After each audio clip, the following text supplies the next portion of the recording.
So Juventus and Chelsea have both fallen to Rafa Benitez's men. Can they take that final step into immortality and beat the giants of AC Milan? Kick-off in just over 10 minutes' time. Let's get a team news reminder now from Alan Green.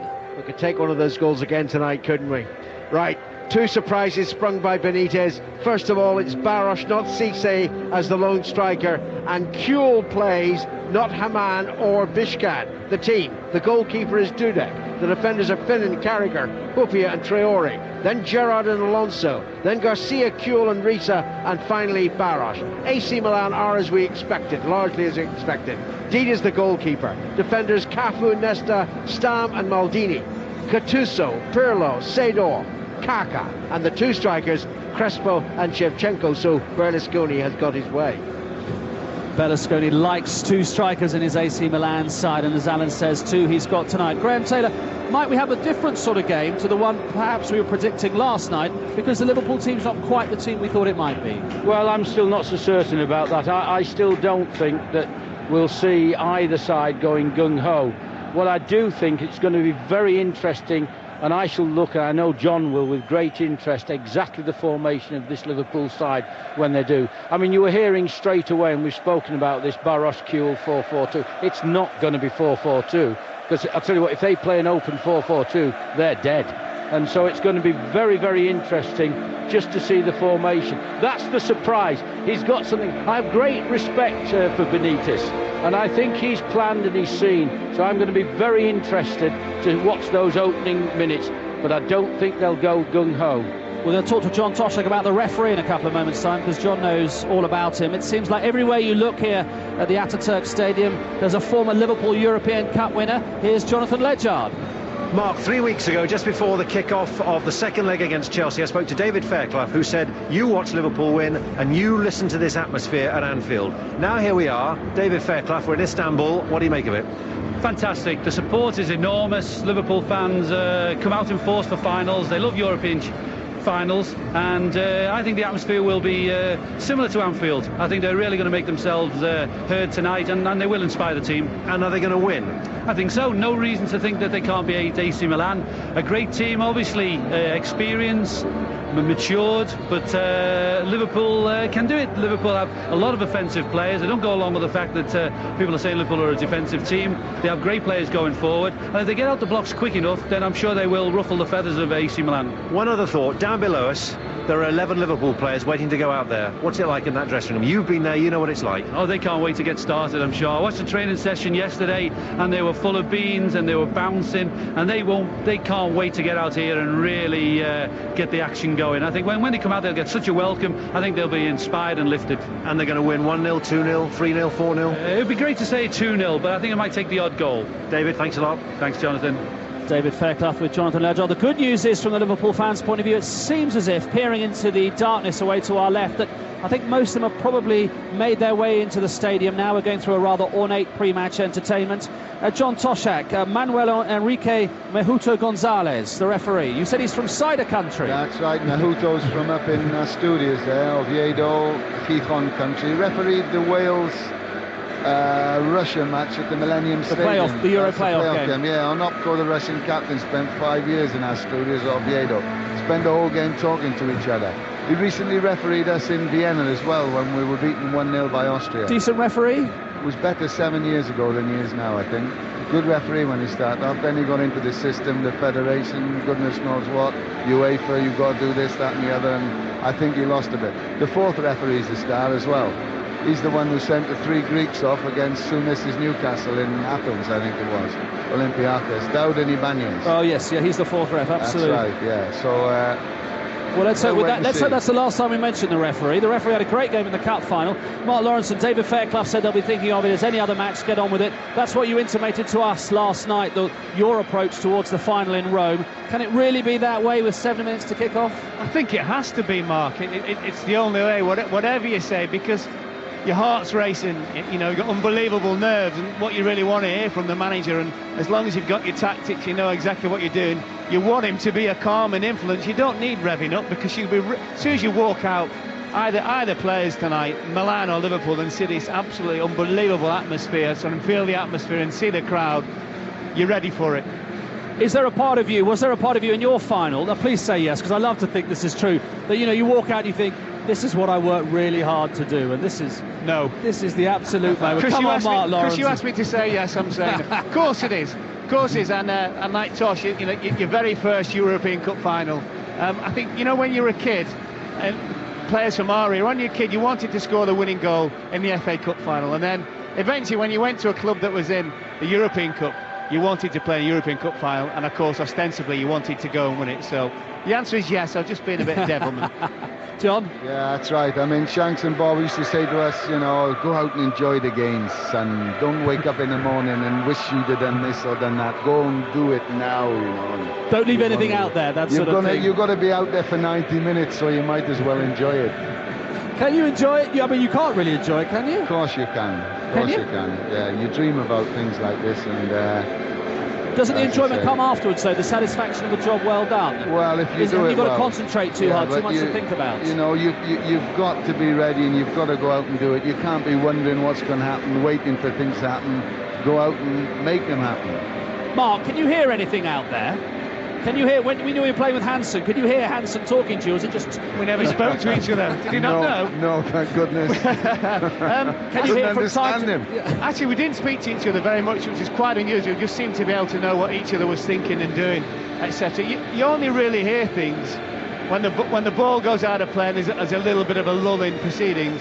Otherwise, in games of this magnitude, you are just solely 100% thinking about the way you're playing, about what you have to do, and then with really, really good players, they're good enough to do that and help other people as well. And obviously you can only really help people who are alongside you, but I have to say me and Hansen very, very rarely communicated on the pitch. But can you hear anything from the manager, or might as well he be shouting into the wind? I'll tell you something, Poogers. If you've just played a ball to the fullback and he's got booked because it was a hospital pass, you turn the opposite way from the dugout, I'm telling you. It's suddenly, what? Yeah, right, that'll be right. So Graham Taylor, what they're saying is, it's just a way of you letting off air for 90 minutes, isn't it? Well, as a manager on the touchline, you're involved mentally, physically with some, in terms of getting up. I'm looking at the technical area here. It's the biggest technical area I think that I've seen. And if you're not going to stay on the edge here, you've got to be a fit manager to be in there. It must be 15 to 20 yards. But it's not far off the size of a squash court almost, is it? That's right. So I can see Benitez really standing at the edge. It's going to be very interesting whether the fourth official decides to be telling them to go back, because it's not a very good view for me, that being that far away from the pitch. But going back to what you said earlier, you are involved, but you're kidding yourself if you think the players can take on board what you're shouting at them. And so it's just an involvement. But they see an action by you, and they tend to know, whether you're happy or not. There's a running track round this ground. The AC Milan fans away to our right waving flags, which makes it look like an enormous white, black and red flag that they're holding up away to our right. And the carpet, you probably noticed if you've been watching on the telly the previous rounds, it's always said the road to Istanbul. Well, of course, this one just says Istanbul, the final. And I should think the walk from the edge of the tunnel to the edge of the pitch is probably about 25 yards or so. All the photographers are there, massed either side at the head of that red carpet, waiting for the teams who are actually in the tunnel now. We've got round about 4 or 5 minutes or so to kick off. We have the Champions League anthem as well, of course. Mark, what are your thoughts? You've been with Liverpool all the time. Nothing that's going to change your mind at this late stage? No, I was looking at Morticia walking off there from our screen, all dressed in red. Maybe that's an omen, we hope, tonight. No, I'm going to go for Liverpool. I am slightly surprised about the team selection, but maybe Rafael Benitez knows something that I certainly don't. But he has got some flexibility within the side that he's chosen there, in terms of, as John was saying, he could change formation if he needed to. Well, and he's done so throughout the season on a couple of occasions, even play with 3 at the back. I don't see that being the case tonight, because Pellegrino would normally be involved, and obviously he can't be. But I certainly believe he's got the flexibility. Let's hope he doesn't have to change it, unless it's in a positive way, Mark. An enormous Liverpool flag from the goal away to our left, AC Milan flag from the goal away to our right, and now in the centre of each half, held by around about 15 or so gentlemen, all dressed in white. And the cameras are turned now on the tunnel. The flash bulbs go off, which is a sign that the players are in the tunnel, and we're just a few minutes away from the start of this Champions League final, European Cup final, whatever it is, 2005, and we can see the players now, Milan in white tonight and Liverpool in red. Here are the teams and here are the cheers that greet them.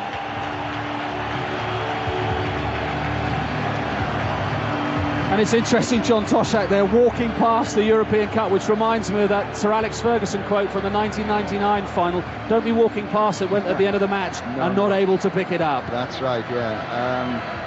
Fantastic scenes, and I know, Mark, we're here about the football, but we would have to say, I mean, I've thoroughly enjoyed this before the game. The Turkish people have put on a fantastic show here. Looking down at the pitch now as well, I love the goals, you know, like the old Subuto goals. The black net in Hungary, and at Wembley they used to have it. 1950, oh, Graham, remember those days? I don't remember them so well. The 1953 black nets. That's right, the 6-3 or whatever. It really is a fantastic, fantastic setting. The flashbulbs go off, the smoke, a few flares from away to our left. We can hear the Champions League anthem. So the voices you'll hear tonight, the former England manager Graham Taylor, John Toshak, Mark Lawrenson, of course Alan Green. And first of all this evening, on what could be a momentous night for Liverpool, will this be their 5th European Cup triumph? It's our chief football correspondent as the smoke wafts across the Ataturk Stadium, Mike Ingham. Well, I'm sorry to start with the negative, Mark, but those flares shouldn't be in the stadium. Anyway, let's get that out of the way. We should not be having flares in the stadium after the incidents we've had this season in the Champions League. However, good evening from me. And when you write down the two 11s on paper, it probably looks to be no contest. But then that's what you might have thought when Liverpool took on the Italian champions, Juventus, in the quarter-final. Organisation, hunger, will to win, mentality got them through, plus of course a little help from the Kop. And tonight they travelled in their thousands, one of European football's longest journeys, hoping to recreate the spirit of 77 and 78, 81 and 84, to launch a new era in the legend that is Liverpool Football Club. The Raffolution, one of the flags here, has been telling us. Standing in their way, a name synonymous with sophistication and style, Milan, personified by their great captain, the elegant Maldini. Their lineup tonight, posing for the cameras down there, all in white. Dida, Cafu, Stam, Nesta, Maldini. Pirlo, Gattuso, Seedorf, Kaká, Shevchenko and Crespo, as Maldini shakes hands with Steven Gerrard, the Spanish officials down there officiating the Liverpool lineup. Surprising, of course. No Cisse in the starting lineup, with Kuhl and Barros both beginning for Liverpool tonight. Their team: Dudek, Finnan, Carragher, Huppier, Traore, Alonso, Luis Garcia, Gerrard, Risa, Kuhl and Barros.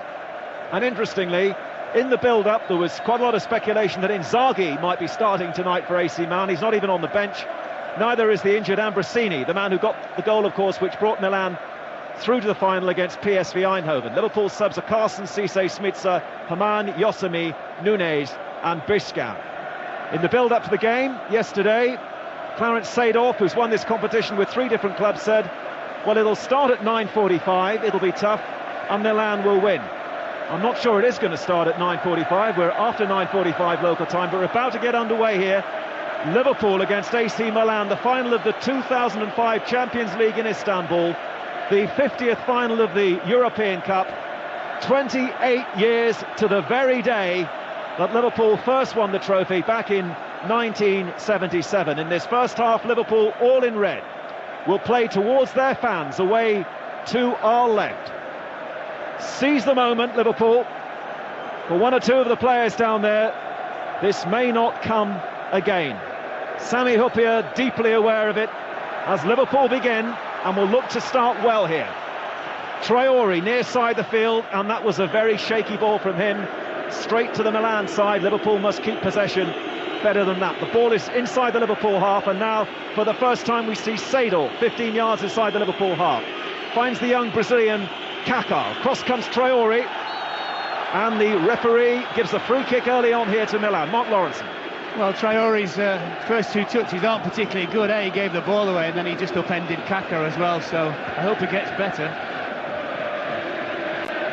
Free kick to Milan, and Pirlo, Andrea Pirlo, who takes the free kicks, of course, lining this one up down this near side. This is the Milan right. First test for Jerzy Dudek. In goes the free kick, and the shot comes in, and it's there! Milan have scored!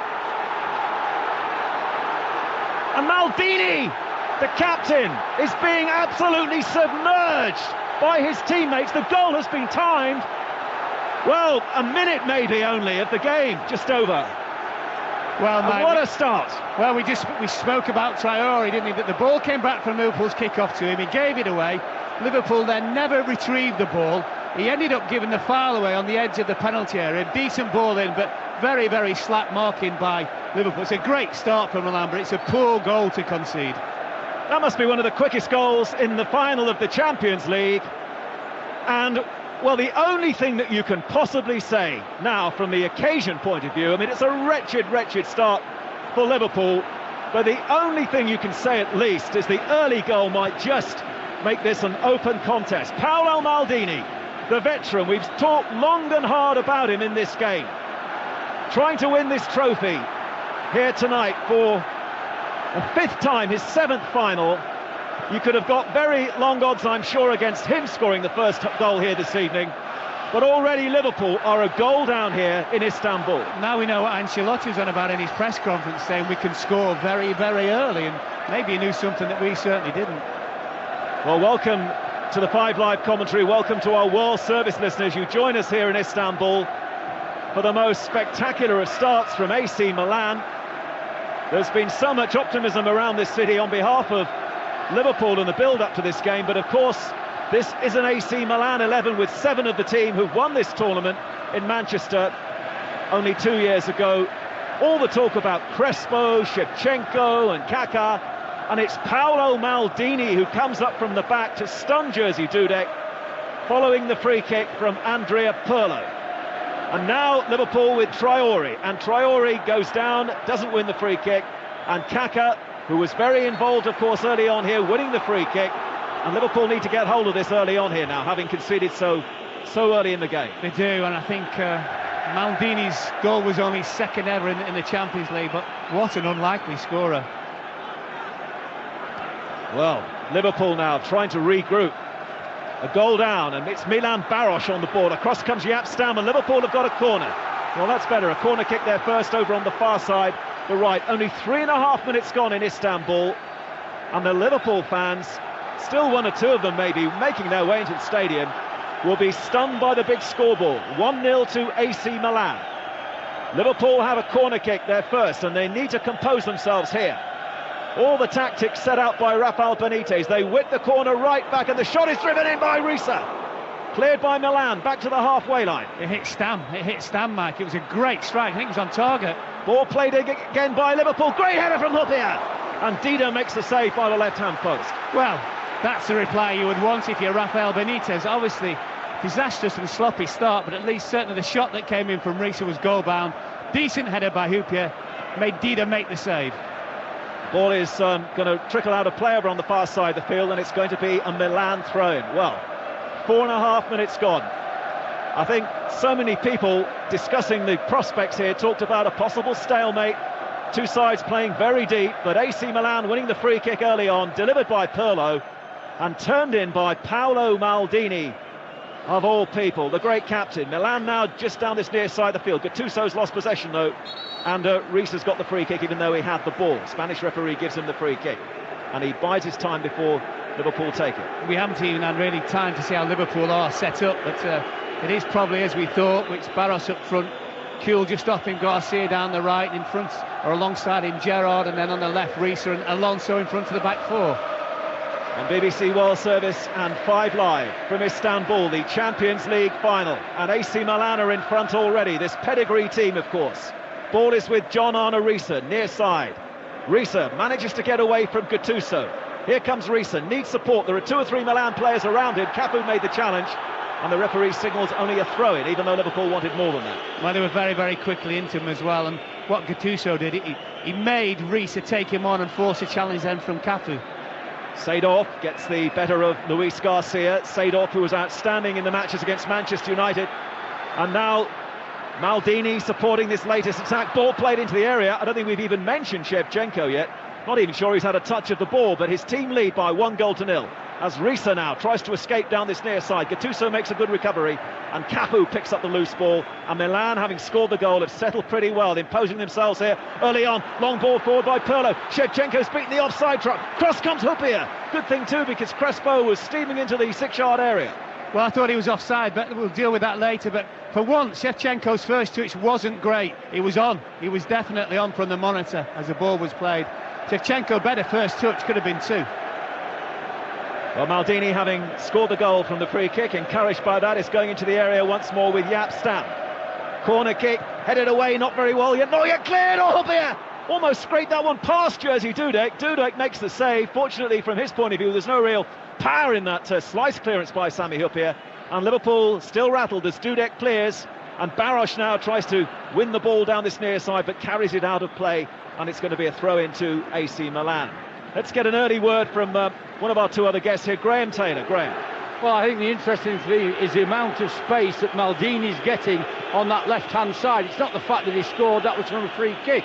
And Garcia, at times, he's being drawn in onto Seedorf, but then Maldini is just completely free for Milan to play him on and for him to continue with the attack. That's really surprised me, because we were talking earlier about what they would do when out of possession of the ball.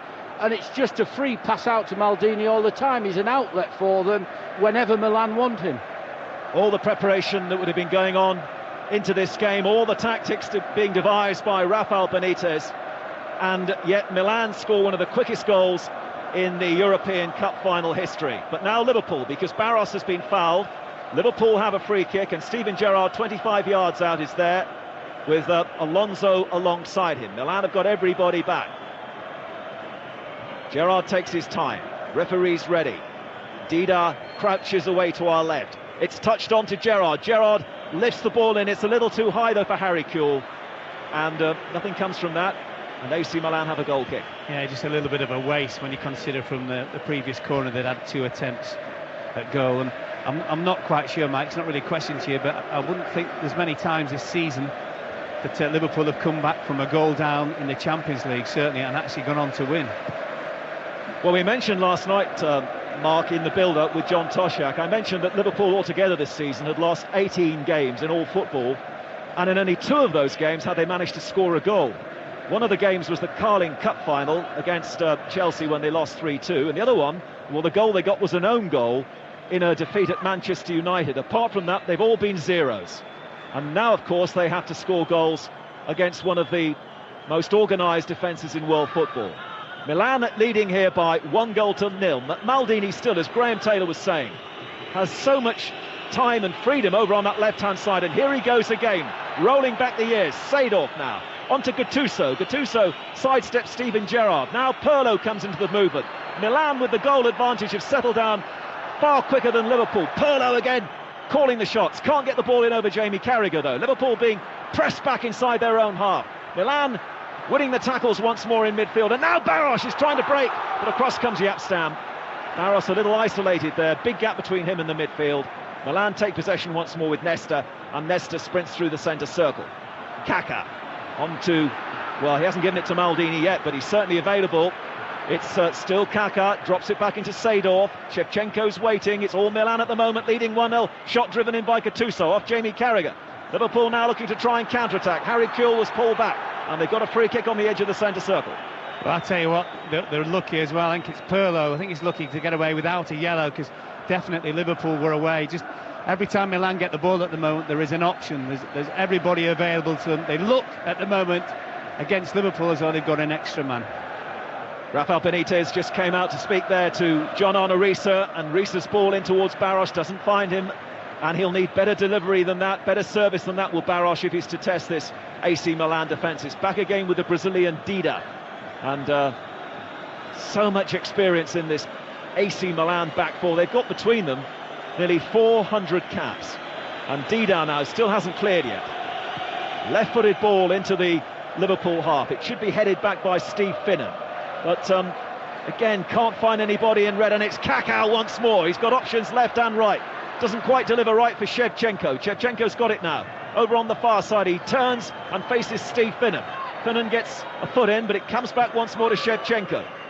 Driven back, and once more Maldini on the ball. Changes the direction, across the field it comes, but Cafu won't reach that, and it's a throw to Liverpool.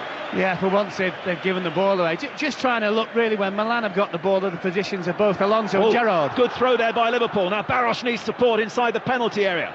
Still Milan, Baros. Baros tries to slide the ball into the area. Back again to Baros, but AC Milan coming back to help out each other at the back. Clear. It's Risa down this near side of the field. Jumps over the first challenge from Gattuso, but Kaka, hard-working, coming back to help out in that area. It's Milan now with Pirlo. Drifts it to the far side of the field. Acres of space for Maldini over on that far side. This is the Milan left. AC Milan 1, Liverpool 0. Early goal from Maldini following the free kick from Pirlo. Barros chasing back there, tucked into the right-hand side position for Garcia, who was obviously caught upfield. All the planning, though, to try and impose themselves here on Milan early on, to disrupt the midfield rhythm, to try and prevent Pirlo from building from the back in the way that the great Albertini used to for Milan. But it's once more Pirlo with a lovely ball to Clarence Seedorf. Lovely first touch from the Dutchman.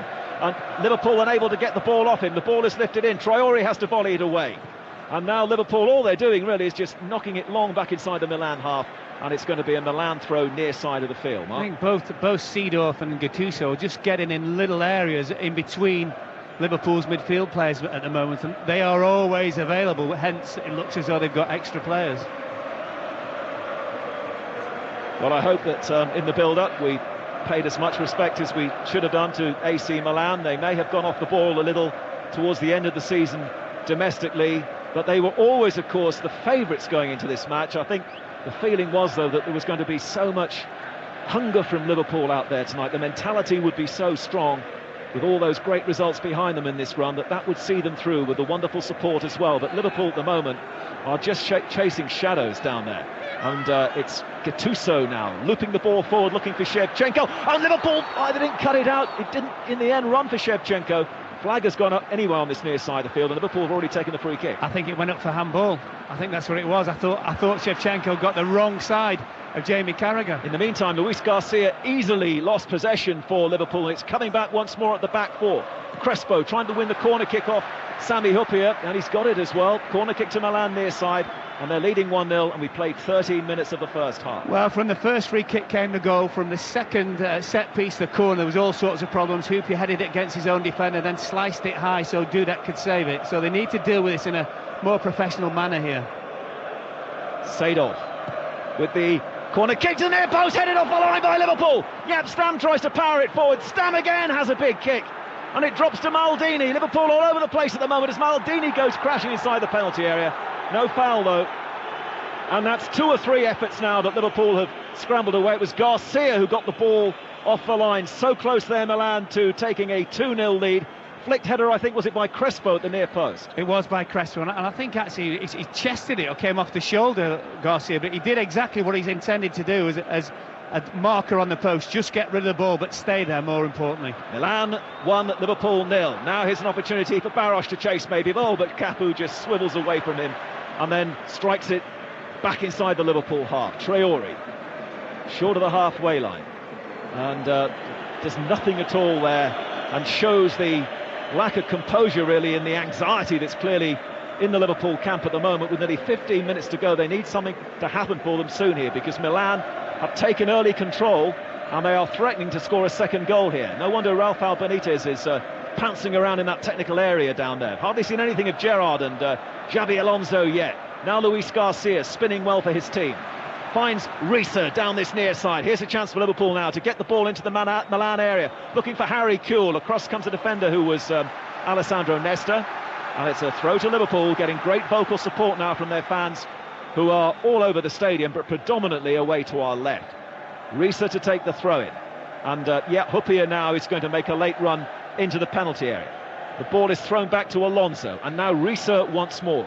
Risa taking on Gattuso, maybe shows too much of the ball to the Italian international, can't get past him, and it's a goal kick to be taken by Dida. I would like now, with 15 and a half minutes to go, gone, to hear from John Toshak. John, what are your views at the moment? Well, I'm a little bit disappointed the way that Liverpool is set up, to be honest with you.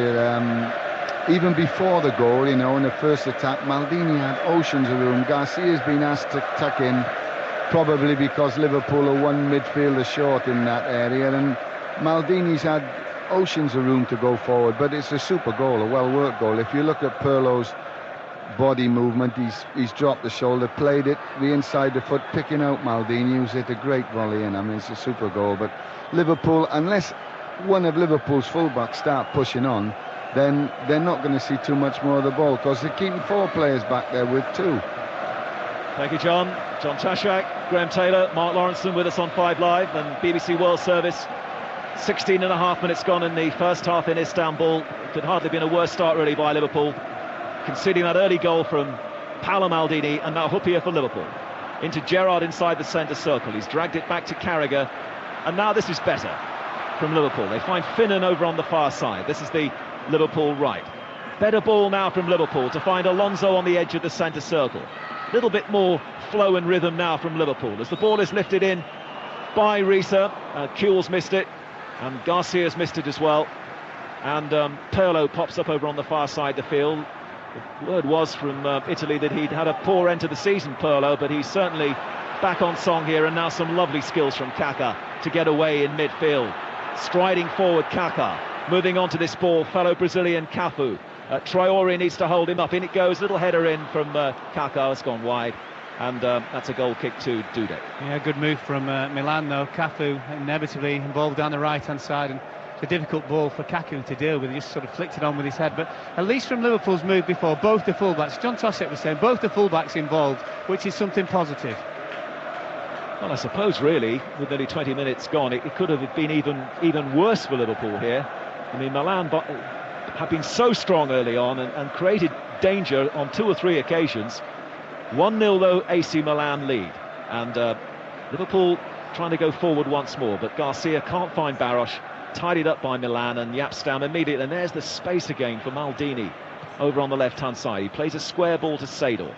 Lovely first touches from the midfield players from Milan, and now it's Stam, 2 Dutchmen linking. Always been a great Dutch presence, of course, in the Milan side. Long ball from Seedorf. Oh, and Shevchenko stretches, just can't quite reach it, and it's a goal kick to Liverpool. Well, just looking at Traore, he was sucked in for a second, and as soon as Seedorf saw the space, the run came from Shevchenko, and you tell you what, he's not even aware or watching where the ball's going, Jimmy Traore. And I'm getting a message that Harry Kuhl might have picked up a knock, and 1 or 2 Liverpool subs. Cisse certainly is warming up down there. Harry Kuhl has hardly been in the game, and he has hobbled out of that challenge. He's won a free kick, but he may need attention. 18.5 minutes gone. He's not moving well at all, is he? He might have to come off and receive attention, so Liverpool could be reduced to 10 men at the moment. They've got a free kick. Alonso's going to take it. Gerrard and Baros, Luis Garcia in forward positions as Kuhl just hobbles off to have a word with Benitez. Alonso just takes a short free kick. Liverpool fans at the moment very quiet as Alonso strikes it very long, and Dida's there to make the save, jumping and catching all in one movement. Dida with arms and extension against Luis Garcia can only be one winner, he thinks. Now, once more it's Pirlo on the ball, and everything as usual starting with Pirlo, and moved on through midfield from Seedorf, and Maldini races onto the ball down the left-hand side. Isn't it strange? Talked a lot about Cafu's threat down the right, but most of the threat so far is coming over on the other side of the field with Paolo Maldini, who the last time Milan were in the final actually played at centre-back. Kaladze, the Georgian, played left-back. He's one of the players on the bench this evening. Throw into Liverpool. Nearly 20 minutes gone in the first half in the Ataturk Olympic Stadium in Istanbul. Baros has a free kick, and Milan had just kicked the ball out over on the far side of the field. So free kick to Liverpool. Kuhl, and see, has he come back on again? Yes. Yes, he has. Yeah. The manager, and not only the physio, but the manager also had a word with him. Free kick is taken, and Alonso plays it to this near side. Now Traore needs some decent distribution here. Finds Risa. Infield it goes to Gerrard. Can Gerrard inspire Liverpool back into this game? Risa's got it. Baros is waiting. So too is Garcia. In it goes, and again it's too high for Baros. Can't climb to get that one, and it runs away to the far side of the field for a Milan throw-in. That's a problem for them though, Mike. I mean, the delivery's okay, but I don't know, you never ever fancied Barros in the penalty area against the 6-foot pluses of the Stams and your Nestas and your Maldinis of this world, that the ball has got to be so precise. You think he's coming off, by the way? Harry Kewell, the big gamble, the big brave decision by Rafael Benitez, and it looks as if it's only going to last for 20 minutes here. So there's more disruption. All the thinking and all of the tactics are going to have to go up in the air to a certain extent now, because Harry Kewell's going to have to come off. Well, I think what will happen, and it might be a blessing in disguise, they might actually get someone to come and play on the right-hand side, somebody like a Smitsa or a Nunes, and just solve the problem of Maldini getting down the left, which would be the first thought. Now, the ball is with Garcia inside the centre circle, and that's a decent one to Risa. Risa's trying to find Kewell, and Kewell's now a passenger, needs to be replaced. Not sure how he was injured, but he's coming out of this final. And now Sami Hyypiä wins a throw-in down this near side of the field. Throw into Liverpool, 21.5 minutes gone. If you're just joining us on 5 Live and BBC World Service, the worst possible start for Liverpool, conceding here so early on. Maldini getting on the end of a free kick from Pirlo. Smitsa coming on. Smitsa. One of a number of players, it has to be said, in this Liverpool squad tonight who may not be at Anfield next season. Throw-in taken by Traoré onto Barros, who could be another one, and Barros can't control that one, and Pirlo loops it to the far side of the field, and again this is getting almost monotonous. Maldini with all the space over on the left-hand side, with Vladimir Smitsa, who had his birthday yesterday. He's about to come into this European Cup final as Milan waste the ball. Rare moment from them, and Dudek chases, and now they can make the change if they want to, and will make the change as well, I think, with Harry Kewell about to be replaced by Vladimir Smitsa. We'll hear from Alan Green till half-time. Well, I timed the goal at 52 seconds. The previous fastest goal in a European Cup final, it may still be, is Enrique Mateos for Real Madrid in 1959. Now, that was only timed at 1 minute.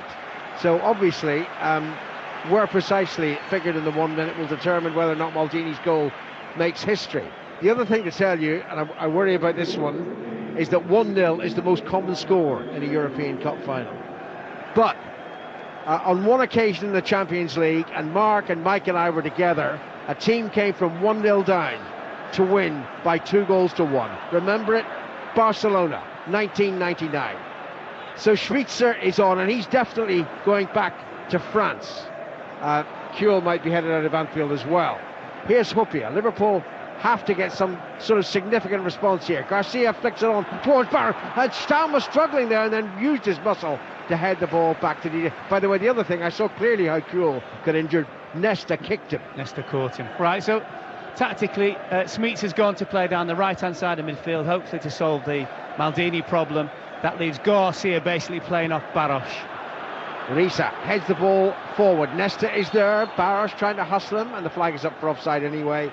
So it's been a dreadful first quarter of the game for Liverpool. Liverpool 0, AC Milan 1. But at least Liverpool have sort of settled themselves down a little bit, Alan. Not greatly, but you know, the first thing, especially in a final as well, is not to concede a second one.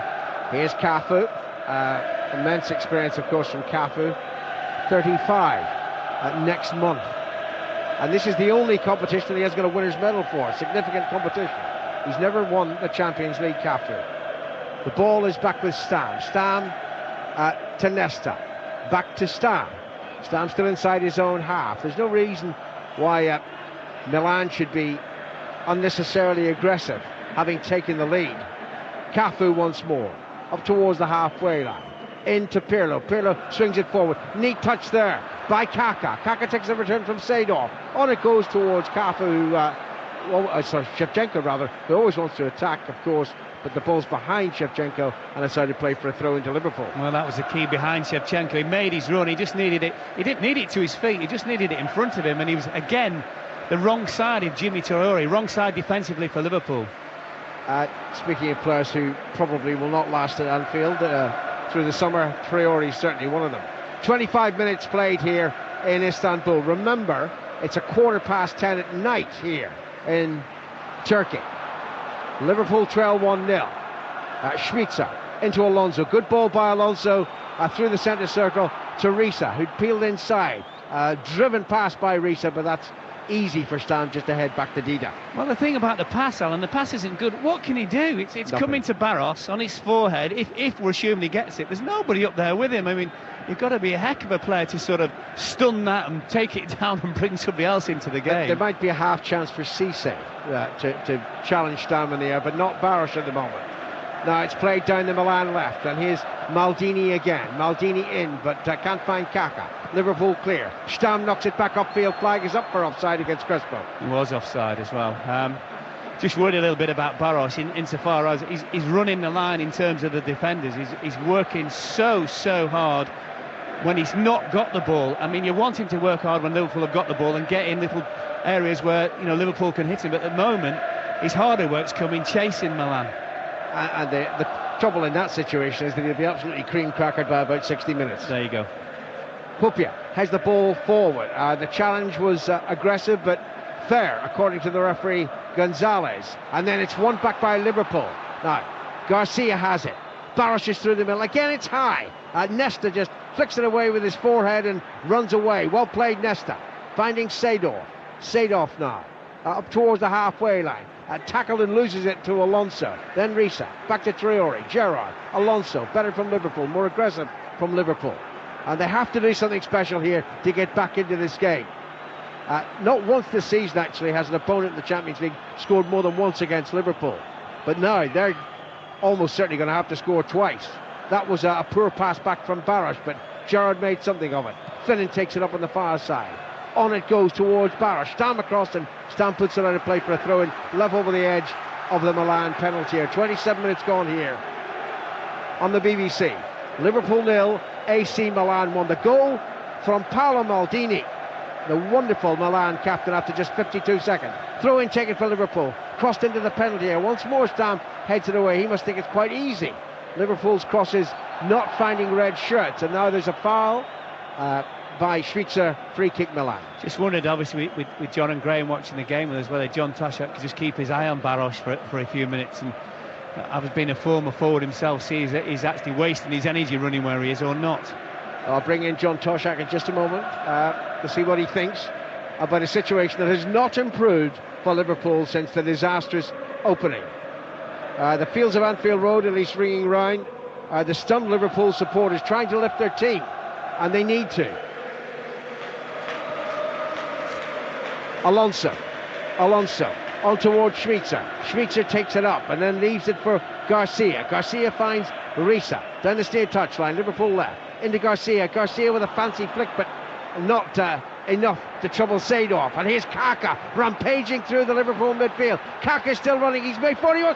Ball breaks into the penalty area. Flag is up for offside. Doesn't matter. Shevchenko celebrates a goal. It doesn't stand.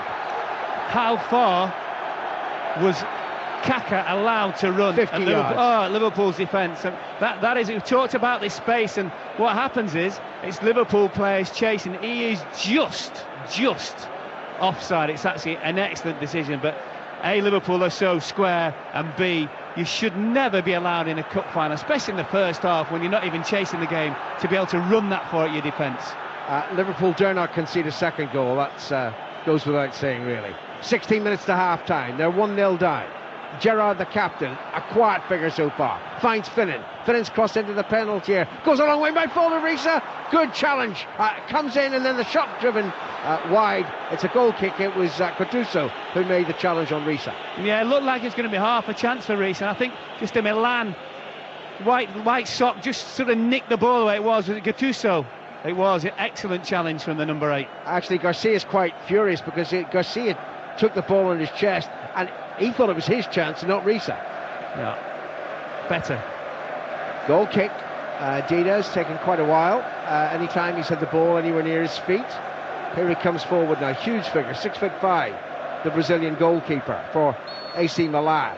And the referee's given a foul against Finnan on Crespo. Well, you don't need to foul there, Alan. No. Crespo isn't exactly going to fight you. He wants to feel you. And by feeling you and trying to put you off, he's just bought the foul.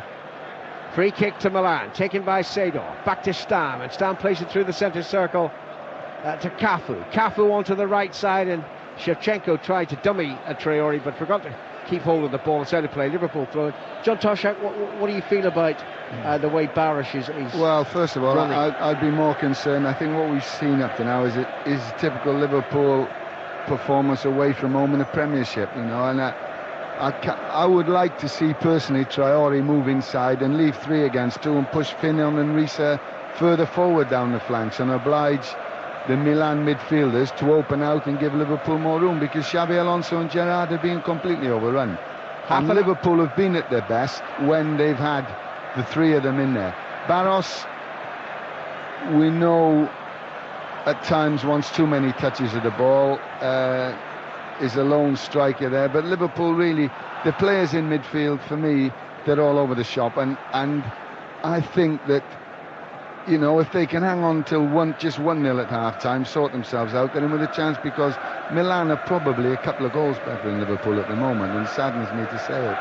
14 minutes to go in the first half. The Milanese flags waving, and there's Traore with Shevchenko. Shevchenko feeds it on. It's saved by the goalkeeper, Dudek. And there were 2 players, Milan players, inside the Liverpool penalty area. Just one defender back there, Traore. This was crass, but even Traore was in the wrong position, because as we said about the balls being played over him before, this time Shevchenko made a clever run. He was on the shoulder of Traore and ran the other side, i.e. goal side of him, and caught him out of position this time.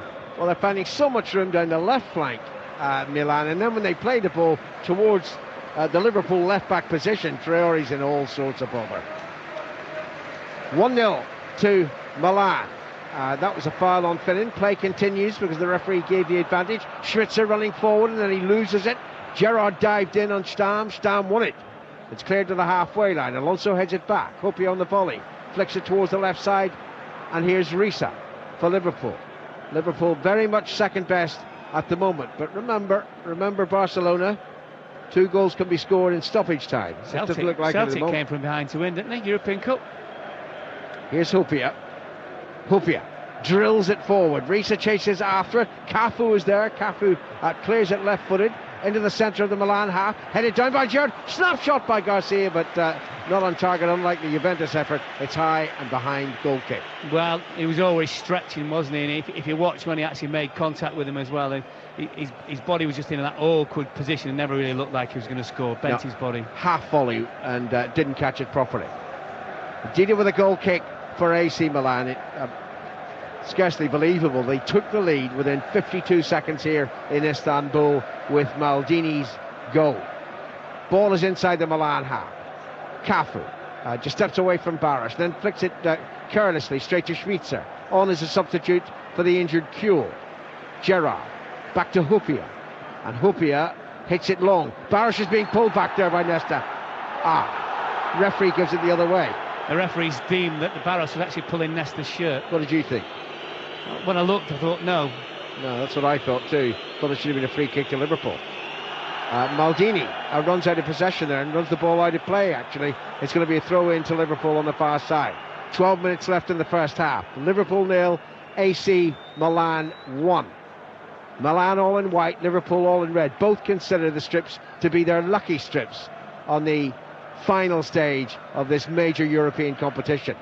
The biggest club competition on earth. Dudek plays it towards the left side, and again Traore's wondering who's around him wearing all white, and the ball runs out of play. That was a poor ball though. It was clipped over Traore's head. For once, certainly not blameless. Cafu, good pass, taken on the chest by Stam. Now it's with Maldini. Maldini just retreats and flicks it back to his goalkeeper Dida. Dida inside the penalty area. Barish makes a half sort of effort towards the goalkeeper. Dida clears. Headed down now by Maldini. Crespo falls over. It flicked on towards Kaka. Kaka couldn't control it, and it's back with Liverpool. Finnan. There haven't been real proper chances for Liverpool so far. No, just that Risa shot that was blocked, and was it Hopia header that Dida saved? Traore just wastes possession. He just wafted the ball upfield, and it's hit away by Nesta. Headed back by Traore straight to another white shirt. He's having a mare, Jimmy Traore. Maldini on the far side of the field. 10 minutes left in the first half. Milan very, very dominant in this, the 50th European Cup final. Stam hits it upfield. Traore heads it down. Again, it's straight to a white shirt. And here's Seedorf. Seedorf feeds it towards Crespo, intercepted well by Finnan. Well, it's a couple of occasions, just in between Liverpool's right-back and right-sided central defender, Carragher and Finnan, that Milan have looked to get in. Finnan with a flurry down the right flank, but runs out of possession. It's cleared by Stam, only to Gerrard. Hasn't Gerrard been quiet? Here he is now. A long ball towards his near flank. Risa heads it into the penalty area. Barış hit it back. Garcia shoots on the volley. Didn't catch it right. The shot is wide. Better though. Decent ball by Gerrard. Headed on. Flicked on twice actually. Second time by Barış into Luis Garcia. And again he hit across the ball really. Never looked comfortable. You can sense though the encouragement it gave to the Liverpool fans who responded with noise. They were quietened as early as the first minute. That's twice Garcia's been in semi-similar positions to the goal effort he scored against Juventus, that fantastic goal that put Liverpool 2-up against the team, remember, that have beaten Milan to the Italian Championship. Liverpool supporters really need to lift the team. They're far too quiet at the moment. Alonso tries to blast the ball through towards Barış. Nesta got there first. Nesta finds Maldini, and Maldini is strutting around this stage, no matter what his age is, as if he just owns it. On it goes to the left flank, and that's out of play now. Off Finnan, throw in to AC Milan. You talked about Steven Gerrard trying to get in the game. He's been too busy putting fires out. Yep, not involved, not properly involved. Seydorf back now to Pirlo, and Pirlo wants the ball to the right side. Cafu back to Gattuso in towards Seydorf. Pirlo says that's my ball. On it goes towards I think that was Crespo, and it's cleared upfield by Finnan, but into a Milan half in which there's only one red shirt, that's Milan Barış. Yeah, the other problem as well for Liverpool is not right in terms of midfield all over the place. John Toshak rightly points out, but also when under any form of pressure, Alan, they've just given the ball away. Kaka, Crespo breaks forward, he has to be offside, and he is offside. It took a little while for the linesman to raise his flag, but that's rightly raised. It's that run again, and it's a very, very, very dangerous game to play. He is offside, but it's very, very tight. And it's one thing for certain, if they keep doing that, Milan will get in. Will get a second goal. Liverpool have to score, remember. And they were 1-0 down, remember, at Anfield against Olympiacos. Now, Olympiacos I don't put in the same category as AC Milan, but that was a phenomenal comeback, and it looks as if they're going to need another one here tonight. Good ball by Schweitzer, on to Garcia. Garcia into the penalty. Well, that was a handball, surely. I think that was a handball. And they've got away with it, Milan. Nesta handled the ball. Most definitely. You could just tell by his reaction. I can't believe how the referee's assistant and the referee never saw it. Oh, and then Milan on the break here. Here's Shevchenko. Shevchenko crosses. It's 2-0. And that is such an injustice to Liverpool. Crespo has scored. There should have been a penalty at the other end for a handball by Nesta as Garcia broke through. No penalty given. Milan counter-attack. Upfield, ball breaks to Crespo, and this final is over.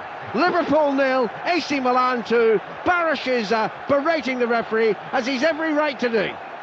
Handball.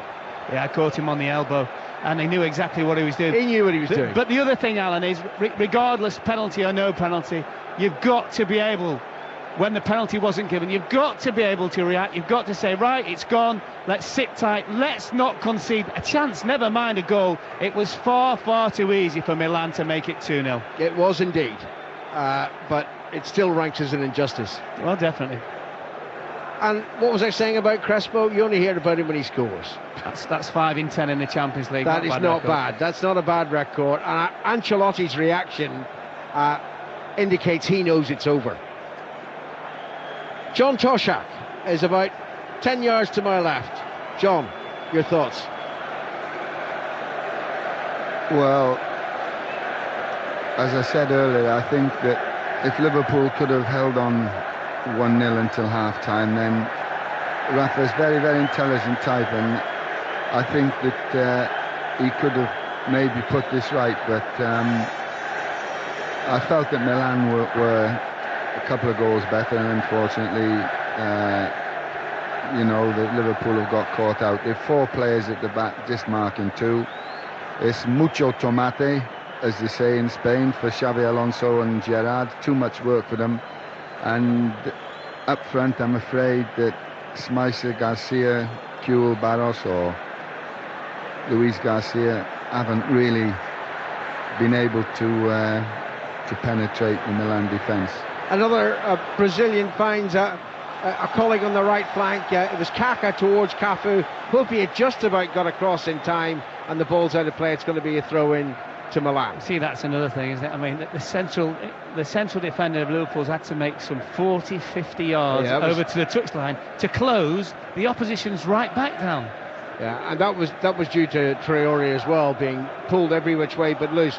Here is Cafu once more, but he's offside this time, and it's a free kick. By the way, I forgot to ask you, John, did you think it was a penalty? To be perfectly honest, no, I didn't at first from here. Then on the television, I didn't really see the replay. I mean, I thought Nesta went down, pulling his arms out, trying to avoid... It was Nesta, I think, was it? Yes, it was Nesta. Trying to avoid the ball hitting his hand, but it was a great chance, you know. I mean, they got in a bit of a mess, Stam and Maldini, and you would like to think that Liverpool, in a game like this, at that particular moment, could have taken advantage of that, you know, but I didn't really see Alan, to be honest with you. I'd be interested to see at half-time if there's any replay. It's funny, sometimes you just will something to happen, but I had absolutely no doubt that Nesta handled the ball and it should have been a penalty kick. Here's Hopia onto Risa. Risa flicks it in towards Baros. It's headed away by Stam. Dropping the first Liverpool players. Driven, shot in by Schwitzer, but there must have been a handball. Oh, they spotted that one, did they? And it's in exactly the same place as the Nesta handball. Exactly the same place. Well, Stam actually headed the ball onto the arm of Baros, and it fell to Schmitzer, who blasted the shot goalwards, but no goal. Anyway, free kick taken by Dida. It's been a shocking first half for Liverpool, absolutely shocking. 3 minutes left of the first period, and they can't wait basically to get in and have a word with Benitez, but they're falling short all over the pitch. Well, they've not recovered from the first minute, Alan, from the goal, and also, you know, we wondered about the tactics, and you have to say in the first half there's only one man got the tactics right, and he's the AC Milan manager, Ancelotti. Well, right now it's as if Milan know the game is won. They've got the cigars out, they're just sitting back. They can't believe that Liverpool can come back from this situation, and frankly neither do I on this first half display. Here's Risa, back to Gerrard. And Gerrard slide the pass forward, but it was a lazy pass from Gerrard, never likely to reach Baros. Now Kaka on towards Crespo. Crespo's through. This could be 3-0, and it is 3-0. It's just dinked over the goalkeeper, and Crespo has scored twice in 5 minutes, and this European Cup final is won by a team that's going to claim its 7th title. It's AC Milan 3, Liverpool 0. What about the finish? I mean, it's a great goal in terms of a build-up, lovely through ball. I think it's a flick round the corner, and it's a great run. It's a great run by Crespo, and he just dinks it outside of his right foot over Duda. That's an absolutely brilliantly taken goal. You just wonder if Crespo might be wanted back by Chelsea on that finishing. Who was saying about ironies before? Was it Pugas saying about Crespo scoring and winning obviously the competition for AC Milan as a Chelsea player? Well, he says he wants to stay in Italy. I wonder why. Well, this is just absolutely awful for Liverpool, and you know, they're totally shell-shocked at the moment. The other thing, Alan, as well, and we have to talk about tactics. It'll be a big thing at half-time, is that, you know, we talked about Liverpool defensively, very, very good. Without the protection tonight, they've just got Alonso in front of them. Without the protection, they're absolutely all over the place. Throw-in taken on the far side of the field. Liverpool fans looking disconsolate all around this Ataturk arena. They can't believe what has happened. They came with such confidence. Not that they didn't think that AC Milan were favourites to win, but they did feel that their team might just pull it off, and clearly they're not going to pull it off. You're listening to the BBC. Commentary from Istanbul. Liverpool free kick played into the Milan penalty area, easily headed away by Seedorf. And you've got to think now, has anybody scored a hat-trick in the Champions League final? I don't think so. Well, Crespo's on a hat-trick, you know, 2 goals before half-time.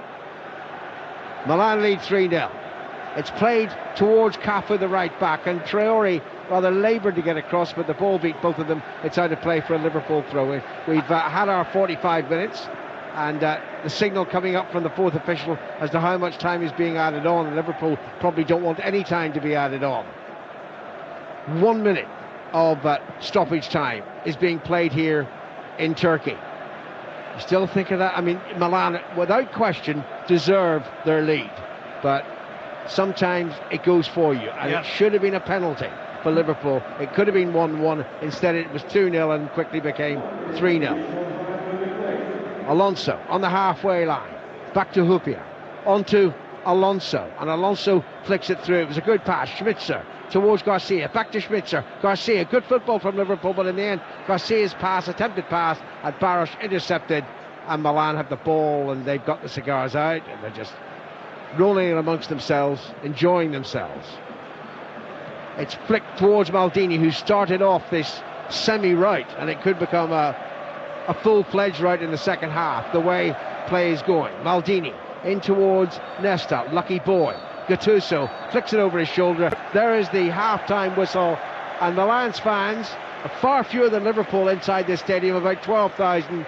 They are celebrating with every reason to celebrate. It's been all Milan in the first half. The opening goal from Maldini after just 52 seconds, then a double from Crespo.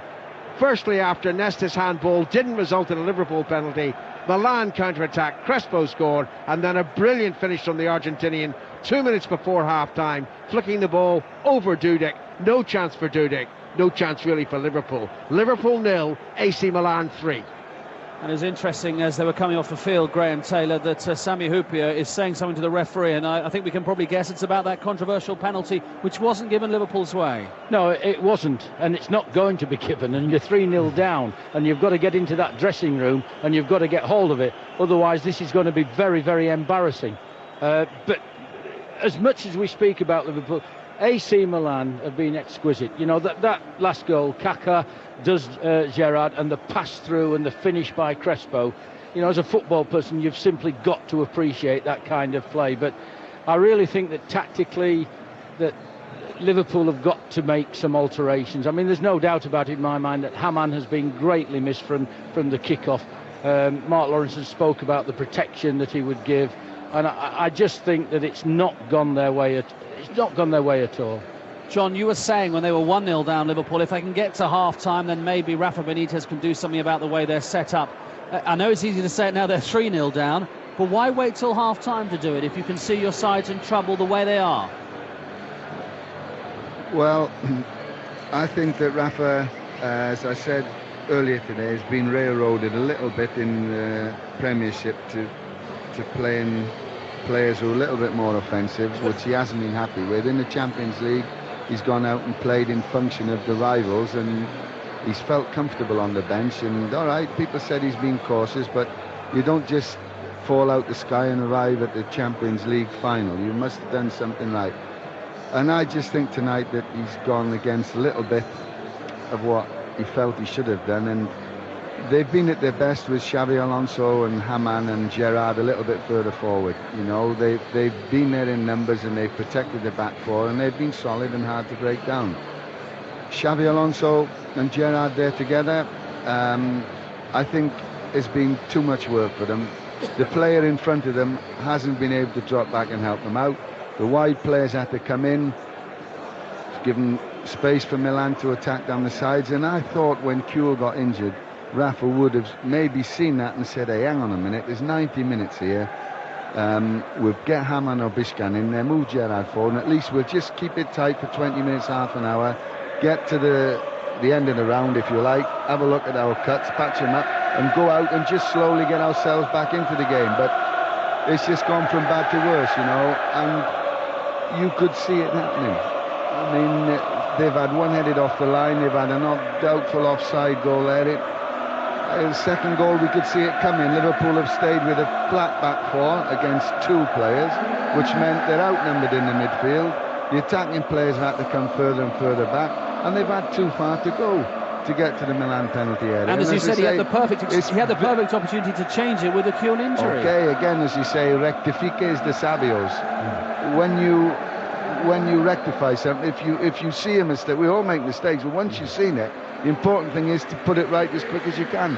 And I have to say, it's very, very unlike Rafa Benitez, what we've seen this 45 minutes here. Graham, you can tell from John, who knows him very well, that he's very frustrated. It appears that Rafa Benitez has gone against his instincts, his beliefs, the way he would naturally set his team up. And the result is this game's over. Well, it is over.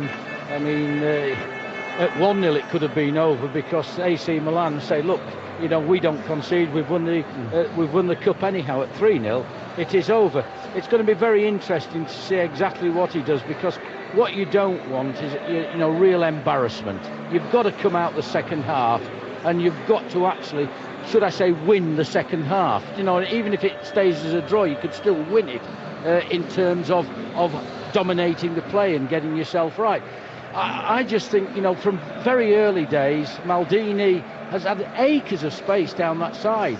And Finnan, I think, could have stepped forward and pushed in there. John made reference to the fact of 4 at the back, where Maldini was doing that. Now, somebody had got to stop that outlet, but they've never stopped it. And the spare man, the man that could do it, was at the back. And I think Finnan could have stepped in. Now, I'm a bit surprised that when the substitution was made, as we were talking here, that Hamann didn't come in, because I think they could have not only shored up the midfield, they could have actually then got some instructions in to push Finnan on. Thank you very much indeed, Graham. More from Graham and John Toshak in a couple of moments' time. There's just been a shot on our monitor of a Liverpool fan who's obviously spent a lot of money to get here and to buy a ticket, with his head in his scarf. And the feeling will be reflected from Liverpool fans listening at home and watching at home and here. He just cannot believe what is going on. Half-time here in the Ataturk Stadium in the Champions League final. It's AC Milan 3, Liverpool 0. It's time for the news. Live news, live sport. This is BBC Radio 5 Live. 5 Live News, I'm Kate Williams. A man who was cleared of the attempted murder of a young boy after spending 25 years in jail has hit out at the legal system. Paul Blackburn, who's from Warrington, said he wasn't sure if he'd be able to get over what had happened to him. Mr Blackburn's solicitor, Glyn Maddox, told 5 Live that the police investigation had been deeply flawed. They had a big inquiry on their hands. That over 2,000 witnesses were statemented, but and there was a lot of pressure on them to bring someone to justice, and they felt that they needed to find someone who fitted the bill. Unfortunately, the person that they got was the wrong person. The government has set out its plans for bringing in identity cards by 2008. The Liberal Democrats and the Conservatives have said they'll oppose the legislation. About 400 more British soldiers are to be sent to Iraq, bringing the total number in the country to 8,500. Ministers say the extra contingent will help train Iraqi troops. The defence in the trial of Michael Jackson has concluded its case without the singer giving evidence. His lawyers have concentrated on trying to discredit the family of Gavin Alviso, who accuses the star of abusing him as a boy. Michael Jackson denies all the charges against him. Rio Ferdinand has been fined £1,500 and banned from driving for a month. He'd been caught overtaking a police car at 106 miles an hour on the M6 near Stafford. And the filmmaker Ishmael Merchant has died. He rose to prominence in the early 1960s when he teamed up with James Ivory to produce a series of costume dramas, including Howard's End, A Room with a View and Remains of the Day. That's News on 5 Live Sport now with Bob Ballard. Gordon Strachan will replace Martin O'Neill as Celtic manager next season. O'Neill is standing down after Saturday's Scottish Cup final against Dundee United to take care of his wife, who is ill. However, after 5 years at Celtic Park, he says he'll miss the club. I'm very sad, obviously, leaving. The 5 years have at times flown in, and at other times they have been the longest 5 years of my life. But overall, great memories of the football club. Fantastic. Cardiff City have confirmed the former Wolves and Southampton boss Dave Jones is their new manager. Tim Henman has gone out of the French Open tennis at the second round stage. The number 7 seed lost in 4 sets to the Peruvian Lewis Horner. Cricket now, and Hampshire captain Shane Warne is regretting his decision to bat first after seeing the championship leaders bowled out cheaply by Warwickshire at Stratford-on-Avon. Kevin Howells has news of that and the rest of the day's county scores. 184 all out, and with Dougie Brown taking 4 for 59, it wasn't a good day for Hampshire. The pitch was blameless and Warwickshire had the better of the conditions. Of course, you never write off a Shane Warne team, but without the injured bowlers Chris Tremlett and Dimitri Mascarenas, they do face a difficult task from here on. Wickets of Nick Knight and Michael Powell give them some encouragement at the end. Warwickshire 145 for 2. Elsewhere, Notts 410 for 8 at Bristol. Rob Key scored a 112, but Kent collapsed, 262 all out. Opponent Surrey were 22 for none. Middlesex 327 for 8 at Hove. James Kirtley taking 5 for 52. Couple of matches in the second division. Northants 408 all out against Somerset.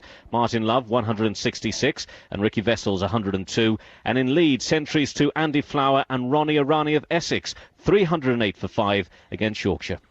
And Ashley Giles is out of the first test against Bangladesh, which starts tomorrow at Lords. The Warwickshire spinner has a hip injury, so Gareth Batty will be taking his place and captain Michael Vaughan will bat at number 3.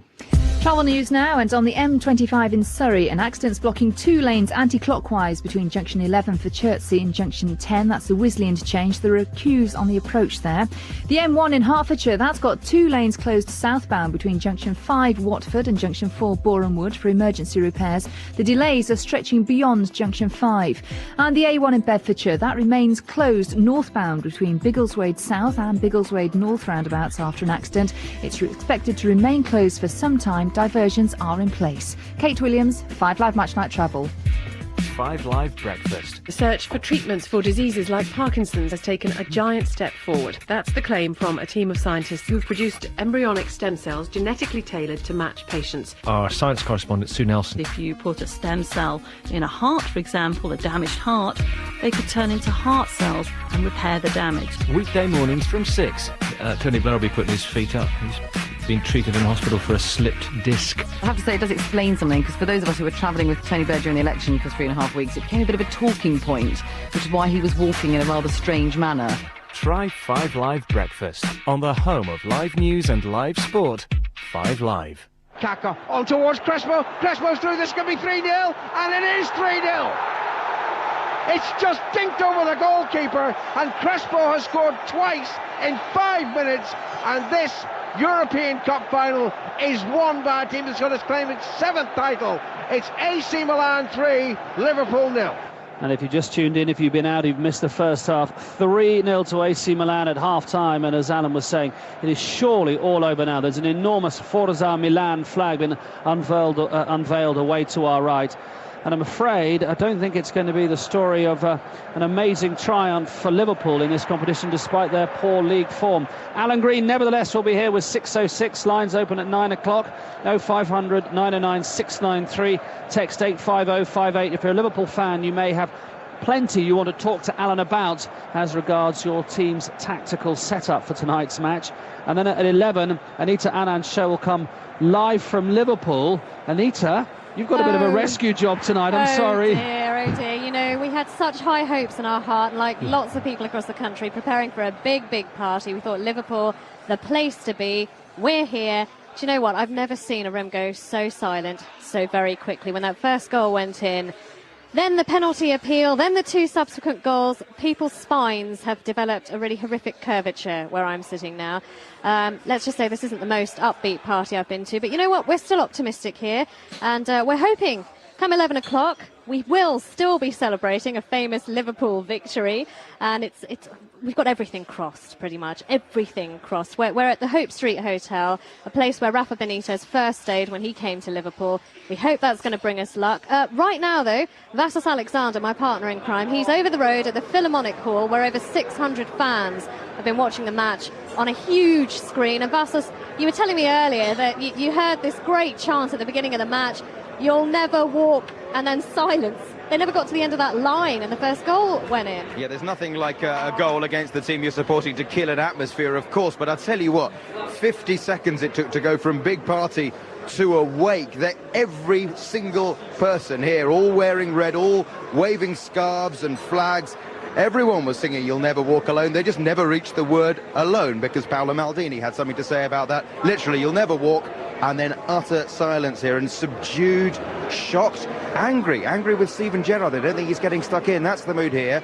I'm not quite as optimistic as you, Anita, but I think we'll have a good party anyway. No, we Reds are really rather optimistic. Foolhardy, some may say, but, you know, just cross it and cross it tightly. It'll be fine, Mark. So that's all for now. We'll be back with you a bit later. I know that you will rescue the evening, Anita, in your own inimitable way. Well, you'll have to rescue the evening, I'm afraid. No option. No choice. Thank you very much, Anita, from 11 o'clock. Alan Green was 6:06 before that. John Toshak and Graham Taylor. Djibril Cissé is warming up. I think he's coming on. I don't think that would be the biggest surprise. But we have to say, disappointing as it is, John, We've just seen the third goal again. A sort of backheel turn from Kaka, a fantastic pass, and then the most wonderful dinked finish from Crespo. Yeah, that's right, and that probably sums up the 45 minutes that we've seen, you know, that goal. As I say, Liverpool have surprised me in as much that they've kept those back four players with the two front men, and we've been 4 against 2 outdone completely in the middle of the park, and the wide players have tried to come in and help out because the front, and we just, I mean, as I say, very, very unlike Rafa Benitez. You're going to scratch your head for weeks about how he got railroaded into this, or why he decided to do this, aren't you? Well, I think we were all surprised when we didn't see the triplet, the 3 Hamann, Gerrard, Xabi Alonso, or Biscan, Gerrard, Xabi Alonso, particularly this type of game against the midfield that Milan have got. Graham, as the Milan players come out briefly, it's all about pride now. It's as simple as that for Liverpool, isn't it? It is, because as I said earlier, you've got to sort of rectify something from this game. And what you don't want to come out, and just be pulled all over the place in the second half. Otherwise, it's going to be very, very embarrassing. 3-0 down. Well, they need a comeback of Lazarus-type proportions. Here's Mike Ingham. Well, the centre of the field was always going to be the battleground. Milan dominated it, and Liverpool now, we wait to see what they're going to do about it in terms of changes. But, I mean, the horse has bolted, whatever they do now. Hamann is going to come on, and we wonder whether Cisse will come on as well. But Hamann certainly will be the first change which will be made. And let me just give you the Milan lineup while we sort out the Liverpool team. Dida, Cafu, Stam, Nesta, Maldini, Pirlo, Gattuso, Seedorf, Kaka, who was outstanding, Shevchenko, and Crespo. 2 goals against Manchester United, and now 2 goals against Liverpool. The Liverpool fans at least singing their anthem. A couple of flares, once more smoke drifting across the stadium. Liverpool defending the goal away to our left. I think what they're going to do, Liverpool, is Finnan's gone off. I think Risa goes to left back. Traore steps inside as a centre back alongside Hupin. I would have thought Jamie Carragher will come and play right back. Right, so Dudek, Carragher, Hupia, Traore, Alonso, Luis Garcia, Gerrard, Risa, Smitsa, Hamann and Barros. Now Cisse hasn't come on yet at the start of the second half, so we'll have a good long look at this. But it's 3-0 to Milan, and if you just think as the second half gets underway, Champions League history alone, since the Champions League began, well, the biggest win was Milan's 4-0 against Barcelona in 1994. There have been a couple of 3-0 victories, but already second half underway, Maldini stretching Liverpool down this near side of the field, the ball almost breaking there for Kaka, and Liverpool, who need to start the second half well, already on the defensive. Well, Smeets is playing right side, nominally right side midfield. I have no idea where he went to, Mike. Start of the second half, after all that had happened in the first half, and he's just completely fell asleep. Alan Green talking about the potential for Crespo to get a hat-trick. As we welcome World Service to 5 Live, there hasn't been a hat-trick in a Champions League final. The last hat-trick was scored by Prati of Milan in 1969. And, of course, Di Stefano and Puskás got hat-tricks too a little earlier in the competition. This is the 50th European Cup final, and so far, alas, it's been one of the most one-sided. AC Milan 3, Liverpool 0, and Milan beginning the second half the way they left off with possession. Long ball forward, away by Hupia. Hamann, who's belatedly come into this game, controls the ball on the edge of the penalty area, but they missed his protection, his screening. And even before they scored, after only 52 seconds, for me it was kind of summed up right from the kickoff. Traore's first touch was lamentable. It was just so edgy, and it just demonstrated all the anxiety that seemed to be down there early on as Milan took control. And now here comes Steven Gerrard, short of the halfway line. Oh, into the unmarked Garcia. Not a very good first touch, though, from the Spaniard. Wasn't a great return from Gerrard, but he's turned it into something. And then he runs out of play over on the far side, and it's a Milan throw. Well, the other thing as well about Hamann, and a little bit after the horse has bolted, but you've watched Liverpool throughout Europe this year, which we have done, and even when they haven't played well, when they've had the 2 players in front of the back 4, what it's always done, it's A, given them a defensive platform, and B, when they've not played particularly well, they haven't conceded, and it's given them time and allowed them to play themselves back into games. Vladimir Smitsa finds his fellow countryman Barros, but he's easily crowded out by Milan, and Nesta to Stam. Stam's ball eventually drops to Gattuso, and now Seedorf picks up the ball down this near side the field. Shevchenko peels away to this near side the left. Crespo, sensing a hat-trick, of course, was waiting just on the edge of the area, but Liverpool dispossessed Shevchenko, and it's gone back to Dudek once more. Liverpool needing to start the second half and just to give them something here to build on. Smitser. Maldini immediately confronts Smitser, and the pressure coming in from the Milan midfield players. Milan with Kaká and Seedorf, and Kaká again stretching the Liverpool side. Comes to Crespo, a little deeper this time, and now Gattuso, the worker in midfield. Cross to Cafu on the far side of the field. Milan taking charge right at the start of the second half as Gattuso feeds Cafu. Cafu loops the ball in, and it bounces awkwardly for Dudek. Crespo's got it. Cafu has a strike, goes off Huppier for a corner kick to Milan. Well, I don't know, it seemed to come from where we are. It seemed to come off Dudek's knees. I thought for a second it might just have clipped the post. No, it came off his knees, and he was actually going behind the goal line to save it. Well, it's not a very encouraging start to the second half here by Liverpool. Need to get their heads up here. It's a corner kick to Milan, far side. Pirlo to take it. Yapstam's gone forward. In comes the kick. Hasn't been dealt with. Maldini slams it back in again. Clearance by Huppier. Nesta, big high ball back in, and they're still onside over on the far side. Pirlo faced by Risa, and Milan seem to be winning it all the time in midfield. Another ball played in to the dangerous Kaká. Seedorf looking to try and release Shevchenko. Liverpool stretched back inside their own half. The ball with Smitser down this near side of the field. Smitser finding Huppier, and now to comparative safety with Alonso. Alonso to Gerrard. Liverpool now trying to pass and move with Vladimir Smitser inside the centre circle. He's surrounded by white shirts from Milan. Seedorf looking to win it back again. He's held up though by Alonso, who does well, and now Traore, that's a good ball for Liverpool, finding John Arnorisa over on the far side, into Steven Gerrard, doesn't control it first time. Gerrard though, thwarted by Nesta, still gets the ball in, headed away by Yapstam. Liverpool still keep possession with Haman now finding Alonso. 15 yards inside the Milan. Shot comes in just wide. Screeching effort there from Xabi Alonso. Dida took off, and it's a goal kick, and that's the best effort in the entire game so far from Liverpool. Well, the referee's assistant's flag went up. I don't know for what. It's a great strike by Alonso. Dida didn't see it until very, very late indeed, and obviously on the target that was in. Well, that's better that it's looking up at the scoreboard. The reality here, AC Milan 3, Liverpool 0 on 5 Live and BBC World Service. John Arnorisa, we're live from Istanbul. English team in the European Cup final for the 12th time. They've won it, of course, virtually every time they've played in the final. The two exceptions, 1975 and 1985, and here we are in 2005.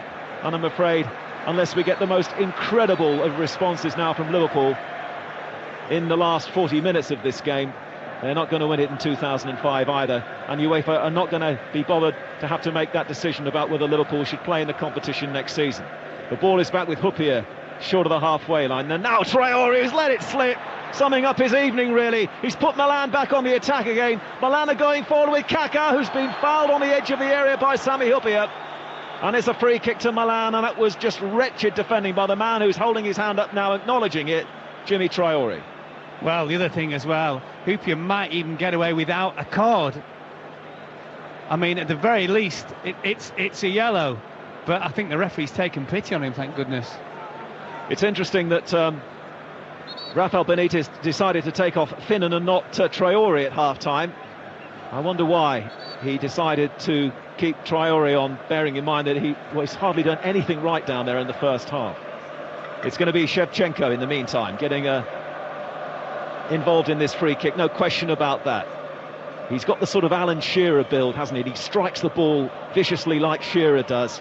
He's standing at the moment just away from Pirlo and Seedorf. Yapstam is there too. But this is a free kick to Milan, just about 3 or 4 yards outside the penalty area. Crespo looking for some sort of ricochet inside the area too. Referee just dragging the Liverpool wall back another inch or two, but Shevchenko is poised. And it's certainly going to be set up for him. There's no question about that. Shevchenko's waiting. And then it goes from Shevchenko! Saved by Dudek. Real pile driver from Shevchenko. Turned around by Dudek for a corner. Excellent strike under all sorts of pressure, Shevchenko. I mean, Barras came to charge the kick down, I think, with maybe Jamie Carragher. A good save by by Dudek. Well, he may never realise his international ambition, Shevchenko, in the World Cup with Ukraine. but he's on the verge of winning the European Cup for a second time here. And his team, Milan, have a corner kick leading by 3-0 over on the far side of the field. They give it plenty of height, and Haman doesn't really control the defensive header. Maldini, just for once, doesn't get hold of it either near side, but he's going to come back and nevertheless still dispossess Alonso. Typical Maldini. Maldini fires the ball in. Liverpool on the edge of their own area. It's away from Gerrard, and now Risa can race onto this one. Risa crosses the halfway line. He's only got Barros ahead of him, though. He needs support here, Risa. He's got Gattuso breathing down his neck. In the end, it's back into midfield, and with Alonso on the edge of the centre circle. Haman. Liverpool ought to get a bit more possession now with Alonso, Haman and Gerrard. Alonso through the referee's legs to Risa over on the left-hand side. Risa can't get the first ball in. Another opportunity from Risa. Header! Oh, yes, a goal from Steven Gerrard of Liverpool. Steven Gerrard with a header breathes new life into Liverpool, and he waves to the fans over on the far side. Come on, believe. Milan 3, Liverpool 1, and maybe a route back through Steven Gerrard. Well, it's a second cross from Risa. The first one hit Cafu on the backside. Second one, he managed to miss him. It's a great header by Steven Gerrard. Just really took the pace off it and drifted it over Dida. Wonderful finish. Well, that's woken them up. And Milan have conceded, which they don't do very often in football matches. But, well, there's still time, maybe, for the impossible to happen here. 8 minutes gone in the second half. That was exactly what Liverpool required, just as Milan were threatening to go even further clear here in this final. AC Milan 3, Liverpool 1. It's still almost mission impossible really here for Liverpool, but now can that goal give them some sort of belief? And we were mentioning that Haman and Alonso and Gerrard would give them a little more possession. Eventually Risa got the ball in second time down the left-hand side, and now Traore. Nothing spectacular from him. Goes to the more creative players in midfield. And it's down this near side of the field, and Smitsa. How much longer will they leave Cisse out of the game? They may need his leadership up front as well. Ball now with Carragher. Carragher to Haman. Milan have got everybody back inside their own half. Traore now. Flicked on from Garcia. Oh, Barros has just given offside. They're not aware of it yet. The flag has gone up near side the field. The referee hasn't stopped the game. Seydorf's clearance on Milan haven't benefited from that at all, because Traore finds Risa once more. Risa can't get the cross in. Liverpool have a throw-in over on the far side. Well, the other thing as well, Matt, is that, you know, Milan can't complain because they had four or five different attempts to get rid of the ball. Haman, 25 yards out, doesn't shoot, but Smitsa might! All away from Vladimir Smitsa! What's more like it here in Istanbul? The game seemed to be all over at half-time, but Gerrard's header and Vladimir Smitsa's spectacular effort through Dida. Maybe it's not mission impossible after all. Milan 3, Liverpool 2. No pressure on Liverpool as well in terms of being able to just pick his spot. Came from a man, little touch out of his feet, lovely strike, low to Dida's right-hand side. He got his hands on it, arguably should have saved it, doesn't matter. He just got a little touch off Barros maybe on the way as well. Well, they may still have a party after all on Merseyside this evening. Now, we saw what PSV Eindhoven did to Milan's defenders in the semi-final. Really troubled them, and the pressure told. Graham Taylor. Well, the change of tactics is so obvious and so good. He's gone almost to three centre-backs, Carragher, Hyypiä and Traore, with Schmeichel as a wing-back. And Risa, he's played in their half ever since the kick-off as the left wing-back. And they've really now penned them back. I mean, tactically, I'm sure he wishes that he'd even started this way, because he really has taken the game to them. And it's a great change by the manager. No team has come from 3-0 down in the European Cup final to win the trophy. This is the 50th, and Liverpool have a corner kick down this near side of the field. Steven Gerrard and Vladimir Smitsa. Two players, been so much speculation, of course, who may not be at Anfield next season, have scored the goals here in the final. And Liverpool have a corner kick. And Gerrard, their inspirational captain, is going to take it for them. In it comes, it's very deep, and it's played in by Alonso. The ball bouncing awkwardly for the Milan defenders, but an offside is given. Yeah, it could be given against 3 or 4 of the Liverpool players. What about you, Mike? I'm thinking Alaves here. Well, this is just, I mean, they've just got to keep it going now, because Milan, of course, when they've got the control and they can just dictate the way they want to in midfield, are almost unbeatable. But Liverpool just have to keep mounting the pressure here. They're certainly going to get more of a platform with Herman and Alonso and Gerrard. And Risa made the first goal for Steven Gerrard. Risa getting the challenge over on the far side from Gattuso. And just at the moment, the decisions are going against Milan. And now Liverpool have a throw just inside the AC Milan half. 3-0 down at half-time. In fact, it could have been even worse than 3-0. Shevchenko had a goal ruled out. There were other opportunities cleared off the line as well. Rafael Benitez stands and points. And now Smitsa with the ball to Alonso, and Liverpool having much more possession. 13.5 minutes gone in the second half in Istanbul, and now we hear the Liverpool fans. But Traore, another very edgy ball from him, out of play. They need to keep the pressure going. Now you just wonder what Ancelotti's, A, what he's thinking, and B, what he does to counter this, if anything, in terms of players on and players off. Well, isn't it amazing? The fear was that this would be dull, that the two sides would retreat from the kick-off. It would be a stalemate. We talked about the possibility of it even going to penalties. Well, it still may go to penalties, but we've had 5 goals. We may have more. And it's Jamie Carragher for Liverpool into Barros. Gerrard's there. Gerrard goes down on the challenge. And the penalty's been given. We have not even played 15 minutes of the second half. And Liverpool, 3-0 down at half-time, have got the penalty. Steven Gerrard was steaming onto that. The challenge came in from behind. Well, now, hang on a minute. What's happening here? The Liverpool players are appealing. Maybe they haven't been given the penalty. No, they have. The other thing as well, Gattuso it was who pulled Gerrard back. What are they complaining about? Well, that I don't... He needs to go off, surely. He needs to go off.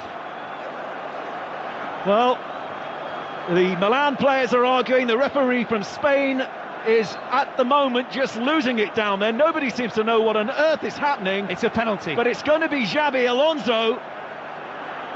Xabi Alonso, who was given his opportunity, of course, with John Toshak, who's with us here this evening at Real Sociedad, for his fellow countryman and manager, Rafael Benitez. Alonso can complete the most remarkable turnaround here, up against the enormous Dida, the Brazilian, in the goal. Alonso misses, but Alonso puts in the rebound. Alonso's there for the rebound. Dida made the first save, but Alonso was the first to react. He goes down on the turf. He's being hugged by the men in red. And this scoreline is absolutely staggering. AC Milan 3, Liverpool 3. Actually, it was a decent penalty. It was a wonderful save. But well done, Xabi Alonso. He's the first one up to it. Made no mistake left foot. It's a great penalty save, that by Dida. Brilliant. But there was Alonso to finish it off. But I still say, Mike, Gattuso should have been sent off. Milan should have 10 players. Well, we talked about the spirit of 77 and 78 and 81 and 84. The most incredible thing about this was that I didn't think that Liverpool actually started the second half particularly well. It wasn't as if Benitez had some magic effect on them, but then suddenly they got it back again with this system that I know it sounds wise after the event, we felt they should have played right from the start, but now Liverpool have to concentrate because back come Milan in this open game. But now Alonso hits it long and Barros is given offside. John Toshak, what do you make of this? Well, I'm absolutely delighted, of course. I mean, Risa in the first half was never that far forward to put a cross in the box, and Gerrard couldn't get that far forward to stick it in. He's been brought down for the penalty. He scored the second goal himself, and we talked about Liverpool leaving 4 players at the back with 2. They've pushed Risa forward. Carragher, Kippi and Traore have taken all the 2. Hammond, of course, has allowed Gerrard to get further forward. He's made Xabi Alonso a little bit more comfortable, and the game has completely turned on its head. They bolted the door after Horse had gone out, but the Horse have come back in. It's a free kick to Milan. Liverpool have to be careful, and the shot is driven in by Seedorf just wide. Whatever happens now, though, Liverpool have redeemed themselves here. 3-3, we thought it was exciting in Barcelona. Well, I've got to tell you, this one is even beating that at the moment. I mean, because this just... At half-time, to be honest, Mark, I honestly thought, how many more are Milan going to get? Well, Liverpool going to come back. We all thought it's important now for Liverpool, but because they've got back at it, to keep going. Do not surrender the impetus. The impetus is with Liverpool. They must keep going forward. And they still have Cisse up their sleeve, and they still have to keep the pressure on this Milan side because they are not comfortable when they're under this kind of onslaught. Xabi Alonso, Liverpool at the moment using the PSV blueprint, if you like, because they troubled AC Milan. Really, I mean, they were lucky to get through in the end in that semi-final when Milan turned them in, when PSV turned them inside out in Eindhoven. Benitez trying to keep his cool down there, watching Huppier. He will be aware that Liverpool still have to concentrate. But here comes John Arne for Liverpool. Shot driven in, turned up in the air by Dida. Great power there from the Norwegian. And Dida comes in to make the second save as Barros comes steaming in, looking for the bits and pieces. Good little ball from Steven Gerrard as well into his path. But look how much time and space he's got in order to pick his spot. This game is going all over the world, of course, and what box office entertainment. It's, let me tell you, by the way, nearly 11:10 in the evening here in Istanbul. Smoke still drifting in from the flares away to our left, which should not be in the stadium. But the Liverpool fans are all up. And Jaap Stam, one of those shell-shocked Milan defenders, finds Gattuso inside the centre circle. And now Cafu, who, I mean, significantly hasn't been coming forward at all since the restart. You're listening to 5 Live and BBC World Service, one of the most dramatic European Cup finals, the 50th. It's 3-3 after Liverpool trailed 3-0 at half-time. Maldini scoring after just 52 seconds. 2 goals from Crespo. Now Seedorf for AC Milan. Danger still, of course, from the Italians. Seedorf once more near the corner flag, but Carragher comes across to close him down, and Milan have a throw-in, and they just need a little breather themselves here as Ancelotti tries to sort things out as well. Throw-in taken by Seedorf. It's anybody's European Cup now. Maybe Liverpool will be playing in the competition after all next season, having been written off prematurely here. And Pirlo, the man who really orchestrated everything in the first half. Long ball forward, looking for Shevchenko. In goes Huppier with a very important challenge. Slides the ball away from Shevchenko. And now Risa down the far side of the field. John Arne Risa plays the ball through the Milan players' legs, and this is a completely different side. Now we're watching from Liverpool. Smitsa, near side of the field. Holds and then hits it long. Looks to try and pick out Barros. Barros has it taken away from him in the air by Cafu. And now the ball with Maldini, who gave Milan that breathtaking start. Measured ball from Maldini. Crespo under pressure, doesn't have anything like as much time, but the referees penalise Liverpool. Foul on Seedorf, and Milan have a free kick. Well, the Milan midfield in the first half was absolutely brilliant, but now Liverpool are just cutting a swathe through it. They look, every time Liverpool have the ball, they look completely depleted and devoid of numbers in there. Well, Alan Green, rightly so in the commentary, I would have done the same thing when Crespo scored the second. Virtually said, wins the European Cup for Milan, because that was the way it was going to be. 3-0 to Milan, could have been even more in the first half. 3-3 now, and a little bit of defensive work for Carragher to do. He was left on his backside in the movement, which led to one of those Crespo goals, the second one, made by Shevchenko and Kaká. And now Maldini trying to use his experience down there, preparing with a throw-in down the Milan left. Maldini just taking his time, then feeds Clarence Seedorf. Maldini now into Seedorf. Seedorf under pressure from Luis Garcia on the edge of the area. Garcia's clearance. There's a big gap between Barros and the midfield, and Milan pick it up once more. Challenge comes in on Pirlo from Barros, and the referee gives the free kick. We played 21.5 minutes of an absolutely amazing second half here in Istanbul. Liverpool suddenly winning the tackles in midfield. And now Gattuso finds Maldini. Suddenly Milan are just having a few more moments on the ball. Hope that's not ominous for Liverpool. It's Gattuso looking to try and thread it forward to Shevchenko. It might run instead to Clarence Seedorf. No, it won't.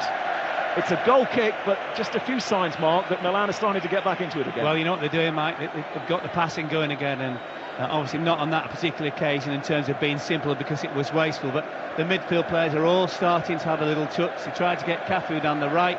Maldini's come down this left-hand side as well, and it looks at the moment as though they've weathered the storm a little bit.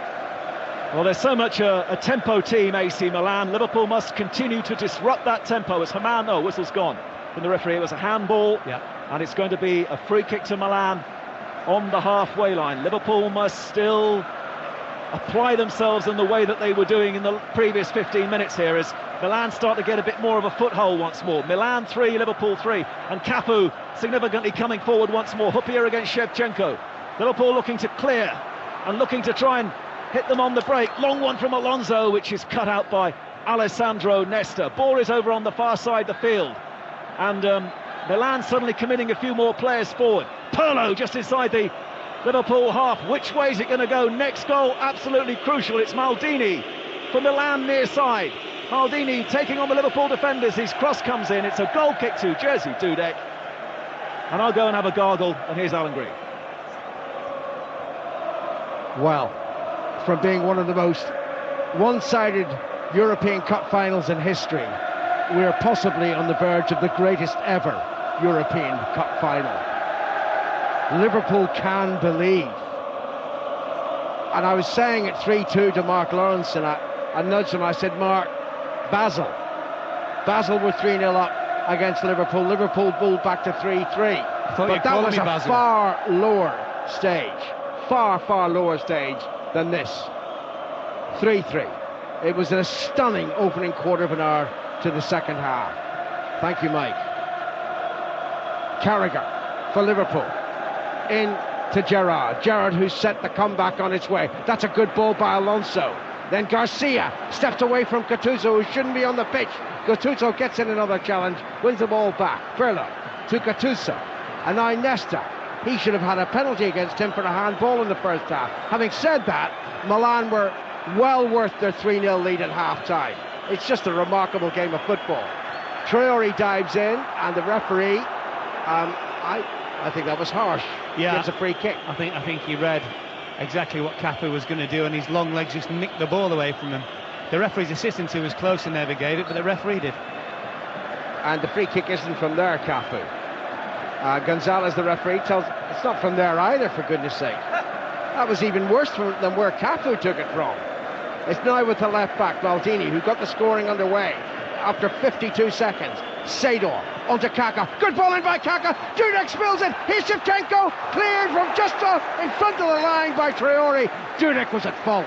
Well, the last two saves he's had to make, he spilled both, Alan. The other one by the near post that seemed to come off his knees. And then really, it's as though somebody went across his eye line. It was just a simple little ball played in, little flick, and he was nowhere near it. Well done, Traore. Corner to Milan, played in, headed clear by Risa, and then that was a wild effort from Nesta, high and well wide of goal.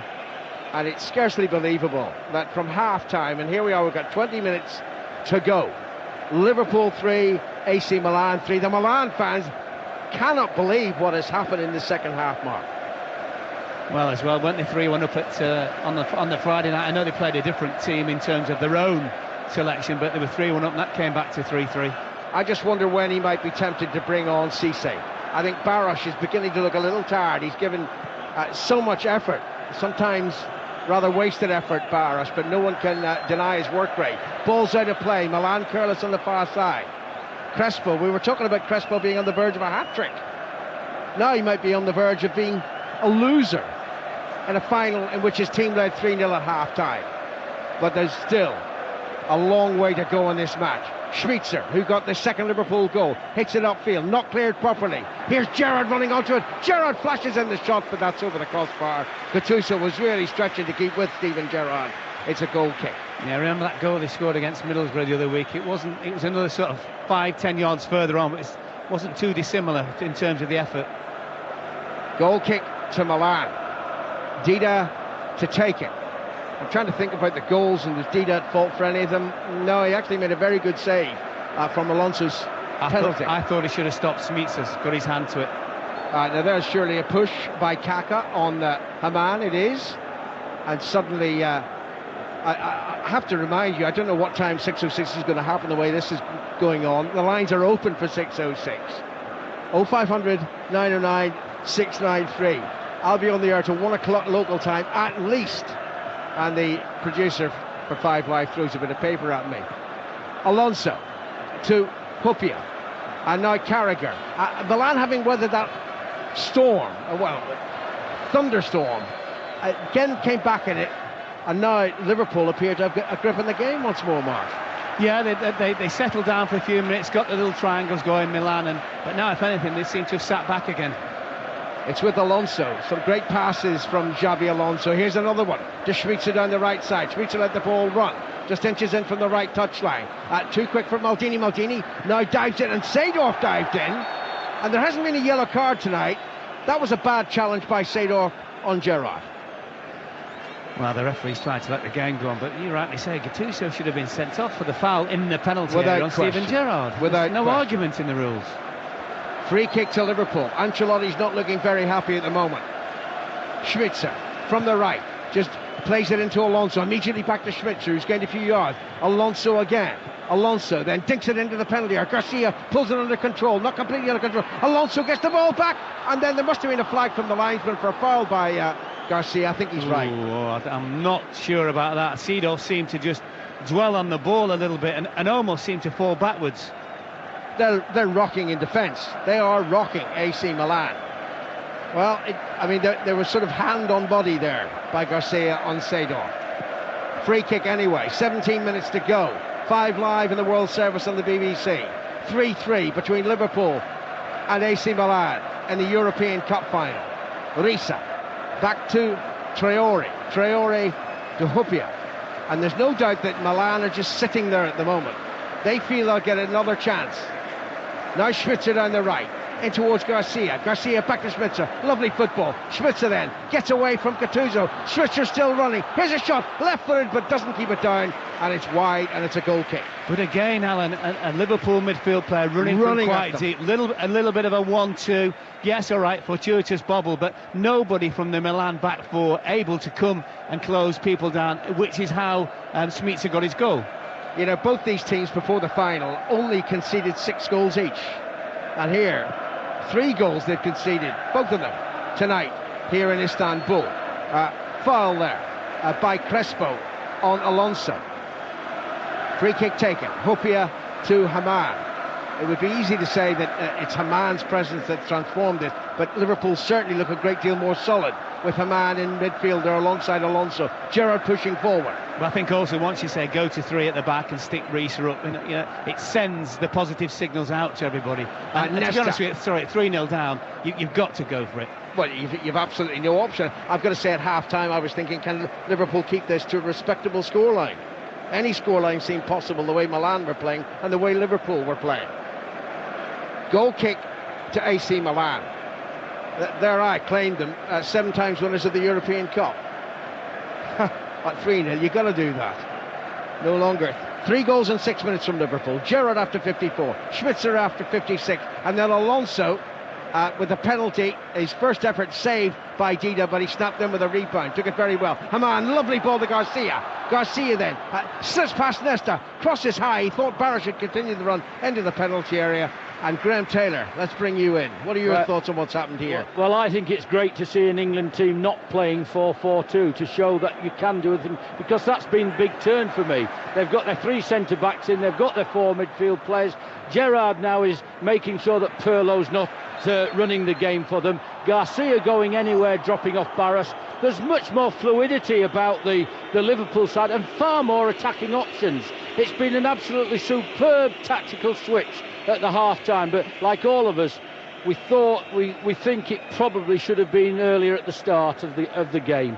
Well, while you were talking, Graham, the first yellow card of the evening, and it was a deserved yellow for Jamie Carragher. His challenge was very high.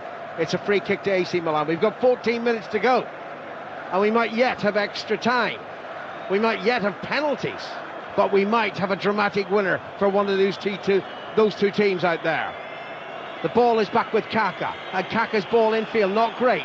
Alonso is there. It's played away. It's hit Alonso. Brilliantly played by Haman, shielding it. On towards Garcia. Nesta gets in there first. Nesta finds Cafu on the far side of the field. Into Gattuso. Gattuso to Pirlo. Pirlo hits it down the right side towards Shevchenko, but Traore was across there, and Traore has many faults, but speed is not one of them. He gets there before Shevchenko, and the ball's out of play for a throw-in. And recovery speed as well. And just at the moment as well, Milan, nice intricate pass in midfield. The final ball's been wasteful for them. Risa hits it out of play there. He was trying to hook it in towards Barros.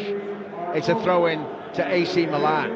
Benitez now in consultation with his staff, sitting on the bench in the dugout. Ancelotti is way out there towards the touchline. He cannot believe what has happened in this second half.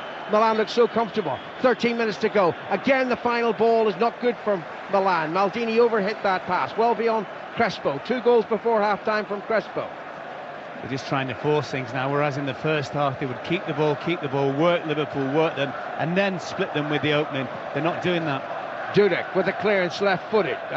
Gerrard knew it wasn't going to reach him, but it breaks now off a Milan head to Schweizer. Schweizer to Carragher. Carragher's been playing central defence all season. Suddenly finds himself playing on the right side of a 3. Reece is certainly in midfield. Traore down the left, Carragher down the right, and Hupia between them. Hupia onto Alonso. But they're doing extremely well, Alan, because both the sides of the 3 central defenders, Carragher right, Traore left, are splitting and coming and playing on the touchline, and they're stretching Milan, and they're getting out all the time. Well, Stam was stretched there, but the linesman, who I think has made a few dubious decisions actually about offside down this flank, he gives offside against Baros. Baros and Nesta ran across behind Stam. Anyway, the free kick goes to Milan, it is taken. And then Nesta on to Cafu on the far side of the field. Cafu just short of the halfway line, into Sador, and Sador hits it long, aimed at Shevchenko, but badly aimed. Carragher volleys it away. Hupia clears 2, headed back by Gattuso. Hupia with a brilliant header onto Gerrard. Gerrard to the left side, and Risa, who thought about hitting a first-time cross-field pass, changed his mind. It's back with Traore, and to the goalkeeper Dudek on his left foot, his favourite foot. Dudek out to Carragher. 11 minutes to go. Benitez is now out again in that technical area, urging his side with tactical instruction. Alonso to Haman. Liverpool's midfield looks so much better in the second half. Alonso to Gerrard on the far side. Suddenly the trio are running it. Gerrard upfield, Garcia onside, tried to chest it back towards Baros, didn't get it quite right, and Milan survived. Milan clear. He looked slightly confused that the ball actually came all the way through, and yet from here you could see where it was going. Now, danger here for Liverpool as Shevchenko comes forward. He's got past 2 defenders, on into the penalty area. Crespo is there. Crespo pulls it back towards Kaka. Great tackle by Carragher.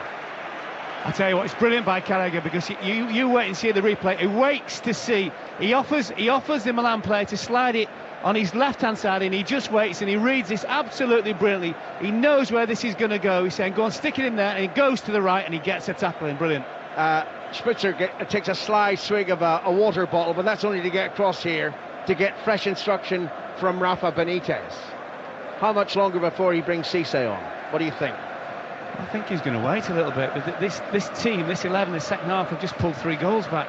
10 minutes left here in Istanbul. 10 minutes of normal time. Now that is a foul by Baros, and Baros may well be booked. He is being booked. Second player of the evening. That, I think, is in the referee's judgment for persistent foul play by Baros. Yeah, well. And yet Gattuso's on the pitch. Well, the referee's got it wrong on 2 occasions for me, certainly. First, it should have been a penalty for handball by Nesta, and then there was a penalty for Gattuso's last-ditch foul on Gerrard, who was clean through into the penalty area. Not even a yellow card for Gattuso. The Spanish referee has got those decisions wrong. 9 minutes left. Milan inside Liverpool's half. Cafu just plays it beyond the Liverpool player. In goes Traore again, and not only does he win the tackle, he wins the throw-in, playing it off Cafu out of play. Well, that's just he's better when he has something or somebody definitive to mark. That's the thing about Traore. When you give him space and time and give him the ball, he gives it back to you. But in this particular role, he's done well in the second half. And what great credit we must offer to John Toshak, who looked at this Liverpool lineup and said, yes, they can play a 3. Now, Milan shoot at goal. Shevchenko appeals that his shot was deflected off Carragher. It wasn't. It's a goal kick. I mean, Mark, when you're only, 9 minutes away now from an extra 30 minutes, Cisse's coming on. He's not waiting until extra time. He's bringing Cisse on. I think that must be for Baros. You would certainly have thought so, unless, of course, it's Garcia. But I would certainly say with Liverpool and Benitez, his substitutions in the second half have basically got the team back in this game. Well, it was just the one substitution, remember. It was bringing on Haman, taking off Finnan, changing the shape of the defence, changing the course of the game. 3-3. John, what are your thoughts? Well, I think we say as well, you know, prevention's better than cure. And Rafa knows, even he wouldn't have expected such a dramatic turnaround in this. But I think he probably, look, we've got to salvage a bit of pride. I'm kicking myself because of the mistake I've made. What I'm going to do is put Hamann alongside Xavi and let him enjoy himself, something that he hasn't been able to do with Gerrard. Push Risa further forward, play a 3 at the back. And all of a sudden, I mean, even though you'd expect things to be a lot better, none of us could have expected the team to score 3 goals in 6 minutes in a Champions League final. And now I can't see a way back for Milan, to be honest with you.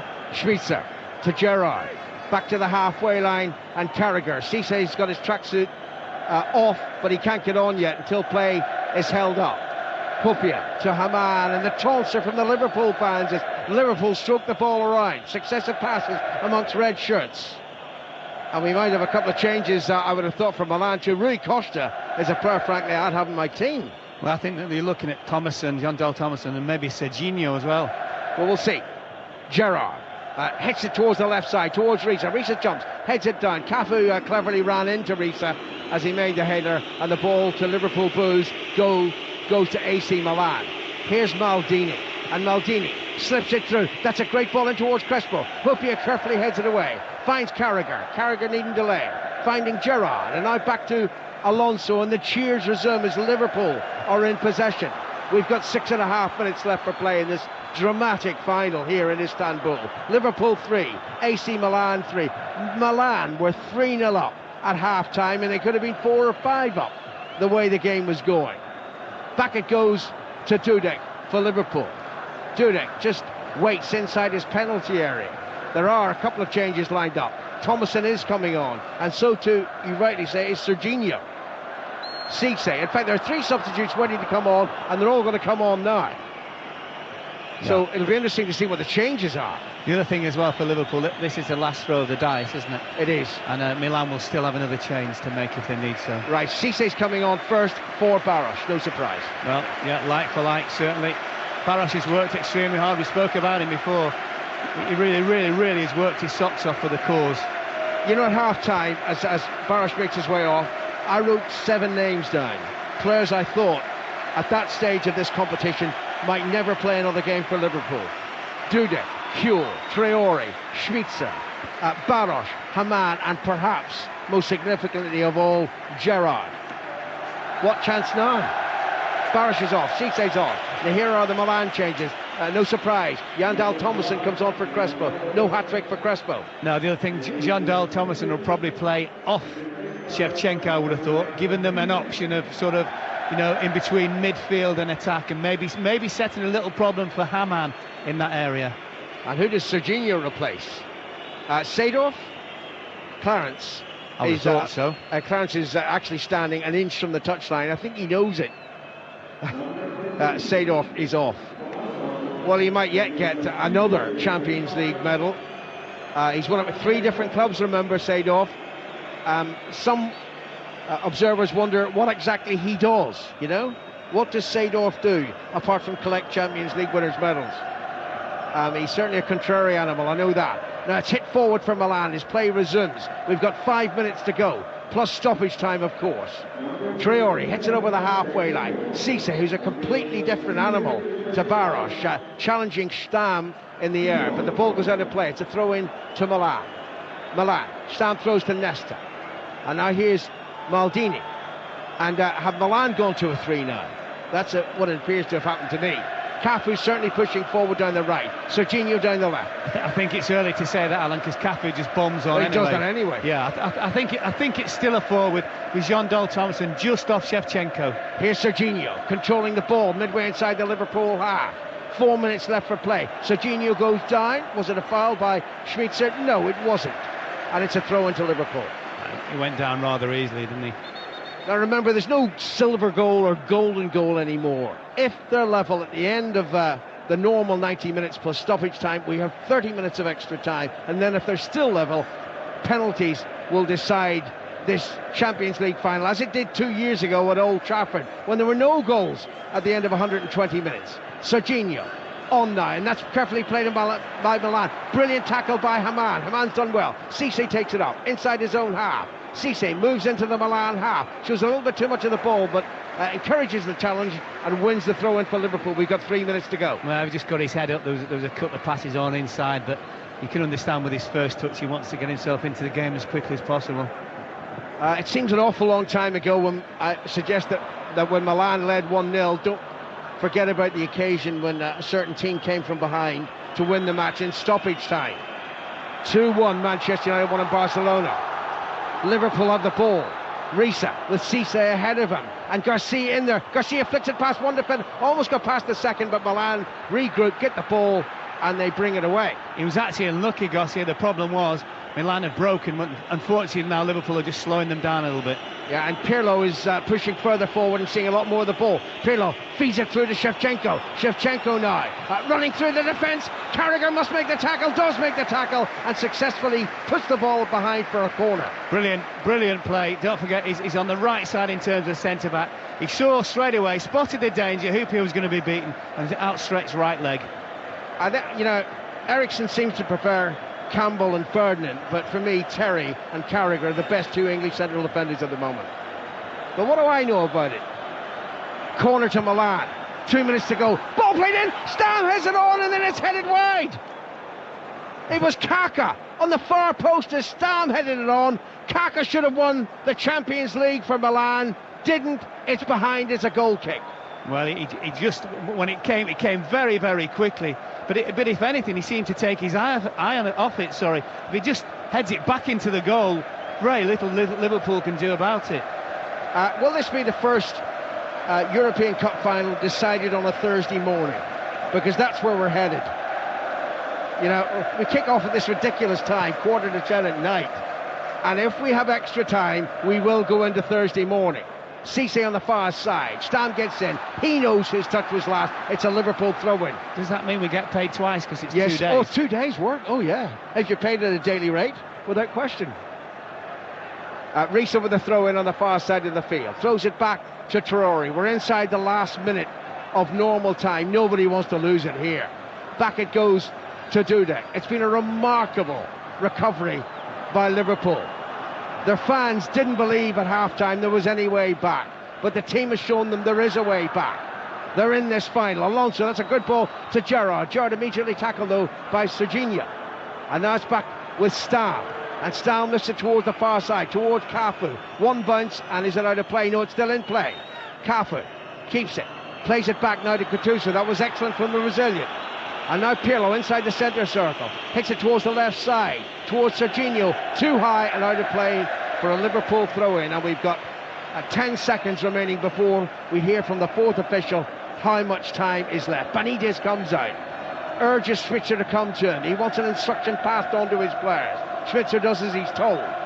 Carragher waiting for the throw-in. Here's the fourth official. We'll know how much time will be added on for stoppages. Just 2 minutes. Well, that's a surprise in itself. Throw-in taken. Gerrard heads it on, and it's out of play. You'll never walk alone. Reverberates around the Ataturk Stadium in Istanbul. There were heads in scarves, heads in hands at half-time. Not believing. 3-3. Remarkable. Maldini plays it upfield. Hupia heads it away. Haman heads it further clear. And Carragher, right-footed, knocks it into the half, the Milan half. Cisse heads it on.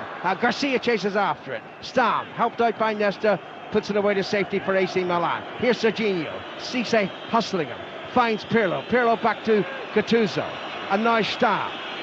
Stam on towards the halfway line. And Kaka just skips away from Haman. Kaka running ominously towards the Liverpool penalty on his left foot. There's the cross, looking for Shevchenko. Carragher jumps, heads it clear, and Gerrard sweeps it away to safety. And then Cisse is fouled by Maldini, surely. Cynical foul as well. He didn't even give a free kick. Pirlo towards Serginho. Serginho slips it through the legs of Gerrard. Alonso's across, and Cooley slips it away from Serginho. Plays it to Gerrard. We've got 40 seconds remaining of stoppage time. Liverpool on the counter-attack here. It fizzles out as Garcia's pass. Doesn't find Cisse. Here's Stam. One more attack left, and it might be a Milan attack. Cafu on the far side of the field. Into the Liverpool half. Tries to slip it in. It hits Haman and rebounds out of play for a throw-in.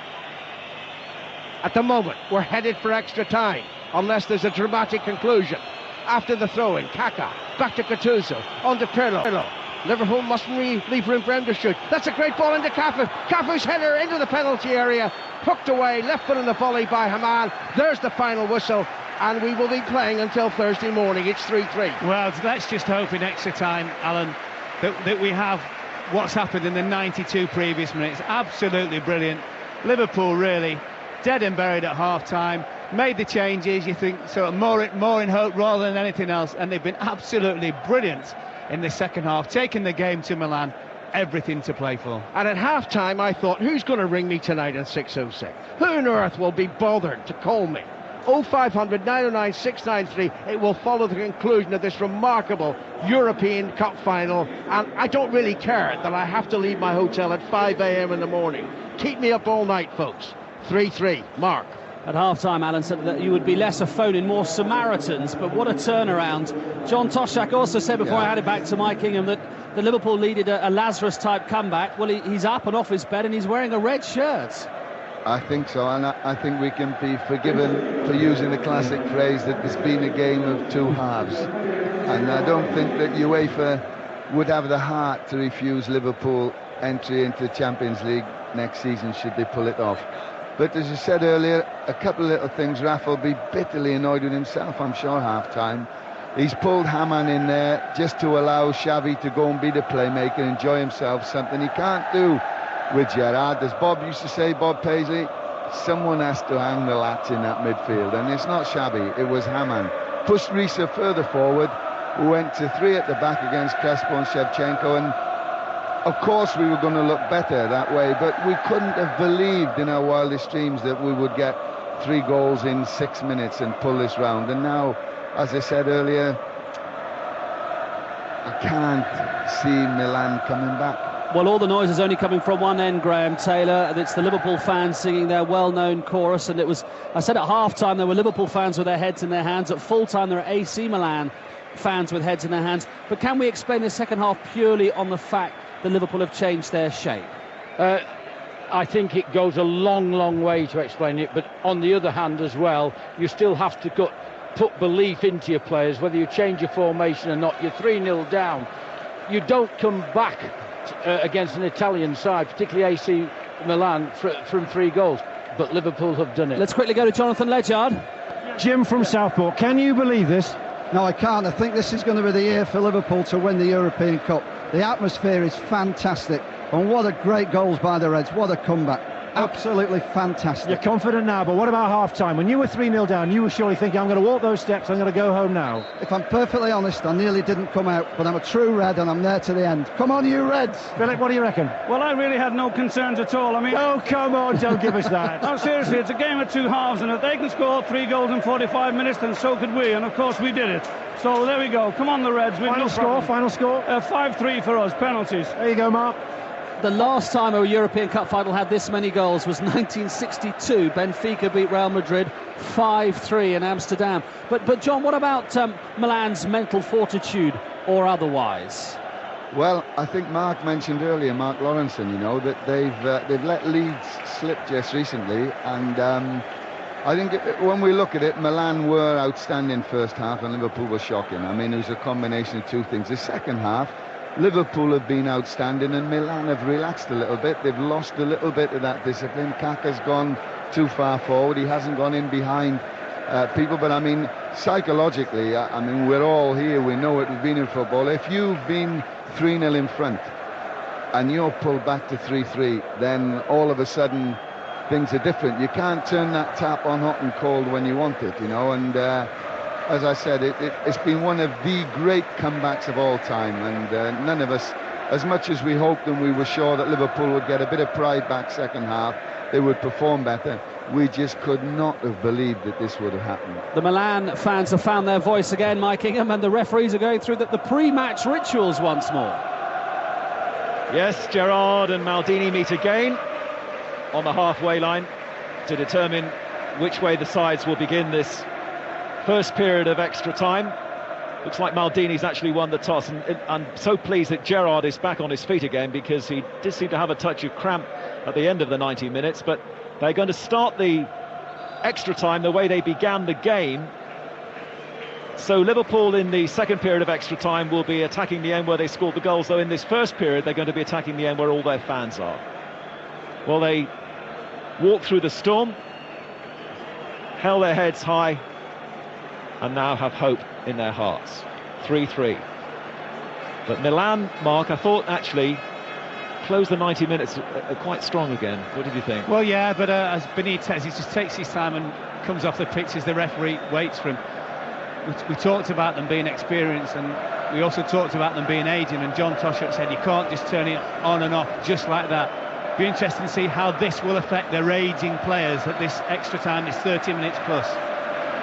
And here we go, and the ball is over on the Liverpool right with their captain Gerrard, long towards Cisse, and Milan are there defensively once more through Maldini. And this was the way Milan started the game, and this was the way they played and scored their 3 goals. And there's still work for Liverpool to do now as the influential Kaká finds Cafu with 4 Brazilians now in this Milan lineup, and they mustn't give this man too much space. Pirlo, as we welcome back World Service to Istanbul, joining us on 5 Live. The first period of extra time is just underway here. There'll be no silver goals or golden goals. We've a guaranteed 30 minutes, and it's Pirlo once more, and Liverpool mustn't let Milan get back into the groove again. As Kaká takes possession, drills the ball into the area. Thomason has a little flick at it. Liverpool haven't cut it out yet near side the field. Now they have. But Milan have started extra time sharply here. 1 minute gone, and Jaap Stam receives following the throw-in from Cafu. Stam now into Nesta. All the Milan players are inside the Liverpool half, as Pirlo has a go from 40 yards, hits the advertising board, and Dudek's got a goal kick. Well, it did, but it didn't dip late enough to cause Dudek a problem. We've never seen it on the screen, what I thought was a chance for John Dole Thomason. It seemed to come over Hoopier's head, and he almost felt as though he didn't gamble, and I think he could have probably done better with it. 2 former Newcastle players now involved in this European Cup final, one either side. Hamann of Liverpool, Thomason, the Dane, of AC Milan. It's a goal kick now to be taken by Jerzy Dudek. Looking to Cisse. Maldini will head it back to the halfway line. Liverpool trying to settle down at the start of this first period. They must remember how it was when they turned the screw and put Milan under pressure. And now here comes Hamann, tall and composed, flicked on by Luis Garcia. Smitzer, this is better from Liverpool. Their first attacking moves of the second half. Ball is played into Alonso. And now it's Smitzer trying to find Cisse, headed away by Nesta. Ball on the edge of the Milan area. Hamann may win this back once more and finds Alonso. Liverpool pick up the possession short of the halfway line with Sami Hyypiä. Hyypiä to Carragher. Remember, he picked up a yellow card, so he has to watch it now as Hyypiä hits it long down the centre, tries to find Cisse. Away by Nesta. And Gattuso smooths it away from Milan, and it's now with Cafu down this near side of the field. A word from John Toshak. John? Yeah, interesting to see Gerrard and Smitzer swap positions there. I don't know whether he'd be struggling with something, Gerrard, but I mean that the Xavi Alonso, Hamann, Gerrard, the 3 in that midfield area where it all goes on has been one of the real reasons for Liverpool's success. Well, he's the dynamo, Mark, and they don't want Steven Gerrard at anything less than fully fit down there, do they? No, but I think what's happened is I think they're worried slightly about Serginho, who's come on obviously as a substitute late in the game, and I think Gerrard will be in there to counter Serginho rather than Smitzer doing that job. So you think it's that and not a fitness problem for him? Yes. Yeah, okay. In goes Thomason, and Thomason now trying to get away from the Liverpool defenders. Liverpool mustn't concede moments like this. This is a free kick to AC Milan, dead centre, and Pirlo's already delivered 1 goal from a free kick for Paolo Maldini. And now how many players will Milan commit forward here? But Shevchenko himself may decide to have a crack. And Pirlo at the moment's the closest to the ball, but ominously for Liverpool, Shevchenko's just behind him. Serginho's there too. Free kick to AC Milan, trying to reassert themselves in this extraordinary final.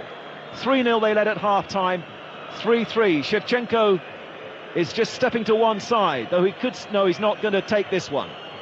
Pirlo is going to drive this ball in. Jaap Stam alongside him. Free kick to AC Milan, and that's awful in the end from Pirlo. It's gone a long way back into the running track behind Dudek's goal. Immediately he gets a replacement ball so the game can restart. It was a very relaxed run-up, wasn't it? And he's tried to hit across the ball, right foot, to make it swerve, but it never ever started on the frame of the goal and just kept going higher as it went over Dudek's bar. So many times, Mark, in finals we see it getting very cagey, don't we, once it gets into extra time? This is what I think will happen here, Mike, to be quite honest with you. I really do, because you have to remember, obviously, in the second half, Liverpool had to really go for it. They've got themselves parity now, and I think they'll probe and probe away, but I don't think they'll really go for it. Long ball forward, and Cisse, it's just goal! The flag took an age there as the ball was delivered by Risa. Cisse looked as if he was going to be through, and then suddenly the flag went up, and now Liverpool have to filter back because Milan are crossing the halfway line. And the ball is with Pirlo, feeds Serginho. Thomason's in the area, Shevchenko too, the ball doesn't come in. I remember Benitez was saying yesterday that, well, he reckons Liverpool haven't been practicing the penalties, but at the moment we're only 25 minutes away from that possibility of a penalty shootout. Maldini now for AC Milan, got the show on the road with the opening goal. Poor ball in though, headed away by Haman. Liverpool must get back in control of midfield here, with Haman and Alonso. Gerrard in a wider position now. It's with Cafu down the Milan right, Cafu faced by Risa. Into Gattuso, Milan getting more possession at the start of the second half. Referee's played an advantage because of a foul by Haman, then Cafu's offside. Spanish referee giving Milan a good advantage there, and it's a free kick to Liverpool. Just as well that he was offside. Clever little ball by Pirlo, just lifted it over Risa. Maldini 52 seconds, then 2 from Crespo. 3-0 at half-time. In the second half, Gerrard with a header, Smitsa with a pile driver, and then a penalty, well, initially saved by Dida from Xavi Alonso, but Alonso was there for the rebound. 3-3, and the ball out of play over on the far side for a Milan throw. 6 minutes gone into this first period of extra time in Istanbul, and it's much slower pace at the moment. And Milan are getting much more of the possession than they had in that second half. Yapstam for them. To Cafu, who's spending a lot of time at the moment inside the Liverpool half. Stam again looking to try and find Cafu. Liverpool on the defensive, and now Haman is there. Haman tries to pick out Cisse, but only finds Pirlo. And now Kaka picks the ball up in the deep. Serginho's made a run on the outside. It comes back into central midfield once more, though. Milan at the moment just seem to have the control here, as Serginho nudges forward down that left-hand side. Great challenge coming in, though, from Steven Gerrard. That's the role that Mark Lawrenson was saying that he thinks Benitez has given him, to try and shadow Serginho. Now mistake by Pirlo, and Liverpool have a throw-in deep inside their own half. Yeah, the game's just died a little bit, but as we say, I don't particularly think either team are really going to go for it, Mike. It's a case of, I mean, can you imagine the roller coaster of emotions on behalf of both teams, and in the end actually wears you out, not just physically but mentally. Well, the last time they won this trophy, the two clubs, they both won in penalty shootouts. Milan against Juventus at Old Trafford, Liverpool of course in '84 against Roma. Here come Liverpool though now, but I don't think Garcia will reach that, and it's Maldini tidying up for Milan. Back to Dida, who was the hero of course in the penalty shootout at Old Trafford against Juventus. Carragher, and Liverpool being pressed back a little bit too much for their own liking here, as Milan try and go forward once more, but Traore, who's suddenly grown in confidence after a very jittery first half, but then Liverpool give the ball away too easily. Mustn't do that. Milan have it. Pirlo to Gattuso near side of the field. They can still make one more change, can't they, Milan, if they want to in the game. The other thing as well is with Stevie Gerrard, he's almost playing as a right back, and Liverpool with Risa on the left have got the 3 centre-backs. They're almost gone to 5 at the moment and dropping quite deep. And Maldini said that Liverpool's approach essentially is cautious. We know how to attack, he said before the game. Well, Liverpool had to attack in the second half, and how they did it with those 3 goals. But just at the moment, the signs are not great for Liverpool, with Milan getting hold of the ball once more in midfield and then fouling Haman.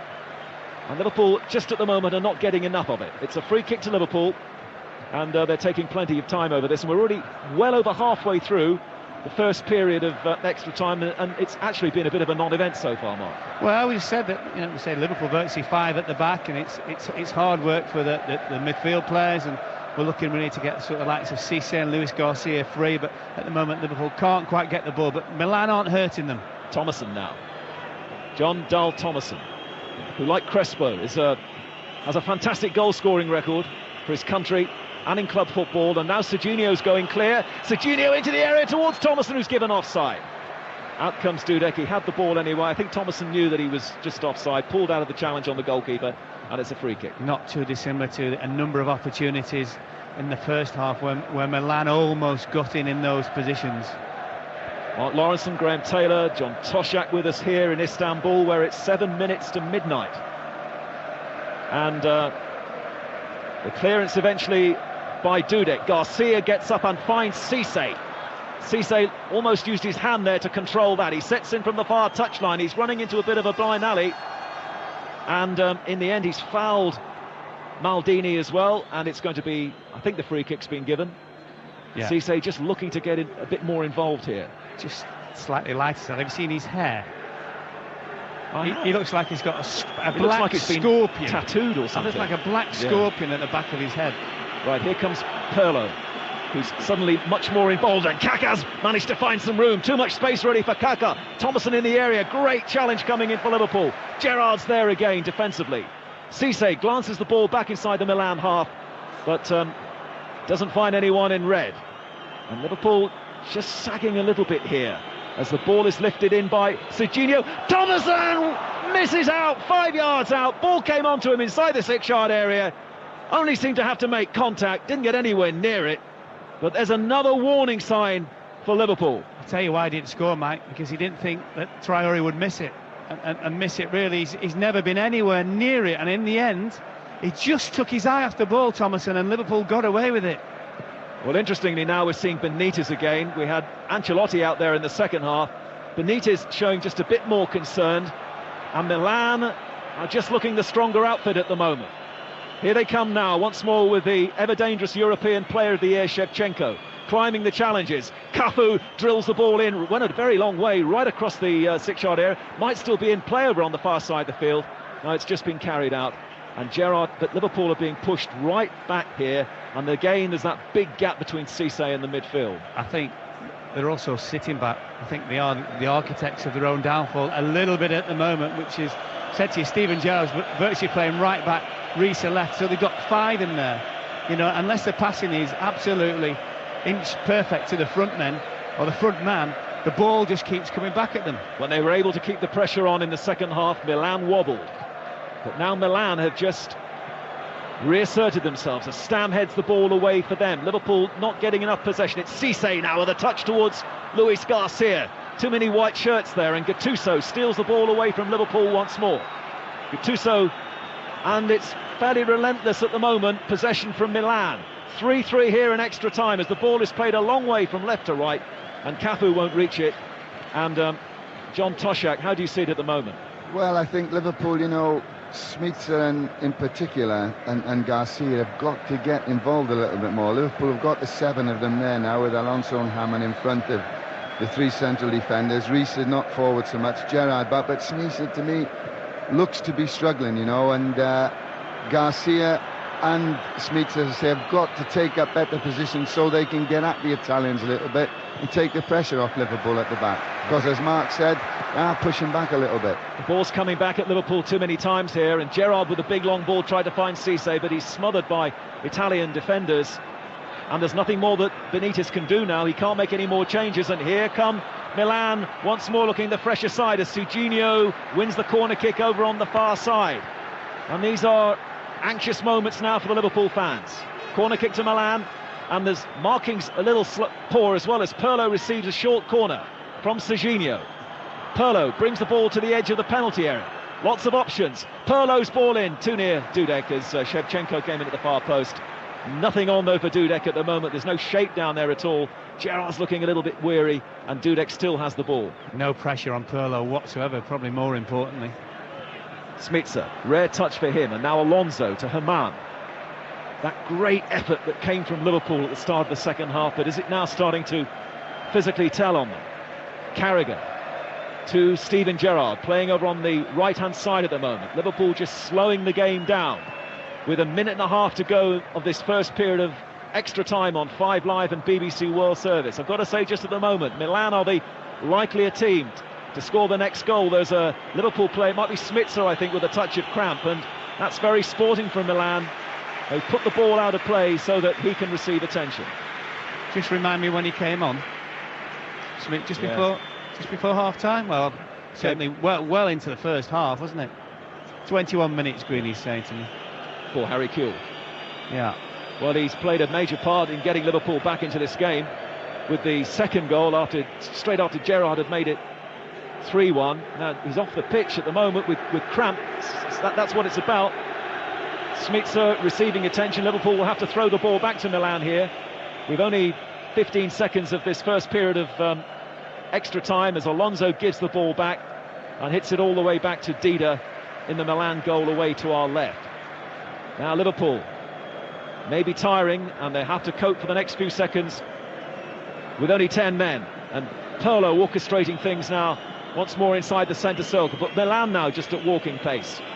It's with Kaka as Smitzer still struggles to get back on his feet again over on the far side of the field, and Milan try to take advantage. 3-3 here in added time, and really at the end of the first period now, as that's a poor one from Gattuso to Cafu as they look for permission to bring Smitzer back on again. We're going to play one more minute at the end of this first period of extra time, but Liverpool do seem to have shot their bolt a bit here, Mark. Well, whether Benitez has just said in the first period of extra time, just keep it nice and tight, let's see what Milan do, if anything, and then you know, maybe another master plan, go for it. Thomason holds the ball up well for AC Milan. Most of this first period has been played inside the Liverpool half. Nice play now from Cafu. It's a bit deep that towards Shevchenko. Shevchenko stretched though, got the volley in, and Dudek was on the end of it, and that is the end of the first period of added time. It's been all AC Milan in this first period. There's a nice exchange there at the end between Shevchenko and Steven Gerrard, and again the two players are embracing. So we are at the moment heading for penalties. Alan?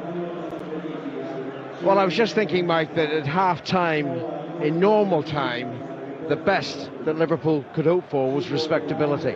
Here at half-time and extra time, it looks as if the best they can hope for is penalties. They've already surprised us once. Can they surprise us again, Mark?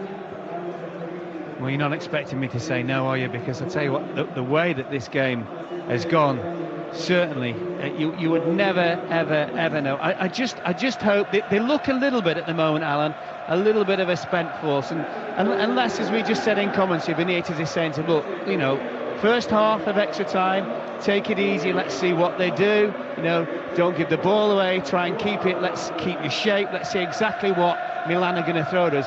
The start of the second half will show us. It's midnight.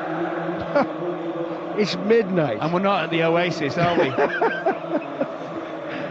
0500 909 693 is the number to call. I do believe that you're still awake, and a lot of you will want to call 606 at the conclusion of this final. Whatever the result now, whatever happens to the destination of this Champions League, the referee really needs to get them underway as quickly as possible. There shouldn't have been any break in play at all.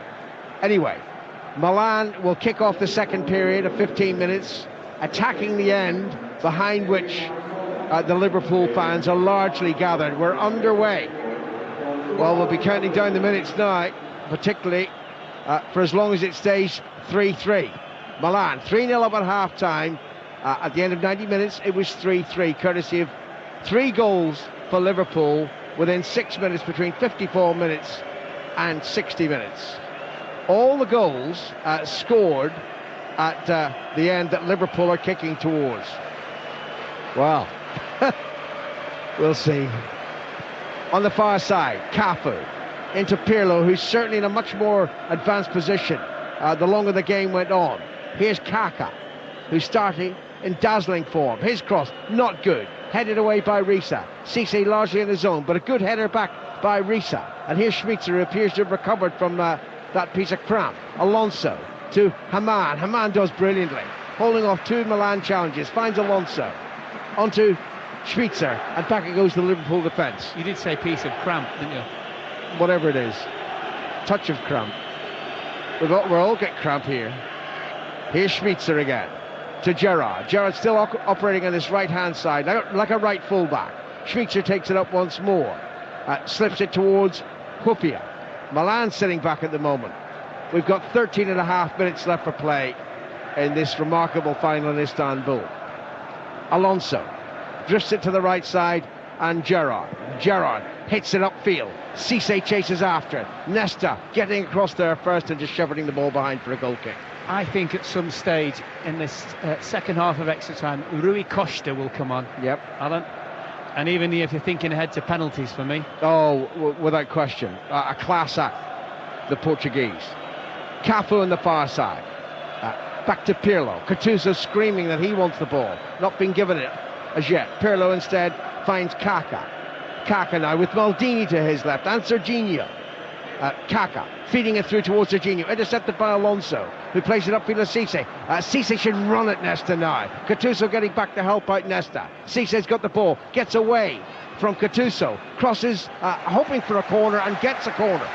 That's what he's so good at. He has such a threatening pace, and straight away, as soon as the ball was slid down to him down the right-hand side, Gattuso's in there trying to double mark on Nesta, and he's still got his team a corner. Talk about a front man playing up there on his own and getting something from you from just a little bit of a nothing ball. I wonder how many people just switched off their radios or television sets at half-time thinking, can't bear any more of this.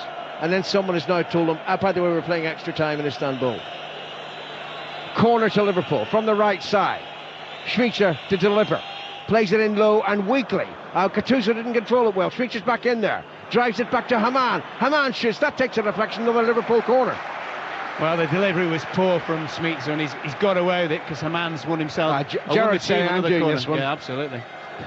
You get in the penalty area somewhere, you might do some good, but I'll take the corner, says Steven Gerrard, the Liverpool captain. From the right. Now, how many red shirts are inside that penalty area? I count 6, plus Haman lurking. And so too is Risa. Now, Gerrard sometimes flicks these back for Risa. There it goes, though it's deep. Into the penalty area. Hupia heads it down. Cleared, and there must have been a foul challenge there. I think there was by Carragher. It's a free kick to AC Milan. That really, because it's a good corner, because Hippi just peels off his man, goes towards, well, beyond the far post and dinks it back in, so it's a cheap foul. Nesta flicks the free kick to Pirlo, and it comes towards the near side, and Serginho into Pirlo again, seeing far too much of the ball for my liking. Pirlo, on it goes. Shevchenko spins away. Red shirts converge on him. Gets the cross in towards Thomason. Again, Traore was stretched there. Didn't know what he was doing, Traore. Thomason back to Cafu, and Cafu in field, taken on the chest by Gattuso. There was a little spell of Liverpool pressure there. Now it's back with Milan. They have been dominant in extra time. We've got 11 minutes to go in the second period.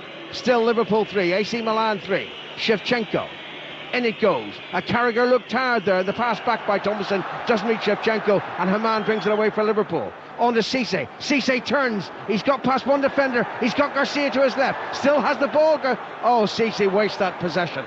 He in the end shoots from about 30 yards from goal, and it bumbles through to the goalkeeper. I just can't believe he never saw Garcia, because he started to run the same way. You must see that in your eye line a red shirt run across you. Can't believe he didn't see him. Pirlo, good ball to the left side towards Serginho, who brings it down brilliantly into the penalty area. It goes, and it was deflected away by Carragher. Could have gone anywhere, could have gone into his own net. It's cleared, and Carragher's been hurt there. Carragher is injured at the moment. Risa hits the ball upfield. Carragher's down inside his penalty area, and Risa just clatters it into the Milan half and out of play. I think, you know what, he's got cramp right at the very, very top of his leg.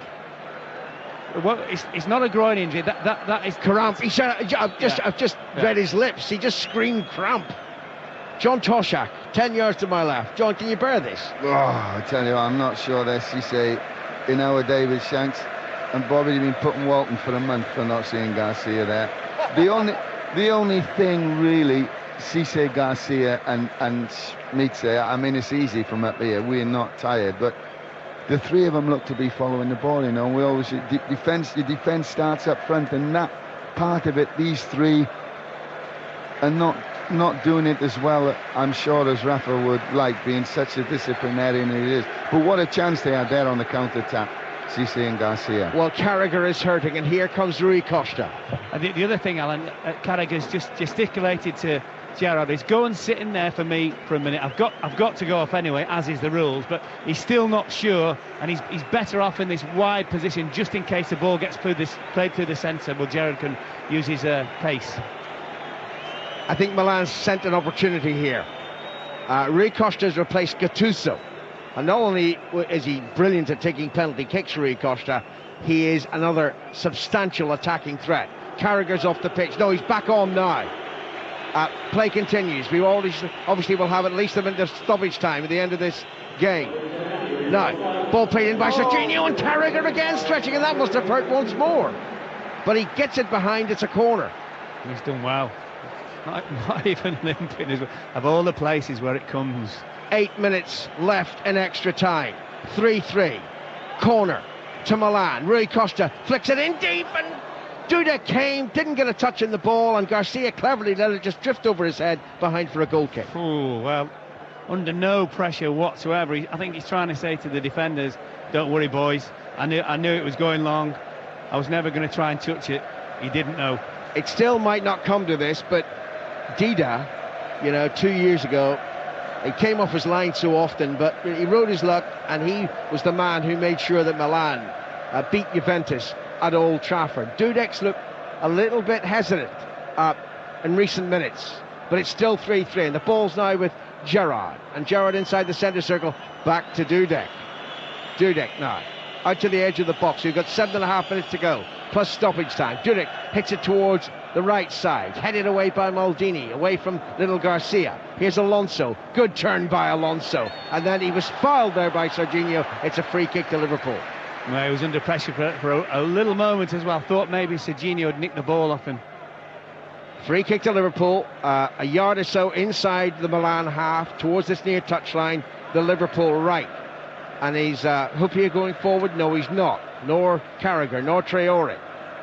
It looks as if it's going to be aimed at Cisse. It is. Cisse jumps, heads it onto the penalty area, but to no good effect. It's back to Dida. Well, not only that, it was a high ball, so he's going to have to generate any kind of pace, and Garcia hadn't even gambled in case he flicked it on. Milan don't want the lottery of penalties, that's obvious. They want to win it here in extra time with a fourth goal.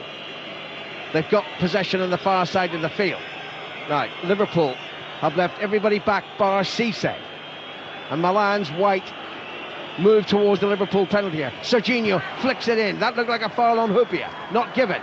And then Garcia caught in possession. Very careless indeed by Garcia. Taken up now by Pirlo, the dangerous Pirlo, down the left flank for Milan, and he gets beyond Gerrard. Pirlo still running, and that was an obstruction by Haman. Now I think Pirlo ran into the German. Definitely. I mean, it is really, really clever play by Pirlo. He just nudged it to a side and made sure he ran into Haman, and the referee had to give the foul. Great play initially, mind. No question about it. But, well, Haman made sure he also made contact with Pirlo. Now, this is a free kick in a very promising area for Pirlo. Yes, the angle is acute. There are only two men inside the Liverpool wall. But Pirlo can whip this in towards the far post. Dudek beware. Played in, took a deflection. That's gone behind for a corner. Yeah, Luis Garcia, I think, just got something on it and took it high and arced over the far post of Liverpool. It's the last time I'm going to tell you. 0500 909 693, the number to call for 606, which will follow sometime. Corner to Milan. 5 minutes of extra time remaining. 3-3. Swung in left footed. Great corner. Well defended too by Liverpool. It was Carragher who headed away. Milan have it back again on the far side of the field. And another cross whipped in. Hupia heads it down. And this time Alonso carefully side foots the pass to the right. Oh, Schmitzer looks very tired. He still has the ball though. Up towards the halfway line, and then was he balked? Surely. No. He played for a foul. The referee didn't give it. Oh, well, Schmitzer looks absolutely out in his feet. Most of the Liverpool team look out in their feet. Gerrard just about gets in a challenge there, finds a man. Schmitzer to Garcia. Garcia back to Haman, and swept on towards the far side. My God, do you know something? I'm not saying that they're getting the decisions wrong, but both linesmen take half an hour to raise their flag. Offside against Cisse. Do you know what seems to happen? It's almost as they decide when the ball comes to them rather than when it's kicked. Very, very slow. The ball is with Pirlo, and Pirlo finds Rui Costa. Rui Costa slips it towards Shevchenko, who is fouling Hupia. Hupia still managed to clear it. Referee saw that one. Now Garcia from Alonso's path on towards Cisse. Not the best of balls. Cisse got no chance of that. Headed clear by Nesta. Milan come forward again. 4 minutes left for play. Cafu over the halfway line. In it goes. And drifted towards the left side, towards Serginho. Gerrard rises well. Heads it infield to Alonso. And Alonso Cooley plays it towards Schmitzer, but Schmitzer didn't make enough effort to get to the ball. Pirlo has it from Milan to Serginho. Benitez streaming instruction. Serginho takes on Gerrard. Gerrard dives in and gets to the ball and clears it towards the halfway line, and now it comes off Maldini. That's ridiculous. Maldini gets the throw-in. That had to be a Liverpool throw-in. I would think so. Dear, oh dear. No wonder Benitez is frustrated. Stam on the halfway line after Milan take the throw-in that shouldn't have been theirs. All the fans are anxious now. Nobody wants to lose with this time remaining. Just 3 minutes of extra time. 3-3. Ball played in. Header dive, save by Dudek.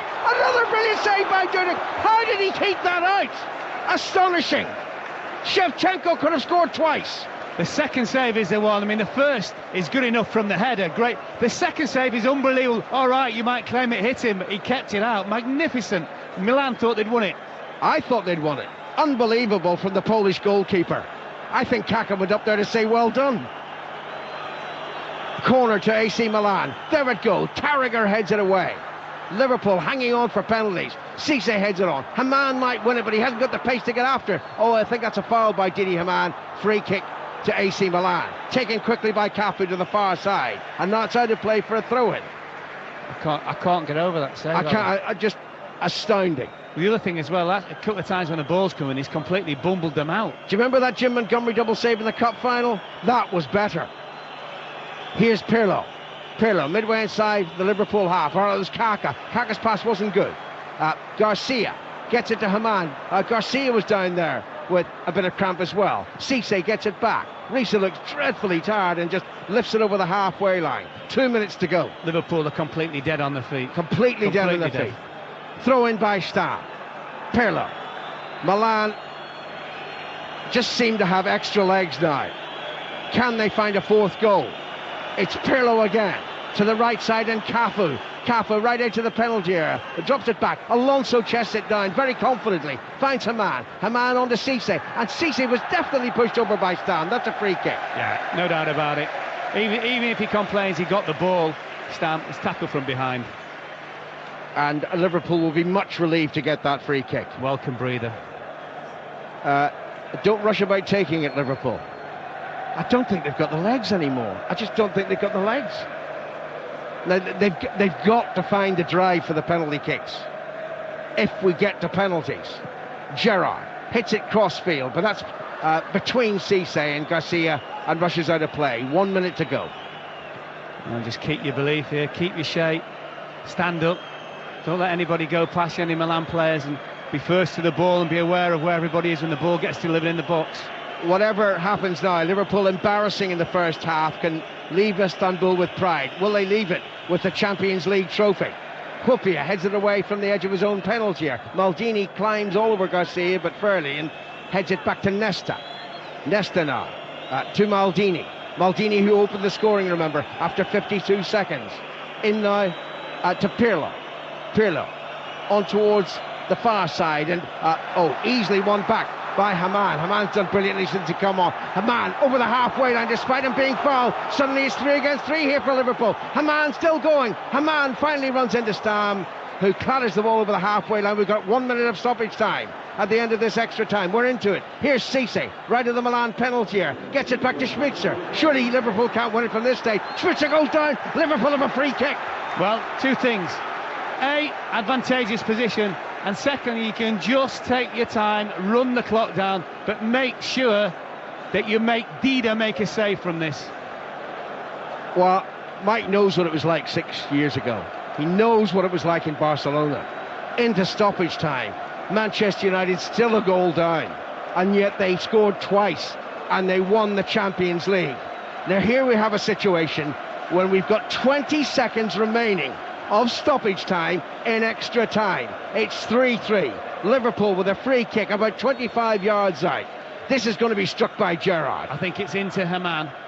Into Haman, back to Gerrard. Takes the wall out of play. Liverpool wait because the referee waits. Gonzalez now steps away. He thinks Milan's defence is 10 yards away from the ball. I can't believe this. We've had our minute of stoppage time. This will be the last significant action. Tita for Gerrard. No, it's back to Risa. Risa's shot blocked, and there's the final whistle. That was the last action. My word. That was a really clever free kick, because I think it had everybody guessing what they were going to do, and we guessed completely wrongly. Slipped into Alonso as well, but, well, this is seat to your pants time now. I mean, if you're the manager, if you're Benitez, you go, brilliant, you've won the game as far as I'm concerned. Whatever happens in the penalties, go and take them with confidence. Just take the pressure off them. Take the pressure off them. Well, will it have mattered whether or not Liverpool have practiced penalties? I still think it's down to psychology here. It's who really believes will win. At the end of extra time, Liverpool 3, AC Milan 3. Thank you very much indeed, Alan. John Toshak, they're absolutely gone, aren't they, Liverpool? This is realistically the only way they were going to win from at least half-time in that extra time penalties. Yeah, that's it. I feel as though I've been watching one of those Muhammad Ali, Joe Frazier fights, 15 rounds, right to the death. Penalty kicks, I always tend to look at the goalkeepers as well, as much as the keepers, and I must admit the Milan keeper looks an awesome sight, but there we are. Fantastic achievement from Liverpool, and now we'll see who really wants to take the penalty kicks. There's so much at stake. Winner takes all, nothing for the losers. Jamie Carragher is practically manhandling Jerzy Dudek, isn't he, there, and trying to rev him up, and now Harry Kewell's come to have a word. We think the penalties are going to be to our right, which would be in front of the AC Milan fans. If this is Dudek's last 10 minutes in a Liverpool shirt, as Rafa Benitez seems to be writing down the penalty takers, there's some way to bow out, Graham Taylor. Well, looking at Benitez there, he seemed to be going around with his notebook to certain players and saying, OK, now whether they decided before and he's just checking out, are you still OK for the penalty, etc., I don't know. But just seeing a little bit earlier, Carragher talking to Dudek, I believe, knowing what I do know of Jamie Carragher, he's probably saying to him, look, stand up as long as you can. Because that, for me, you can either do it one of two ways. You can choose, and does it go your way, or stand big and don't move, because you'll always get one penalty that doesn't go into the corner, and you'll probably only need to make the one save. And it seemed to me that he was really talking about that. John, does it matter that Liverpool have looked so tired, in the sense, this will take quite a lot out of you mentally, and if you're very heavy-legged, dead man walking as you're coming up to the spot, will that have an impact on the Liverpool players? I think that Liverpool, if you said to them at half-time, which one would you be happy to take a penalty kick? Any of you? I think 11 of them would have put their hands up. Now, I'm not so sure. But as I say, it's a fantastic achievement. I think they'll just be absolutely delighted, the fact that they've reached this stage, that they think, hey, we can't have put what we put into this second half and extra time now to miss out on penalty kicks. Don't tell me that, for goodness sake. So I've got to go with Liverpool. Who knows on your penalties? You cannot tell. I mean, what we're all saying before, it could go to penalties, but we're all saying it could go to penalties off a 0-0. Yeah. I mean, what do we know about it? That's the thing, and it's really been fantastic. 3-0, dead and out, back to 3-3. 30 minutes extra time on your back foot. You're into your penalties now. Be brave, be strong, get some pace on them, and you've done all that you can for us. One of these clubs is going to win the European Cup twice in a row on penalties. One's going to have won it on penalties and then lost it on penalties. Vassos Alexander, the party was sombre at half-time. What's it like now in Liverpool? Unbelievable. Everyone's singing "You'll Never Walk Alone," but they're tense. The tension, gut-wrenching. Everybody here at the Philharmonic Hall in Liverpool thought that Liverpool were going to score from that free kick right at the end of extra time. Suddenly the final whistle went, heads went into hands, the realisation that it's penalties, and there's nothing we can do here to influence the result from Liverpool, but we're trying. We're singing "You'll Never Walk Alone" in the atmosphere. Fantastic again. John, in the penalty shootout at Old Trafford that Alan and Mike described, Dida came racing off his line for a couple, and there was one famous photograph in the paper the next day. He must have been He must have been 4 or 5 foot off his line at least. You would hope that the referee will keep a good eye on that. Well, you don't see referees these days. I don't know, over the last few years, they seem to have abandoned that now with penalty kicks, particularly in situations like this. I think they just say, right, every man for himself now, do what you can. Yeah, I think that's wrong. I think if there is any way that you can, make sure that the goalkeepers stay, you're now going to have a number of penalties, and you can actually enforce that. And I think what referees should say to the goalkeepers to start with, listen, you stay on your line and let them know. Nice touch between the goalkeepers, Dudek and Dida, just shaking hands. Well, we had a penalty shootout on Saturday at the FA Cup final, the first cup final to go to spot kicks. This will be even more important, though, and even more dramatic. Time for the penalty shootout to start then. Mike Ingham to do the first penalty. Mike. Well, Mark Lawrenson, who of course was involved in the penalty shootout, reminds me that the penalties were taken in front of the Roma fans. They're going to be taken at the end where all the Milan fans are. Serginho, who was one of the players who missed a penalty at Old Trafford, the Brazilian, and a little bit of gamesmanship from Jerzy Dudek. Remember the fun and games with Bruce Grobbelaar, of course, in 1984. So it's getting to me. Easy for you to say. Well, it's Thursday morning. It's 22 minutes past midnight. And Serginho will take the first penalty for AC Milan. Dudek's doing his Grobbelaar impersonations in the goal away to our right. Milan looking to get off to a great start. All their players on the sideline. Oh, the ball from Serginho. It's gone a long way back. All the Milan players, squad players, linking arms down there, but what a great start from Liverpool's point of view. Now, can they capitalise on it? Well, he just laid back, Matt. You can see when he was coming up to strike it, Dudek dancing on the line, and he never went anywhere near the goal. Didi Hamann will take the first of Liverpool's penalties. I'm wondering when Gerrard's going to come into this. Gerrard, having missed against Tottenham, said he'd never take another penalty again for Liverpool. So Hamann has the first responsibility, and this is to give Liverpool the edge in this penalty shootout. Serginho has already missed. Hamann with quite a long run-up. He's going to hit it right-footed. Then he slows down, and he slips it into the net past Dida's right hand, and Liverpool are in front. Top penalty. Absolute top penalty. Right-footed, in step, right in the corner of the goal. Dida, no chance. Well, the Milan coach, Ancelotti, revealed yesterday that his team have been practicing the penalties. And here is, you would imagine, possibly one of their best penalty takers, because it's the dead ball specialist, Andrea Pirlo, whose free kick set up the goal for Maldini. Dudek says, here's the ball, son. And, well, it's gamesmanship, but this is tense stuff. And Liverpool just have the slenderest of advantages as Dudek waves both arms at Pirlo. Pirlo moves in, and Dudek spreads himself to the right and makes a save. Pirlo didn't really strike it with any conviction. And Cisse will step up now to try and put Liverpool 2-0 ahead. Well, again, dancing on the line. It was a poor penalty. Dudek guessed right, and as I say, very, very savable height.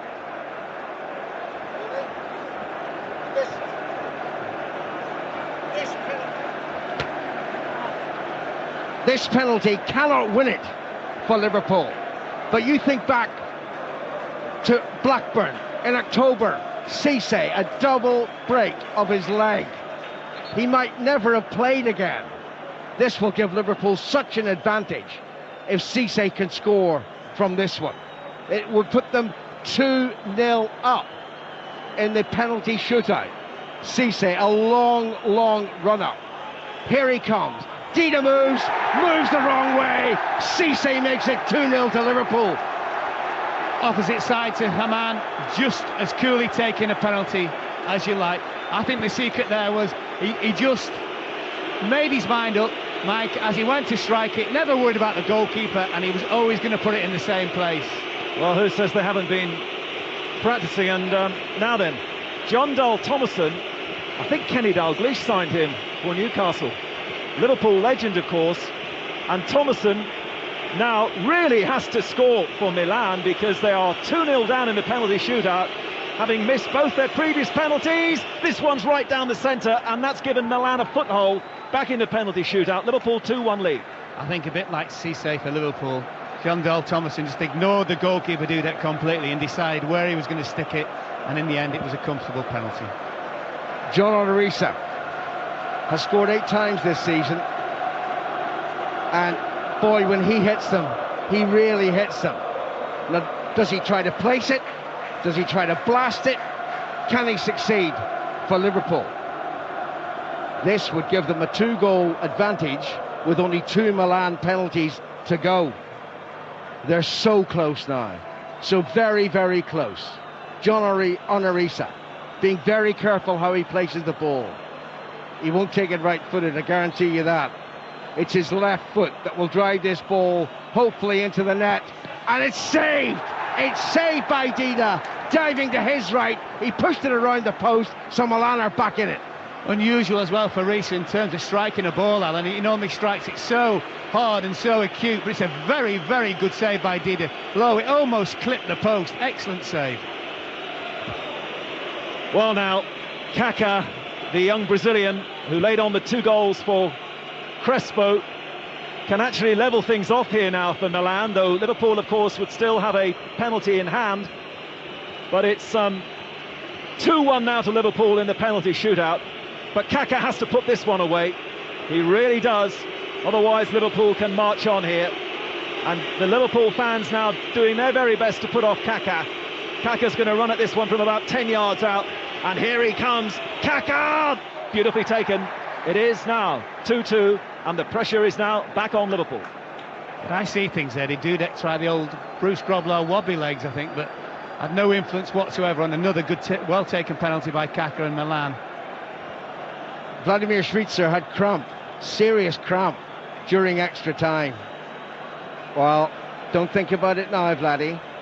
Just place that ball on the spot and plant it into the net. This to give Liverpool a 3-2 advantage with just 1 penalty each to come, guaranteed. Švicer, a long run-up.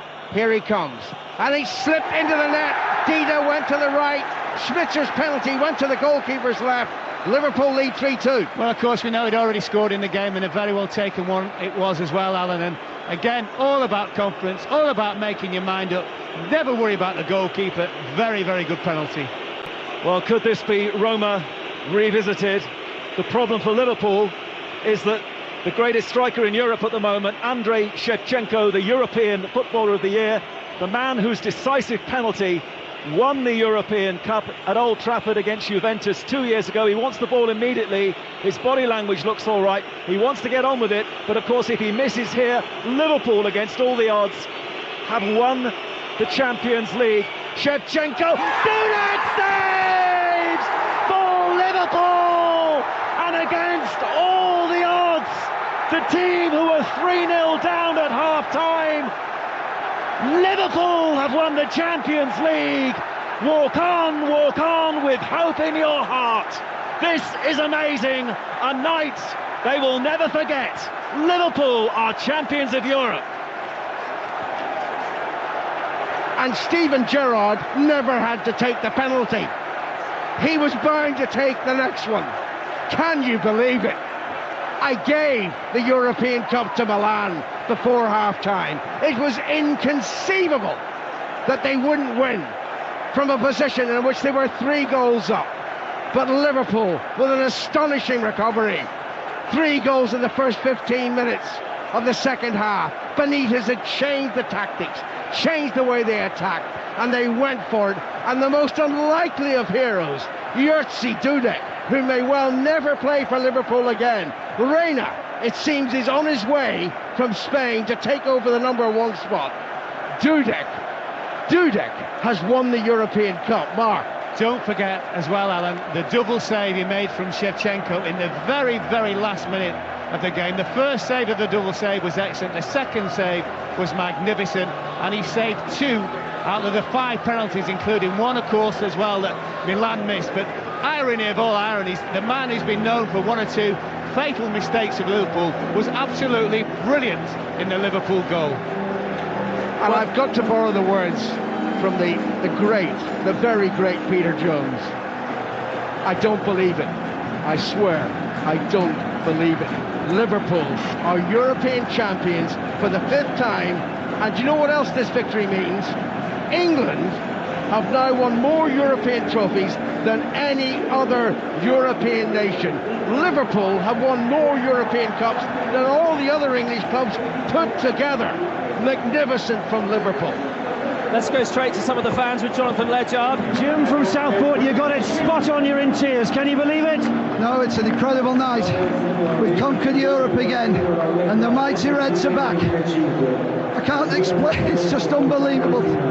Fantastic. Phil, you had no doubt at all. You said 5-3, but you had to do it in penalties, and didn't even need Steven Gerrard at the end. Can you believe it? Well, I really can't believe that Stevie didn't need to score a goal, but I really cannot believe the atmosphere, the result of this game, the fans, tens and tens of thousands of them here, are slightly wrong on the final result in terms of the score, but a magnificent victory for all of Merseyside, all of the United Kingdom, Great Britain, and everyone who supports English football. Fantastic. You got a friend here, what's your name? My name's Peter Harris from Bristol.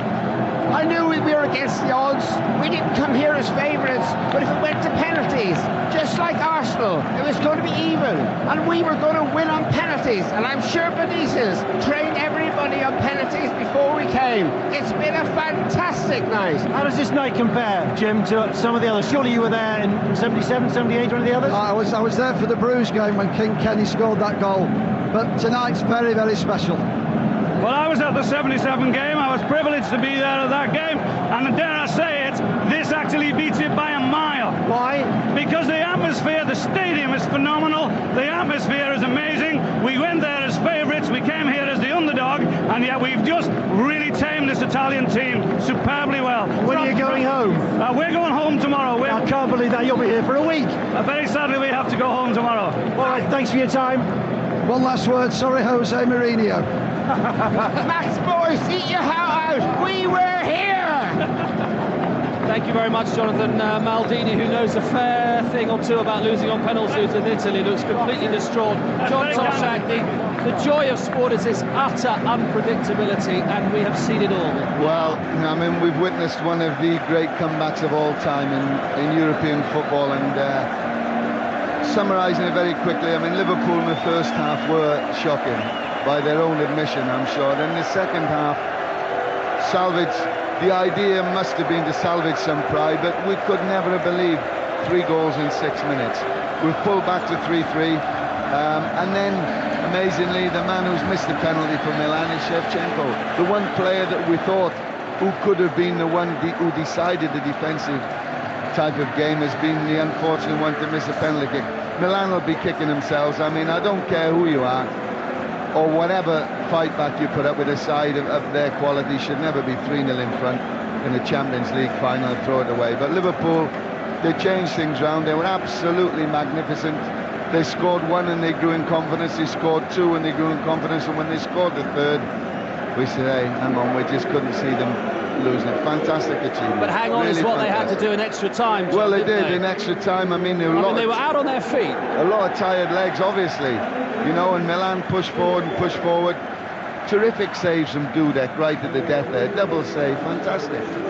But as we've said earlier, I mean, really, you have to... Rafa Benitez, I know him very well. He will be, at half-time, absolutely desolate with what he'd done, you know, and then second half, everything's gone right for him.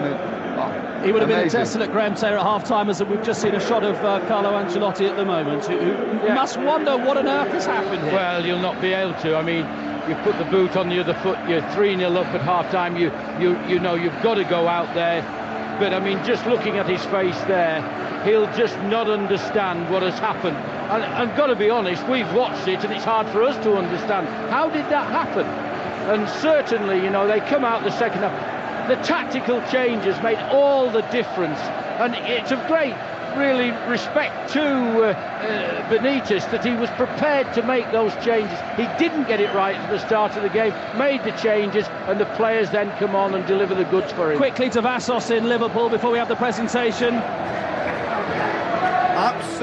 Absolute bedlam here at the Philharmonic Hall in Liverpool. In fact, bedlam doesn't do the word justice. When that last penalty was saved, Everyone was kissing everyone. They just couldn't believe that Liverpool are the champions of Europe. People are looking at me when I say that, and they can hardly believe it. Liverpool, the champions of Europe. The way it happened, 3 goals down, and it was a morgue here at half-time. Those 3 goals went in, half of the people had left, they came back in. The penalties went all Liverpool's way. A very fat man with a beard gave me a snog when that last penalty was saved. And I'll tell you what, I didn't care at all. What an atmosphere here in Liverpool. I feel privileged to have been here, let alone Istanbul. Well, the Milan players are just going to their fans now and applauding them. The Liverpool players have been in a knot, going absolutely mad, and who can blame them for this extraordinary turnaround? The European Cup is on its plinth, and here's Alan Green with the presentation. Honestly, I do feel sorry for Milan. I thought for 45 minutes it was a remarkable performance, but they're totally dejected now.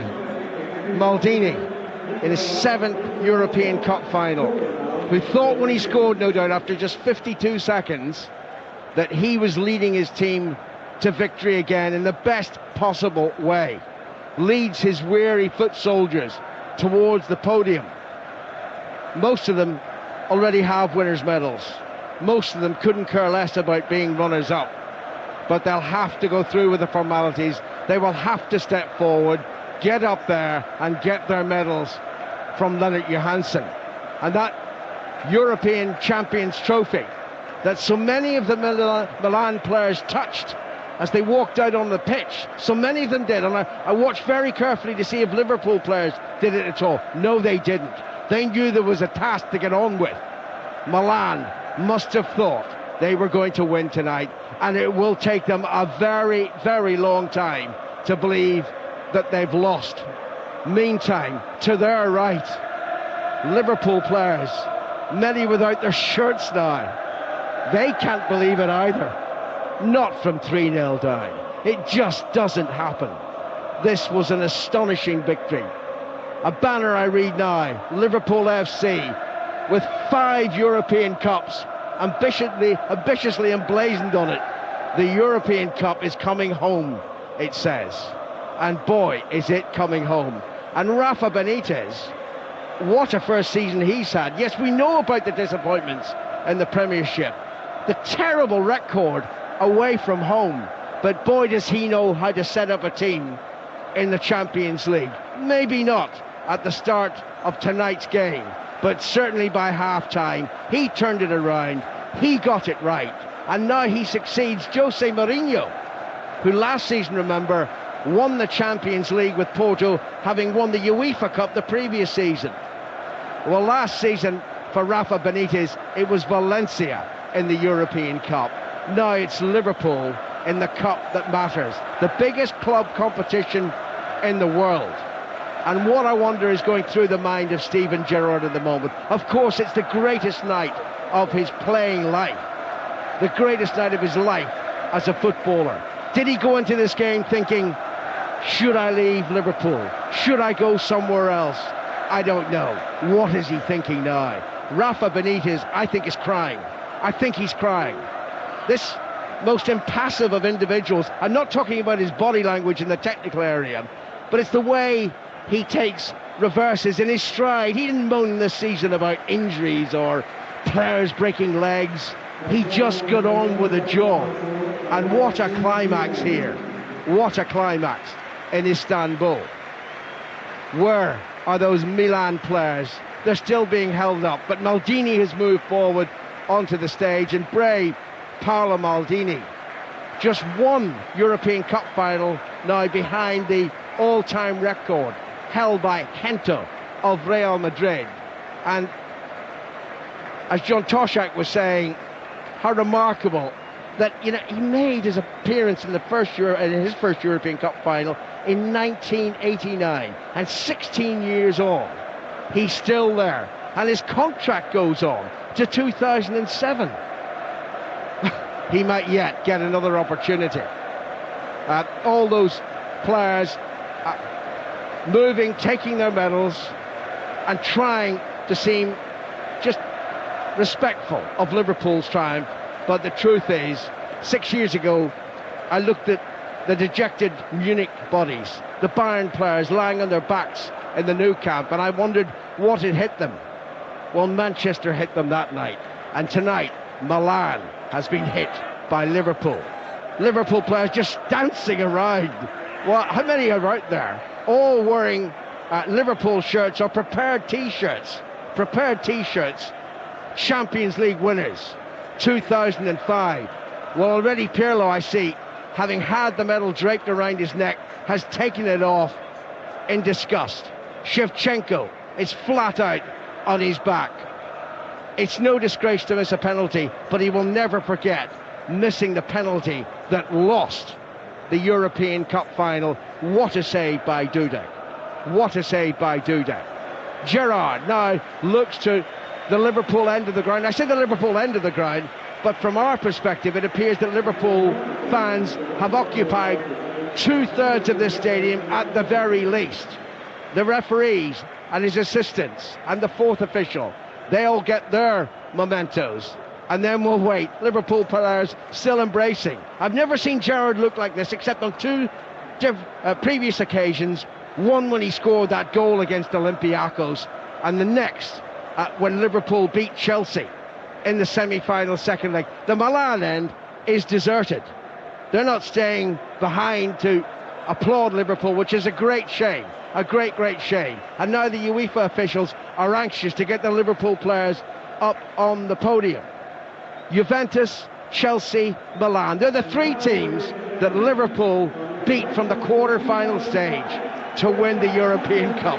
John Onorisa with a ridiculous hat on his head gets his medal from Leonard Johansson. A huge smile from him. Where did you get that silly hat, John? And he kisses the trophy. And Jamie Carragher just walked past it disdainfully. Carragher, Liverpool's player of the season, the most improved player of the season arguably in the whole of English football. Sami Hyypiä, who suddenly became a second choice central defender when Pellegrino arrived at the club, but he's kept his place, of course, in the Champions League competition. Dudek, well, he's now got the T-shirt on. He will remember this moment for the whole of his life. All the players. Traore slip in the first minute. It's forgiven now, son. Cisse is up there. He scored a penalty. His comeback, not tonight, but over the season, incredible. He really believed he might never play again. And now, what a dance from Djibril Cisse.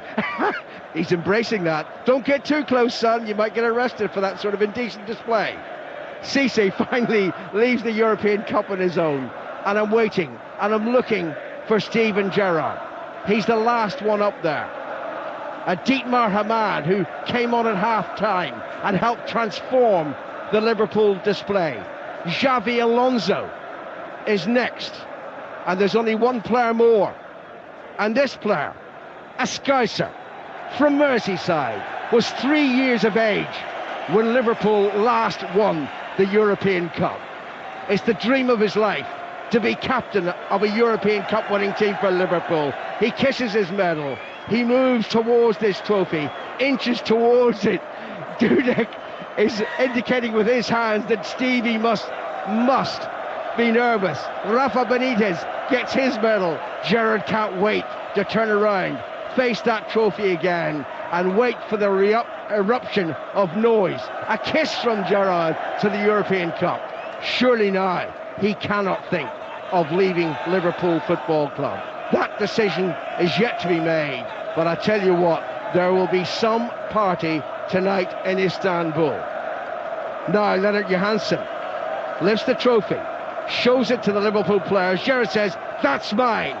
And at 1:15 this Thursday morning in Istanbul, Liverpool are champions of Europe in 2005. A remarkable game, a remarkable recovery, and a remarkable triumph. 5 times winners, Liverpool FC. That's Alan Green. Let's get the initial thoughts of our chief football correspondent, Mike Ingham. Mike, there's a half-time sheet here behind me, which is a bit of detritus from earlier. AC Milan 3, Liverpool 0, it says there. Well, that says it all, doesn't it, about the magnitude of Liverpool's comeback. Well, I think it's worth keeping that sheet of paper. I think that might be a collector's item in years to come. First of all, generally speaking, Mark, I think we've all been privileged to see one of the great European finals. I mean, I know it petered out a bit in extra time, but this was the 50th European Cup final. And, you know, I remember as a child the great game in Glasgow, Eintracht Frankfurt and Real Madrid. This was special tonight, OK? So let's get that on the record first of all. Liverpool had to qualify for this tournament and were losing 1-0 at home to Graz of Austria in one of those games as well. It says a lot about the strength of the Premier League that they finished 5th and they're champions of Europe. They must defend the trophy next season now. John Toshak was making the point, particularly the way they achieved it tonight. Mentioned now, I think Manchester City will probably be in Europe in the UEFA Cup. That's an issue. All the way through this season, though, the script seemed to be heading towards something like this. I hope that the likes of Pongo and Mella were down there this evening, because their contribution against Olympiacos when they were trailing in that game, they came on to win the game. They seized the moment. Jerzy Dudek, figure of fun at times at Anfield, the howler against Leverkusen. Actually, even more important than the penalty save in many ways was the fantastic save from Shevchenko at the end of the extra time. Benitez got it wrong, then got it right. He's emulated Mourinho, UEFA Cup, and now Champions League. And finally, Liverpool, having won the tournament 5 times, are now 3rd behind Milan 6 and Real Madrid 9. That's pedigree. This could be the dawn of a very exciting new era. I want to get a final word from Mark and from John and from Graham, and then it's Alan Green 606. Mark, does this take you back 21 years to Rome and winning on penalties and the drama of it all? Exactly the same, and a far better night tonight, a far better game as well. But I mean, that 3-0. Mark, I'm going to interrupt you because we can hear from Rafa Benitez. That's fantastic. After losing 3-0, losing players with injury problems, and at the end, okay, fantastic. Did you believe at half-time you could do this? What did you say? We changed things, we talked, and we changed different players, but the problem is if the players believe, you can do it. And what about Steven Gerrard and that goal? Because it did seem to propel you, the captain. Yeah, it's good for us. When the captain score and go with this energy, all the team play the same. And Jerzy Dudek, the save at the end of extra time, and then the penalties. It's true, he has done a really good match, good game. And what about the whole experience for this club and what it means? And is your captain anyway, Stevie Gerrard. Did you really believe 3-0 down you could do this? No credit to this man. He never let us put our heads down. We carried on fighting, and every one of us deserve credit. And I'm just made up for these fans. These fans have saved up for weeks and months to come here tonight. Look at them. 35,000 to 15,000. It's for them. You talked about your moment of history, Stevie. You talked about your moment of history. You've got that now. I'm just glad after the Carling Cup final, a few people question my commitment, so I'm just really happy I can be happy with my performance and lift the cup for the fans. Well, that's Steven Gerrard. Mark, sorry, you were saying before the Liverpool captain so rudely interrupted you. Well, no, just the other thing as well, don't forget these players have had to live with the last 20 odd years, the last time that Liverpool won the European Cup. I'm absolutely delighted for them. Now, we don't know what Rafael Benitez said at half-time. I'm sure we will find out. But as half-time team talks go, it must be up there with one of the best. Plus, of course, his changes, and they were big, and they were brave, and they were bold, and they certainly had to be. But very cleverly, he just put to his back of his mind what happened in the first half. He must have been so positive to the players. I think the key areas for me were certainly the 3 goals in the 6 minutes, Mark. Just really put them, obviously, straight back on an even keel. But do not ever forget that double save from Jerzy Dudek, much maligned. The double save from Shevchenko right at the end of the game. Liverpool were out, they would have lost it 4-3. I'm so proud tonight, it's unbelievable. I know all you Liverpool fans want to speak to Alan Green, and you will do so, but I want to get a word from John Toshak and Graham Taylor. It's only right we should finish like that. John, first of all. Well, I think that... you don't know what to say, do you? No, I can see... I just go flashing back now. I can see Emlyn with a big smile on his face. I roomed with him for a long, long time. I can see Ronnie Moran, keep right on to the end of the road. There's so many lessons in tonight's game for coaches and for players alike, and just a fantastic night for all Liverpudlians. The lesson, Graham Taylor: never give up, never stop believing. You'd never know where it might take you if you just hang in there. Absolutely right. I mean, at Chelsea, I listened to them sing Walk On, and tonight, and they've won the European Cup as well. It literally is very hard not to be emotional on behalf of all of these supporters. A fantastic night for them, one that goes down in the annals of football history. Well, it's a lovely touch there. Morientes, of course, who couldn't play because he played earlier in the competition for Real Madrid, having a laugh with Rafa Benitez. It's been a privilege to be here, and lots of you, I'm sure, will want to speak to Alan Green. Here he is, the Champions League, if we can call it that, Champions League 606. You've heard the action, taken in the report, listen to the manager. Now, it's your turn. Have your say on the day's top stories. This is 606. United players and Arsenal players squaring up to each other. Right foot by Jakubowicz into the corner. Marcus Tudgay has scored for Derby. Yeovil are back on level terms. The linesman has spotted it. Fantastic cross from Steven Gerrard. The touch paper has been lit. Take part in the UK's top football phone-in. This is 606 with Alan Green. Forgive the noise, folks. What an astonishing European Cup final. Milan remarkable in the first half. 3-0 ahead at the interval. European champions again. Surely. Could Liverpool come back? No, don't be silly. But they believe. And by the hour it was 3-3. Still level. Into extra time. To penalties. Dudek, the hero. Liverpool European Cup winners for a 5th time. Can you believe it? How did they do it? Now it's your turn. Call 0500 909 693. Text 85058. Email via the website at bbc.co.uk/606. And Izzy Clark will be drowning in your text, your emails and the message board. Right, Izzy? Right. Understandably, Liverpool fans are delirious and delighted, more so because of that marvellous comeback. They're fiercely proud of the second half performance and of Jerzy Dudek.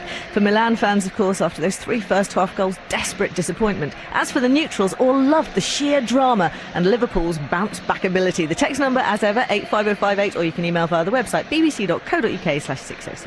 And here in 5 Live, we're also off to Liverpool with Anita Anand's party. But if you're wondering what all the fuss is about, listen to this. A 606 action replay. Shevchenko, Dudek saves for Liverpool! And against all the odds, the team who were 3-0 down at half-time, Liverpool have won the Champions League. Walk on with hope in your heart. This is amazing, a night they will never forget. Liverpool are champions of Europe. 606, the complete football phone-in. Now, no moaning minis tonight. You've got nothing to moan about. David and Watford, get us off to a good start. I'd be from Watford, mate, but I was born in L5 and I'm as happy as Larry. I can't believe what's happened.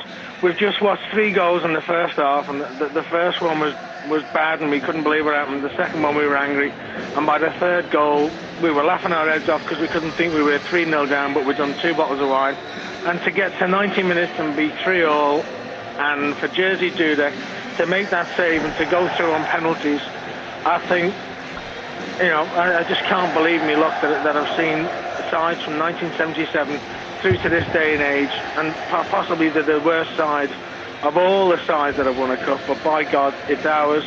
We keep it, and I can't tell you how happy I am. And if Steven Gerrard walks away at the end of this, I say thank you, Steven, shake him by the hand and say goodbye.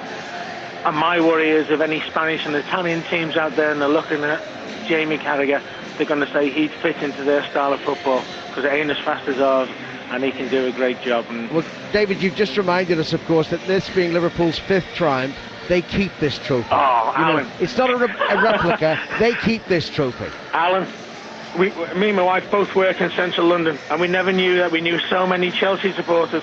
our phones never stopped texting us from the 1-0, the 2-0 and the 3-0. And we were both laughing and crying at the same time. And by the time it got to 3-2 back, someone said to us, "You can't defend this one." And we said, "Yeah, we will do when it's 4-2. Well, hey, David. And we have done now, mate. David, I'm telling you this. I've just been handed the full-time report, and I had to grasp it from the woman who was delivering these sheets, because I was still not sure that it finished like this. But no, trust me, it did. Pinch me, because I know I'm dreaming. Because at 8:30 and 45 minutes, we were walking away. David, thanks very much for giving us a great start to 6:06. Neil in Southampton. Alan, hi, what a great night for Liverpool Football Club. At the end of the day, as a Southampton fan, I was gutted a couple of weeks ago when we went down, but at the end of the day, tonight has restored my faith in football. At the end of the day, Liverpool have come back from absolute, despair at the end of the first half, and they pulled it off. They really, to score 3 goals in 6 minutes as they did, it was absolutely superb, but they just did it. And Jerzy Dudek, to make that save, I mean, at the end of the day, he's been a player that has been, at times, had problems at Liverpool, but to save that last penalty for them was absolutely superb. And really, as a Saints fan, I feel proud for Liverpool. I am so glad for their fans and for the players and for everyone connected with Liverpool. I just think that is absolutely brilliant tonight. Really, I was on the edge of my seat the whole night. Dare I say, in the second half, I had friends. I got a guy who's an Everton fan, I know, and half a dozen Saints fans who we were texting throughout the whole of the second half, and we were just like absolutely gripped by it. And Liverpool, the way they came back was absolutely superb, and I just feel so proud for English football that they came back and they did what they did. All right, the first half was abysmal, but at the second half they just all battled and battled and battled, and I feel so proud for them that as a club, with their history as it is, with all the 4 cups that they've won before, and to find that now they win this European Cup for the 5th time, and now they keep it. I just feel so great for them. It's absolutely superb night for English football as well as Liverpool Football Club. I just feel so great.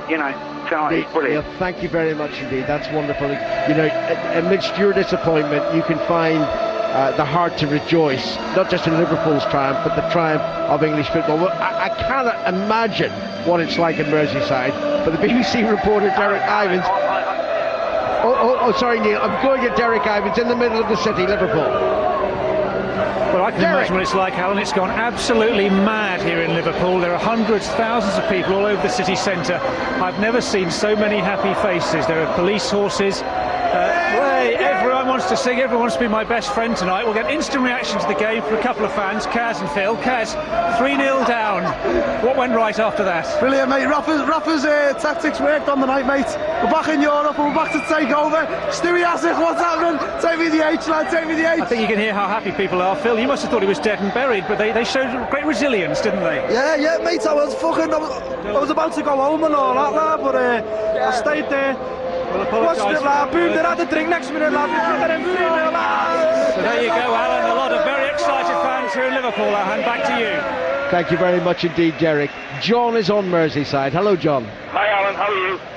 What do you think I'm like after that match? Have you got your breath back yet? No, I'm still in stunned disbelief here. I've got to say, half-time, I just thought, John, at half-time, it's all about respectability. Well, but that's exactly what we were saying. We were saying damage limitation. Let's try and keep it 3-0, maybe get one back and hold our heads up high. But I mean, how sweet is that to see another Liverpool captain after Emlyn Hughes, Phil Thompson, and Souness lifting that cup? I mean, it just feels so good at the moment, and that goes off to Benitez. I think the decisions he's made during the Champions League run have been spot on. And I think I spoke to you, Alan, after the Chelsea game, and I acknowledge the fact that Liverpool's team at the moment isn't the best, but what he's done with this team is it's beyond belief, really. At the end of the day, I think, John, I think there's a certain style that Benitez wants to adopt as Liverpool manager. And I think he feels that he needs quite an influx of new players that suits him to play this style. I think there are many of the players who were playing for Liverpool tonight. I reeled them off. At one stage I thought there were 7 players who might never play for Liverpool again after this match. Now that might still be the case, John, but this manager believes in what he's doing, and this is the proof it works. Look, Alan, that's what I was going to say. He's got some major decisions to make over the summer with some of the players, and I think he's got to be tough. We'll enjoy today and we'll enjoy the summer, but we want to be the best team in England. Again, as well as the best team in Europe, we want to be the best team in England. And, it's just been a marvellous night. And my final note is to Messrs. Moyes, Ferguson, Mourinho and Wenger, champions of Europe for the 5th time. Thank you very much, Mr. Benitez. And thank you very much, John, for your call on Merseyside. Also on Merseyside, Anita Anand in a giant party. Do you know what, Alan? This is the weirdest party I've ever been to. You know something? At half-time, you were miserable. You were thinking, how on earth am I going to sustain airtime at 5 Live? Can I please just say, I very rarely get the chance on 5 Live to say, I told you so. Mark Pugach said to me, it's going to be very difficult for you to lift the spirits. And I said, don't write yourself. I know it's not fashionable to do this. I will come out right now as a Red. And I said, do not write us off. We're an optimistic bunch. We will come back. How smug do I feel right now? It was incredible, Alan. It was like a wake. It was absolutely silent. People they had their head in their knees, not even in their hands. It was in their knees. First goal went in. Suddenly people started perking up. Second goal went in. People started going to the bar and buying ridiculous amounts of alcohol. Third goal went in. It was euphoria. And I tell you, Vassos Alexander, who's across the road in the Philharmonic Hall, surrounded by some 600 or 700 Liverpool fans in the heart of Liverpool, got snogged by a fan on the 3rd goal, didn't you? Vassos, you got lucky. I know, I pulled. You did pull, wow. And he had a big beard. I know, and terrible breath, but, don't tell the missus.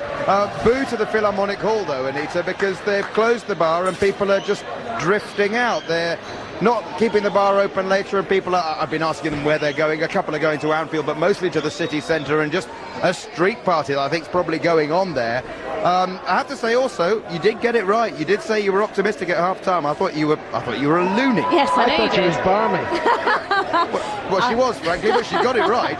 And Vassos, let me just cut in here, because as well as feeling smug, I wasn't the only one, because this is what happened right at the end here in Liverpool.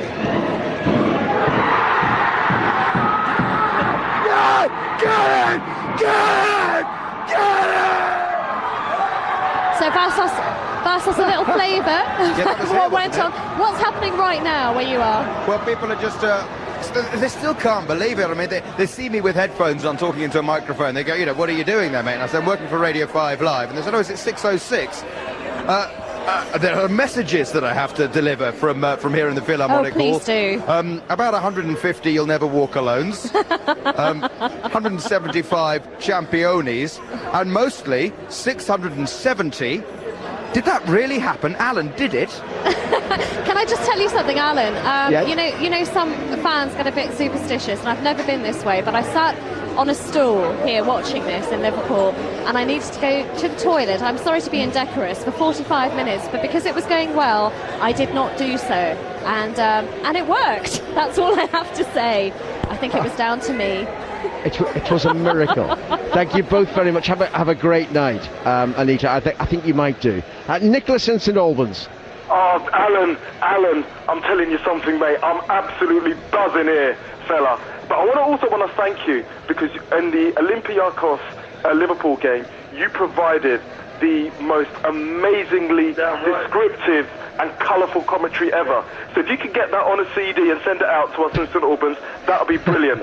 And also, I want to say to Rafael Benitez, if he had blonde hair and feminine assets, although I'm married, I'll be asking for his hand.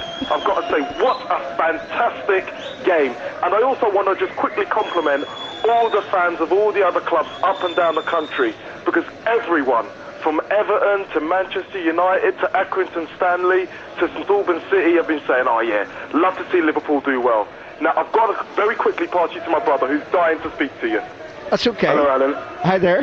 What's your name? I spoke to you once before when we beat Arsenal, and I was on the motorway and I was speaking to you.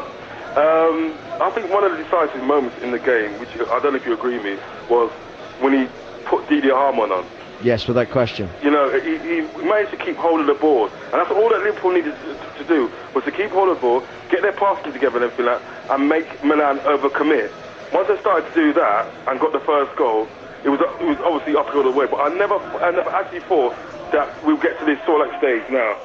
I never thought it, but words can't explain. You don't need to say anything else. That's your phone ringing as well. Have a great evening, or what remains of it. By the way, it is 1:05 in the morning here. I don't want you to feel sorry for me. There's nothing to feel sorry for, but it's a late night, and I leave the hotel at 5. So don't keep me that busy. Izzy? I don't feel sorry for you at all. Chris in Rotherham says, as a neutral football fan of 50 years, I've seen such excitement and sportsmanship. What an advert to the world of football. Andrew in Glasgow, my hat has just been swallowed. Mark Hudson, I think he kind of sums it up. He says, now that's what I call a cup final. Quite a few people texted in at half-time, writing very disparaging things about Liverpool. Chris in Newbury, Tim in Manchester and Dave in Hertford had the decency to take it all back and say, sorry, I retract that. Now, there have been loads and loads of Manchester United fans. Now, of course, Everton fans, Arsenal fans, Chelsea fans, Southampton fans, Baggies, they've all been texting and congratulating Liverpool, but there seem to be a plethora of Manchester United fans. Here's a couple of them. My God, that was fantastic. Big time, absolutely bleep delighted from another. And Danny says, respect Liverpool, you're back where you belong. Gillian in Glasgow, I don't think Benitez practiced taking penalties, I think they practiced saving them. Text numbers 85058, or of course you can email via the website. I like that one, good one. Tony in Wigan. Hello, Alan. As a Wigan Athletic fan, right. That was a fantastic achievement. And travelling home tonight, I got home an hour earlier because the roads were that quiet. It was unbelievable. It was a long time since I've seen the roads as quiet as that. And basically, I think the fans and the players of Liverpool can bring respect back to this country, to the youngsters and everything else, because they're great ambassadors. It was just fantastic. It's fantastic that so many fans of other clubs are responding like that tonight, Tony, because I think it is very important. I mean, the Liverpool supporters acknowledge that this is not a great Liverpool team. They're not saying, oh, this team's going to rampage through the Premiership next season. What they've done is achieve something, not just for themselves, but for the country as a whole. Yeah, I agree with you fully. I think they've really brought the game forward, and it's going to be a daunting task for Wigan Athletic facing them next season, I think. But all credit to Dave Whelan and the fans of Liverpool. I mean, they're fantastic people. They've got a lot of respect, and I just hope that they can bring a lot of respect back to what's going on in the country with the youngsters and one thing and another, because these are the great ambassadors. In actual fact, in a way, they'll bring it back better than the politicians will. Just a fantastic achievement. Just proud of them. Well done. Well said, Tony. Thank you very much indeed. Mike is in Wales. Hi, Alan. I am totally stunned beyond belief. This is not possible. It could not happen. I've had texts from friends in Istanbul, from friends in London, from my daughter in London, from people on Merseyside. It's just unbelievable. I have to confess, at half-time I just thought, well, at least hopefully we can keep it respectable. If we can maybe stop them scoring again, maybe get out one and make it respectable. I'm totally stunned. This has got to be Liverpool's greatest European triumph ever. Well, it is. I think it is, because they were up against a side that ostensibly is superior. Frankly, without a doubt. In the first half, far superior to Liverpool. But they still had belief. And I think this must say a lot, Alan, to all teams and all sports people in the world about spirit over ability. Because, okay, Milan had much more ability than this, but the spirit and the belief and just the total determination that the supporters over there, we could not let them down. And I'm just staggered beyond belief. This has got to be it's an old cliche, but this has got to be one of the greatest sporting triumphs that we've seen ever. It is just staggering. It's unbelievable. Words fail me. I'm just staggered, Alan. You haven't done too badly to find a few words, and Mike. Thanks to 5 Live. I watched it on the telly, but I had the sound down. Your commentary, Alan Green, was absolutely stunning, fantastic. Thank you. You've been part of history. Thanks, Mike. Graham Taylor's nailed or glued to his chair. I don't think, Graham, you can believe what happened this evening. No, we can't. But it's fantastic listening to those callers in. listening to the singing, it's fantastic, really. For myself, as one of the managers, I had the privilege of going into that boot room. You can't help but think of those past managers. This club is a tremendous club with tremendous traditions. And as I've said before, Alan, you know this, I've always considered the Liverpool supporters to be the most knowledgeable football supporters in the land. And I am so, so happy for them. And isn't it great tonight to hear supporters from other clubs? I mean, one of our first callers, Neil in Southampton, here's a guy who's devastated at the relegation for his club this season, and all he wanted to talk about was Liverpool. Yeah, I mean, but you come into a European Cup final, and in the main, everybody is behind the club. But in this particular case, it seemed even more so. One, because of Liverpool, because of their traditions, because of their history, and because of their supporters. And as you can see from us, it's been a fantastic night. It's been a privilege to be here and watch them win the cup again. And for the 5th time, it's their cup. It's their trophy. It's and great. I mean, can you imagine? I mean, this is another subject that will come up when people calm down a little bit, if they ever calm down a little bit. Can you believe that UEFA, after this, would deny Liverpool the opportunity to defend the trophy? Well, you wouldn't think so at all, would you? You just wouldn't think. It shouldn't happen. But God, you know what some of these people can do. I dare you, UEFA. Let's have another listen to the goals that made the penalty shootout a possibility. Have your say on the day's top stories. 0500 909 693 850 58 bbc.co.uk/606. Another opportunity from Risa. Header! Joel, yes, a goal from Steven Gerrard of Liverpool. A man 25 yards out, doesn't shoot, but Smith's the mine! All the way from Vladimir Smitsa! Alonso misses, but Alonso puts in the rebound. Alonso's there for the rebound. Dida made the first save, but Alonso was the first to react, and this scoreline is absolutely staggering. This is 606 with Alan Green. Astounding, isn't it? Really remarkable night here in Istanbul, and that's after we slaughtered the choice of venue, Istanbul, and a ground that's stuck in the middle of nowhere.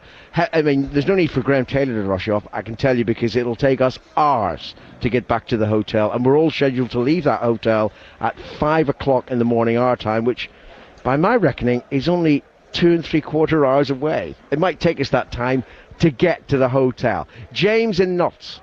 Hiya, Alan. I'm a Scouser in exile, and let me tell you, I'm absolutely elated tonight. Absolutely elated. I've been watching the game in a pub with some mates who left at half-time because they thought we was dead and buried. It was becoming embarrassing at that stage. Do you know, my wife was with me, and she said at half-time, this could be the greatest comeback ever. And she was absolutely right. She was spot on the money. I think your wife needs to see a doctor if she forecasts that. She's a hopeless optimist, what can I say? Absolutely. I mean, I couldn't see any reason for optimism. I went to the bar at half-time and asked for Prozac. Now, what do you expect to happen in the summer? Do you think that Benitez would sit back and say, well, we're European champions, we just carry on like this? I don't. I'm certain of that.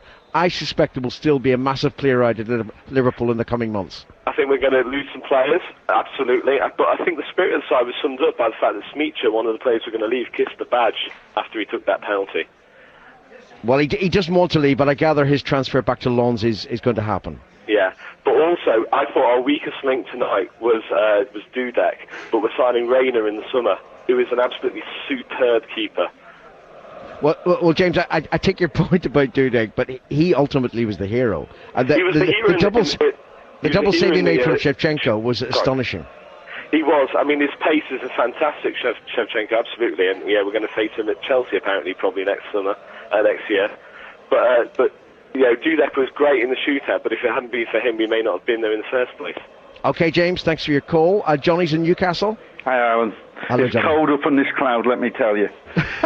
Halfway through the first half, I was washing the bathroom. I had had enough, and I was cleaning the bathroom. Then I moved on to Nothing would make me do that, Johnny. No, I was. It was either I'll kill myself. I was looking for something to hang myself, and I live in a ground floor flat. I had nothing to hang on to, the light shades are too low. Absolutely amazing second half. I was actually sitting with the wife, and we're clicking through Sky Active for a movie to watch at 9 o'clock. By which time the second goal had gone in and I was back involved in it.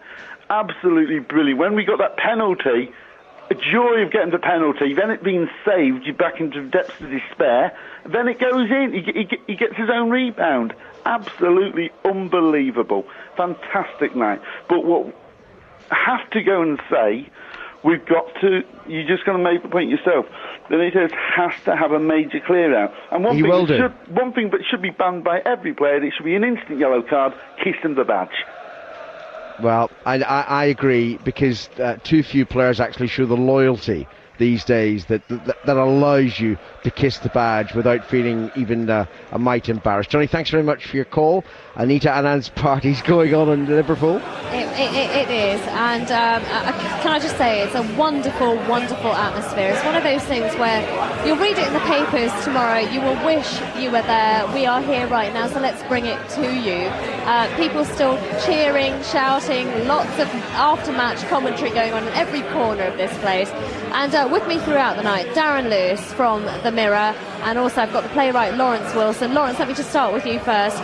You couldn't write this in a play, could you? No one would believe you. I think I'm going to give up playwriting, because I could never ever write anything as fantastic as that. I mean, it just had everything, didn't it? It had, all the tragedy at the beginning, humiliation at one point, first half, sorrow, and then just the turnaround was amazing. Then it was just like this joyous, beautiful, poetic, fantastic thing, I've never seen anything like it in my life, Yeah. Darren Lewis, as far as sports history is concerned, where is this going to fit in? Well, I was going to ask Alan a similar question, actually, because obviously sometimes after victories by English teams, we tend to go into a bit of hyperbole, the best ever, the greatest, whatever.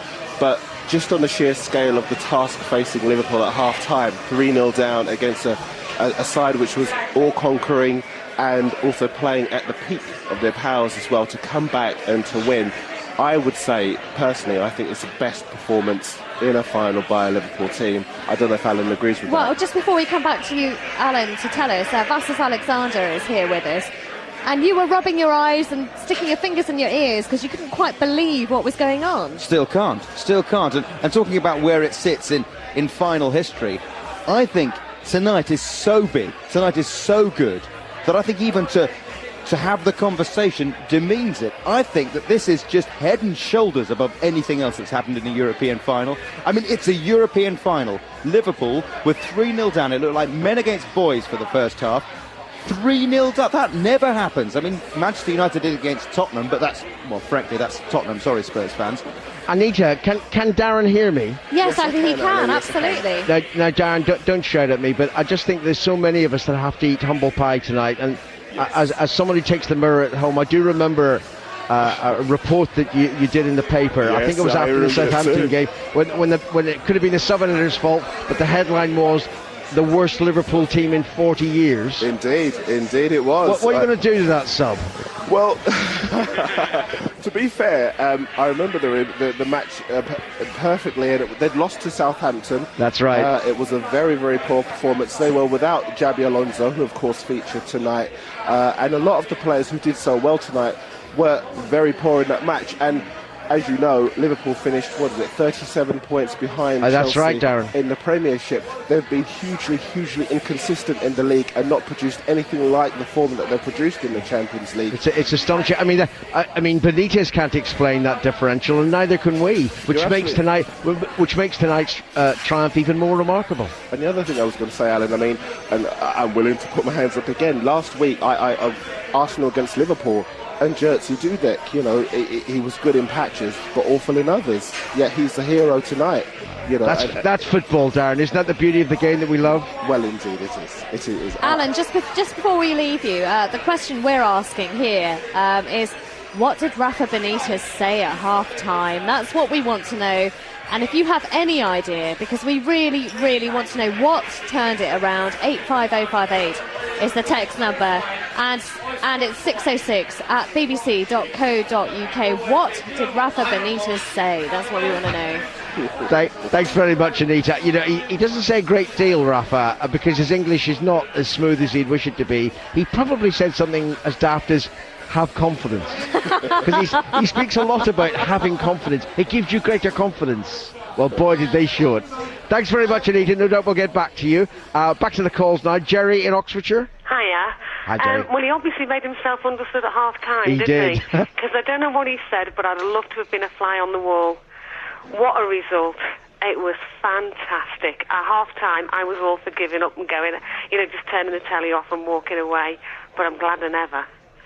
Well, Jerry, nobody could be blamed for turning the radio off or turning the telly off and finding something else to do, like cleaning the bathroom, but there you go. No, I wasn't driven to those lengths, believe me. There's no way I was driven to those lengths. Listening to your commentary, telly turned down, but watching it on the telly, it was fantastic. I come from a mixed marriages, and Alan, mixed marriages don't work. My husband's an Evertonian, and I think he's got a face tripping him tonight.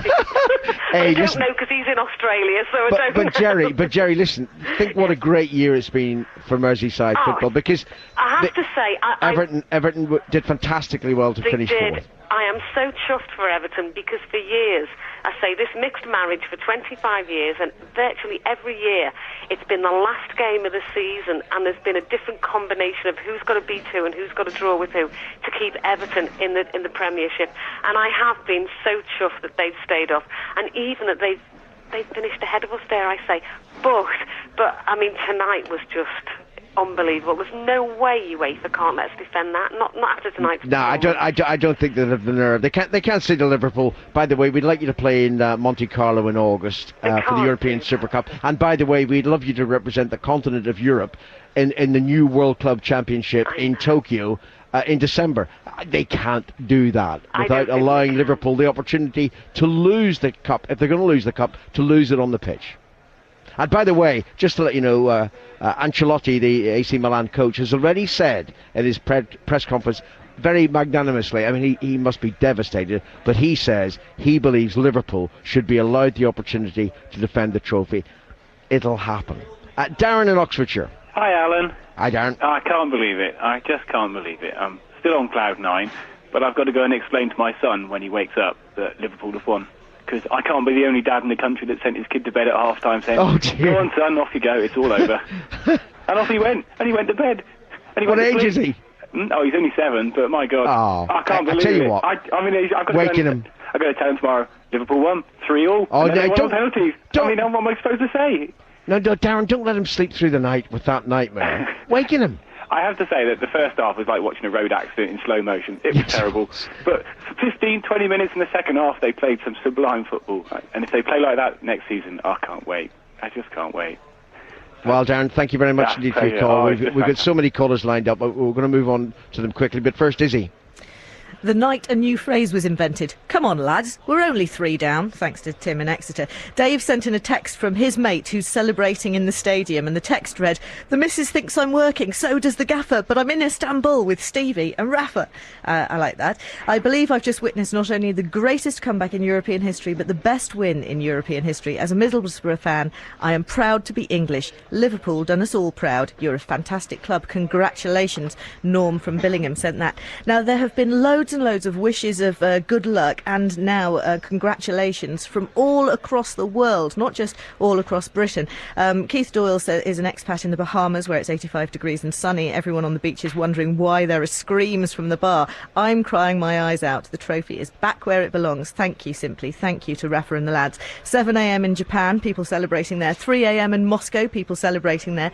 And I have had emails from Spain, France, Iraq, the USA, New Zealand, Germany, Mexico, Australia, Slovakia, Romania, Albania, Holland, Nigeria, Switzerland, Brazil, Malta, the West Indies, Hong Kong, Moscow and Ghana, as well as all across England. Now, if you're out there listening from overseas where you can't dial into the normal 606 number, if you want to email your telephone number to us, we may well try and contact you if you've got more to say and have a little bit of international flavour. Text number's 85058, or you can email via the website bbc.co.uk/606.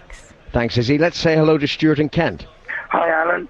I hope you can hear me all right. My voice was all right before the football started. You're not. Yours isn't the only voice under strain. Trust me. Believe you me, I'm a Wolves supporter, right?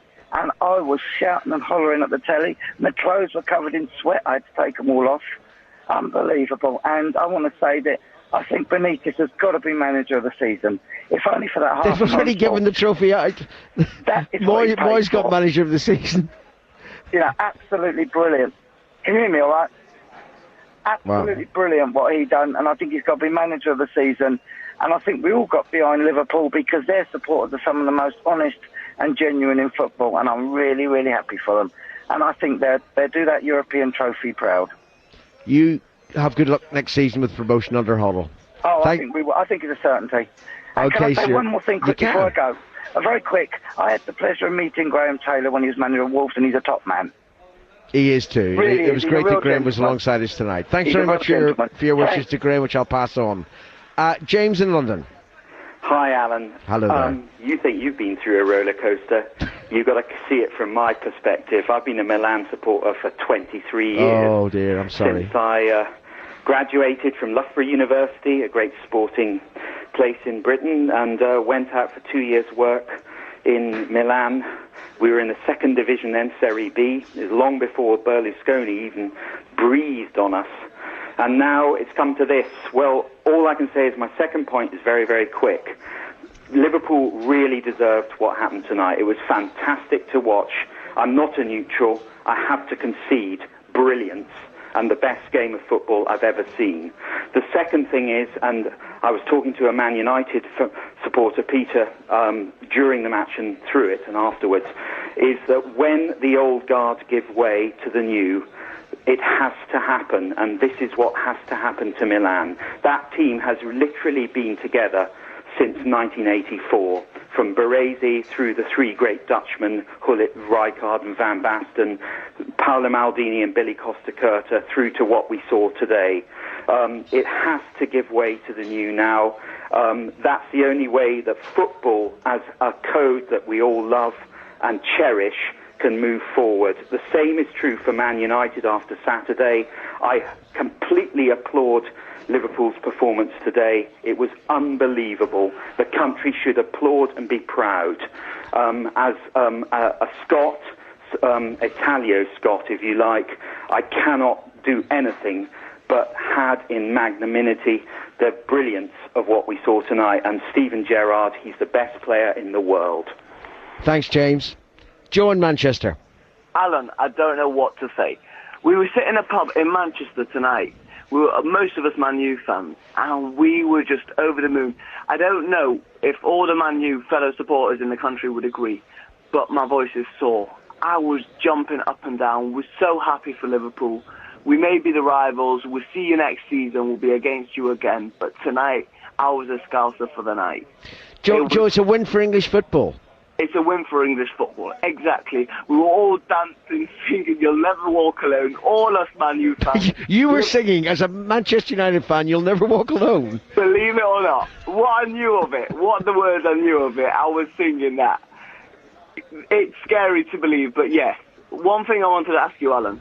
Go on. What would you put, as an English supporter, what would you put this win better? Is it the Man U or Bayern Munich or tonight? Well, you know, I think tonight shades Barcelona, and I'll tell you why. Because United had momentum that night in the second half in Barcelona. And though I was, of course, as amazed as anybody else watching that United scored twice in stoppage time to win it, what a dramatic climax. Just sitting here at half-time, I was thinking, how many goals will Milan score? Yeah, will it be an embarrassment? A further embarrassment for Liverpool and for English football at that stage. I mean, what would have happened? What would we be saying if Liverpool had been tonked 6-0? That's why I've got to say that this recovery just shades Barcelona. I couldn't agree with you more, Alan. I'm over the moon for Liverpool. Go you Scousers. Go all you Liverpool supporters. We're United fans. We're with you all the way. Thanks very much indeed, Joe. Let's hear now from the Liverpool captain, Steven Gerrard. And I thought it was going to be tears and disappointment and frustration at the end. But, you know, we kept going, and as I say, we scored an early goal, and I think that put a bit of belief in the team, and we kept fighting till the end. But we've beat some magnificent sides in this competition, and no one can take away that we deserve to be Champions League winners. I just hope that, you know, the people above let us defend it. You know, it's called the Champions League, so the champions should be able to defend it. And do you know what he also said tonight? How can I think of leaving after that? That is the clearest sign that Steven Gerrard will stay on at Anfield. Anita Anand. Alan, guess where I am? He could be in Liverpool. I think you kind of get the idea? Yeah. Let me just tell you, we're out on the street now. We're actually weirdly standing in Hope Street. Hope doesn't even cover what the people felt at half-time. But right now, let's just hear from the people who have been supporting this team, who are now out on the street, waving to buses, cars. There are flags in all the cars going by. Actually, the traffic's kind of come to a standstill. Yes. Did you believe we would be here right now cheering like this at half-time? Honestly, yes. Last week I had a feeling I knew we'd win. I didn't. I was had in my hands. I didn't think we'd do it. Believe I was in bits. He'd given up at half-time. It's a beautiful night. Caroline, you are in fact an Evertonian, an Everton fan. How do you feel tonight? I am actually really, really pleased for Liverpool. Wait. Have some grace here, because Caroline has a lot of grace here. Thank you. I'm not bitter. I am an Evertonian, but I'm delighted to say I am thoroughly, thoroughly delighted for the Reds. They deserve it. And just describe the scene. We're actually standing pretty much on a traffic island in the middle of the street. What's going on around us? I've been to South America. I've been there through Carnival. This is just amazing. This is just fantastic. Everyone's just pulling up, beeping their horns, people climbing out the windows, out the sunroofs. It's just fantastic. It's fantastic. Just great feeling. Alan, in a way, it's kind of people coming to terms with what they just can't believe it. People rubbing their eyes and thinking, did we really just see that? And it's an incredible atmosphere right here in the heart of Liverpool right now. What I need to do, Anita, is actually use a sharp object to make sure that I believe what I've just seen this evening. I really have to. Yeah. We'll back to you again soon, Anita. Thanks very much. Now, would you believe it? I want to go to Milan, to Brian. Hello, Brian. Hi, Mike. How are you? Oh, no, there's a Scouse accent. Oh, thanks. Go ahead, Brian. I've lived out here 12 years, mate, and I'll tell you, tomorrow morning I am going to get some grief at work. I am going to get some severe grief at work. Tell us, what did you watch the game or hear the game? Where were you? I was at home. You were at home? Go down the pub. I dare not go down the pub. And have you dared to look out the front door? More or less put it this way, I've had to take my home phone off the hook. What did you think of the game, Brian? I thought it was absolutely brilliant. I mean, I'll be honest with you, at half-time, I said to my missus, I'm going to go down the pub and face it, because I'm an Inter Milan fan, and I sort of live between Turin and Milan. I can be in both cities within half an hour. And I said, I'm going to go down the pub and face it. And then when Gerrard scored, I said, we're going to come back. And then when the penalty went in, especially off the rebound as well, I just couldn't believe it, mate. I mean, do you know, it was easy to overlook the fact that was brilliant technique from Alonso, because he didn't just rush in and try to blast. He played it very carefully into the roof of the net. But, I mean, I just couldn't believe it. I mean, Gerrard, for my liking, didn't come into the game until the second half. So I agree with you. Didn't he just come in with it? Did you hear the news I basically passed on there? He has said, how could he think of leaving Liverpool after this? Yeah, I heard you there, because normally I can get you on the AM, but I just can't pick you up tonight, and the internet connection's down. So I just basically rang up hoping there was a 606 tonight, because I don't care now. They can give me as much grief as they like tomorrow night. You know, Can I suggest, Bran, how you might write a suicide note? Basically, get a shirt that's split into Inter Milan on one side. Milan t-shirt on there, mate. hey, Brad, thanks very much indeed for your call. Thanks, Alan. Cheers, mate. Bye. All the best. Stephen Coventry. Hi, Alan. Hi, yes, Steve. I tell you, I said to my lad at half-time tonight, I said, you know, I can't see Liverpool coming back from this. And basically I was down. But I've got to say, I am so proud of that side. I'm a lifelong Manchester United fan. And the way they pulled themselves back, Steven Gerrard was awesome in the second half. And I just thought they deserved to win on penalties in the end. But it just made me feel, I actually got quite emotional towards the end of the game. And for a Manchester United fan, that's hard. But really, they made me feel so proud to be English and to watch them lads do so good tonight. And Dudek was absolutely awesome in the penalties. Steve, forgive me for repeating myself, but it is as much a triumph for English football as it is for Liverpool. Yes, I agree, Alan. It's 100%. exactly the same as 6 years ago. Yeah, and it really made me feel warm inside tonight. And to all those Liverpool fans out there, whether they're at home or in Turkey or whatever, you know, my heart is with them tonight. Absolutely fantastic. They made this game in this country all the more high profile. Fantastic. Okay, thank you very much indeed for your call, Steve. We've already heard partly from Rafa Benitez during the programme tonight on 5 Live, and this is what he says on the difference he thinks is between Liverpool's performances in the Premiership and those in the Champions League.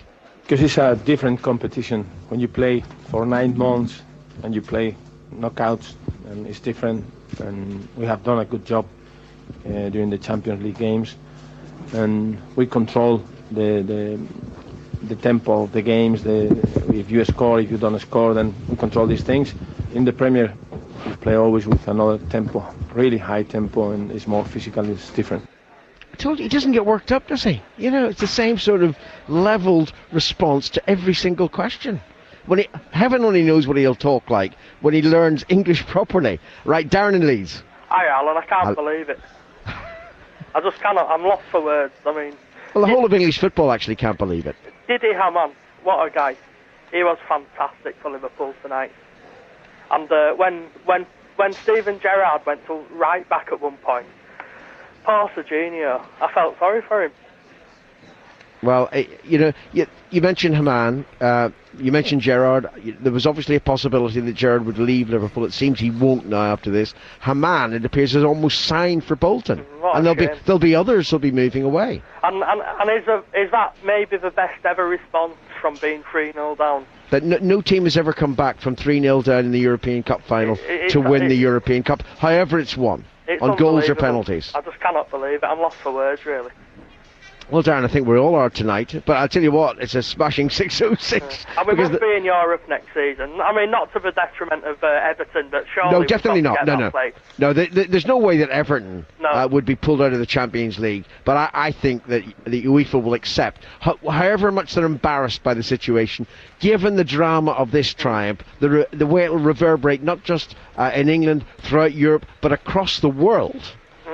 They cannot allow a situation to arise that Liverpool would not be able to defend the trophy. I have to agree with you, and your commentary tonight was absolutely fantastic. Thank you very much. Oh, thank you very much for the compliment, Darren. I thought Mike Ingham was actually brilliant. Absolutely brilliant. It was a privilege to work alongside him. Thanks, Darren. Okay, bye. All the best. James in Sheffield. Hi, Alan. I just want to say well done to Liverpool, because that was better than Man U in Barcelona. It really was. I'm a neutral. I was watching both games, and it was absolutely fantastic. It epitomised basically both the leagues. Liverpool won through grit and determination, whereas Milan, to the Italian league, that they just crafted their goals out through the Italian craft and everything, and it was absolutely amazing. Well, what did you think happened to Milan? Well, had it become, quote, too easy for them at half-time, going into the dressing room 3-0, I wouldn't blame them for thinking, this is one. I don't think so. I think basically they came out with the same mindset. They were going to keep it tight and try and score more goals, but Liverpool just came out and they went for it, and they hit them so hard in the same way that PSV did as well. That they hit them and they scared them and they shocked them, and it was just it just showed up how much grit and determination can win over technicality as well. I just have to say I'm so happy for Liverpool, and I'm not a Liverpool supporter or anything, but it just when you saw them win and you saw how happy they were to win it, you just loved it. It was fantastic. I'm really pleased that you took the trouble to ring in. Thanks very much indeed for your call. Now, tomorrow, if I ever make it back to the hotel and ever get my suitcase, then I will be heading to London and then on to Chicago. We're going in that direction now. Mike is in Texas. Hello, Mike. Hi there. Hi. I'm a Liverpool supporter. I've been a Liverpool supporter for as long as I can remember, because my dad comes from Liverpool and he's an Everton supporter. So, you know, the usual father-son relationship. We always used to get it on. And what a fantastic game. I actually missed the first half because... you were lucky then. We had to sit through the first half, and it was torture from a Liverpool perspective. I know. I was trying to find it, but the TV people over here didn't have it. So I was looking on the web, and all I could get was the written commentary that was going through. I heard... I was speaking to my wife just after it started, and she said Liverpool were down already, and oh no. And then when I looked on the web, they were 3-0 down, and I thought, oh God, this is going to be a disaster. And then the second half was just fantastic. It's almost as if the spirit swapped over at half-time. I don't know what happened. It was astounding, Mike. I don't know what happened. By the way, whereabouts are you in Texas? I'm in Fort Worth. Right, would you like me to nip down? Oh, at the it'll be weekend. And I'll just nip down, catch a flight from Chicago, ignore this England game against the United States, and I'll come and have tea with you. Okay, yeah. Mike, thanks very That'll be much. fantastic. It really is fantastic to get a call from the United States on a night like this. Thanks very much indeed. What about this? We've gone west. Now let's go east. Pret is in Kuala Lumpur. Alan, how are you, son? How are you? I'm shocked, amazed. What more can I say? What more can I ask for in life today? Pret, how did you follow the game? Was it on television in Kuala Lumpur?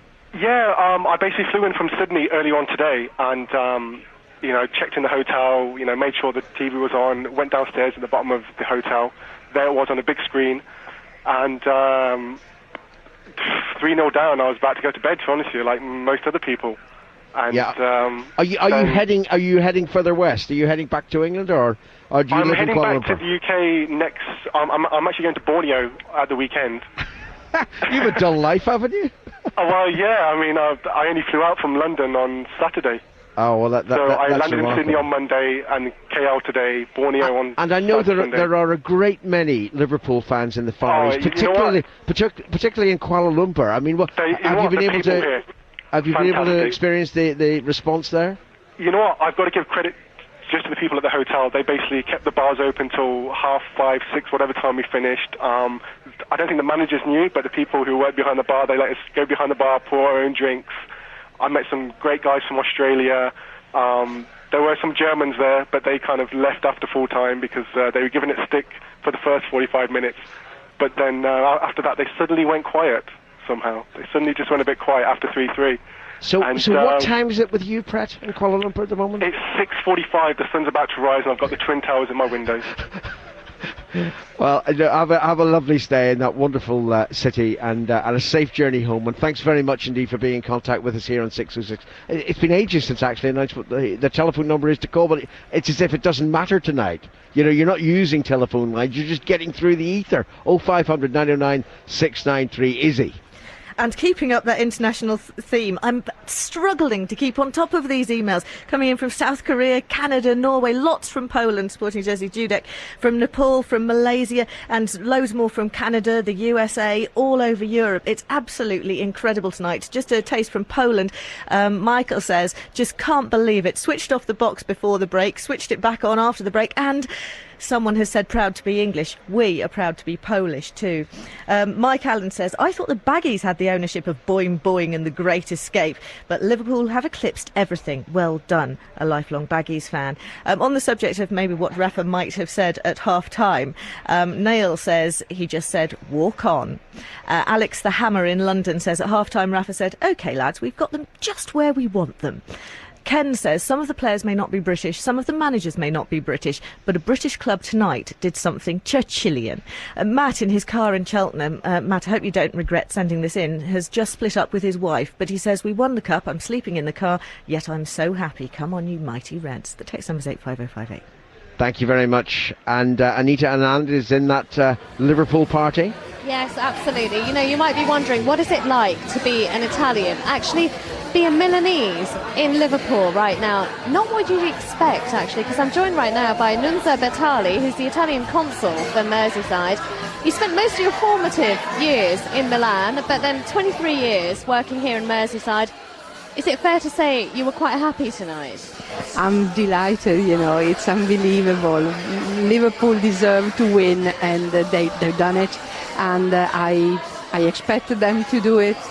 And I think they fulfill everybody's expectation here in Liverpool. Nunzia, that's lovely to say it here. Your friends, your family, everyone you know in Italy, are they going to speak to you again for having these feelings? I think they will, because besides everything else, I'm a Juventus supporter, so I would never support You don't mind? AC Milan, no way. Well, actually, watching this game as well, your son, Luca, and Yes. Luca, you're not even ashamed to say this. You are through and through, cut you in half, you are a Liverpool fan. I am a Liverpool fan, but I'm also a Juventus supporter, so I've suffered. I've already suffered through the big game, like 3 months ago. So there was no heartstring pull on you Not that, okay, at Milan all. is from AC Italy. Milan no? are number one enemies. Really? Yeah. Did you definitely. believe it would be like this? I didn't. I thought once the first goal went in, I thought we were in serious trouble.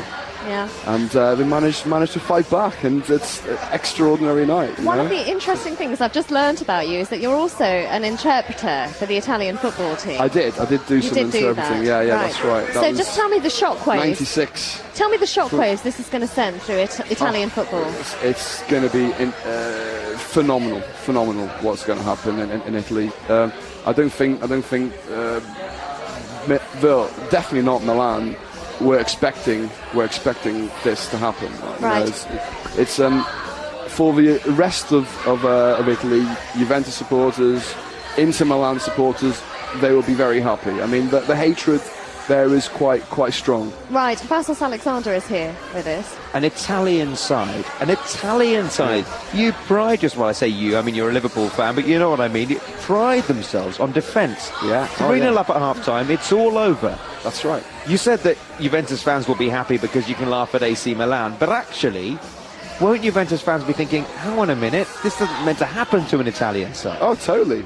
But Juventus won the championship. They've managed to nip it right at the end, and they'll be ecstatic. Well, it's funny how you got that in. Yeah.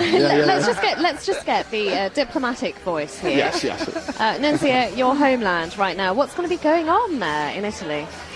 I think they will be devastated, especially in Milan, and then because really, I don't think they expected to lose. Because really, in Milan AC, they think they are very good, a very good side. Are you suggesting there's a slight arrogance there? Is that what you're saying? Diplomatically, of course. No, maybe not arrogance, but again, they think they are very good. They always look at Juventus, thinking the Juventus is still in their cups and their league and whatever, and because they are very good. And tonight, they didn't show they were so good. Yeah. Right, there you go, Alan. So Italian voices here in Liverpool, albeit Juventus voices a little bit, but yes, it's really not what you'd expect, I think.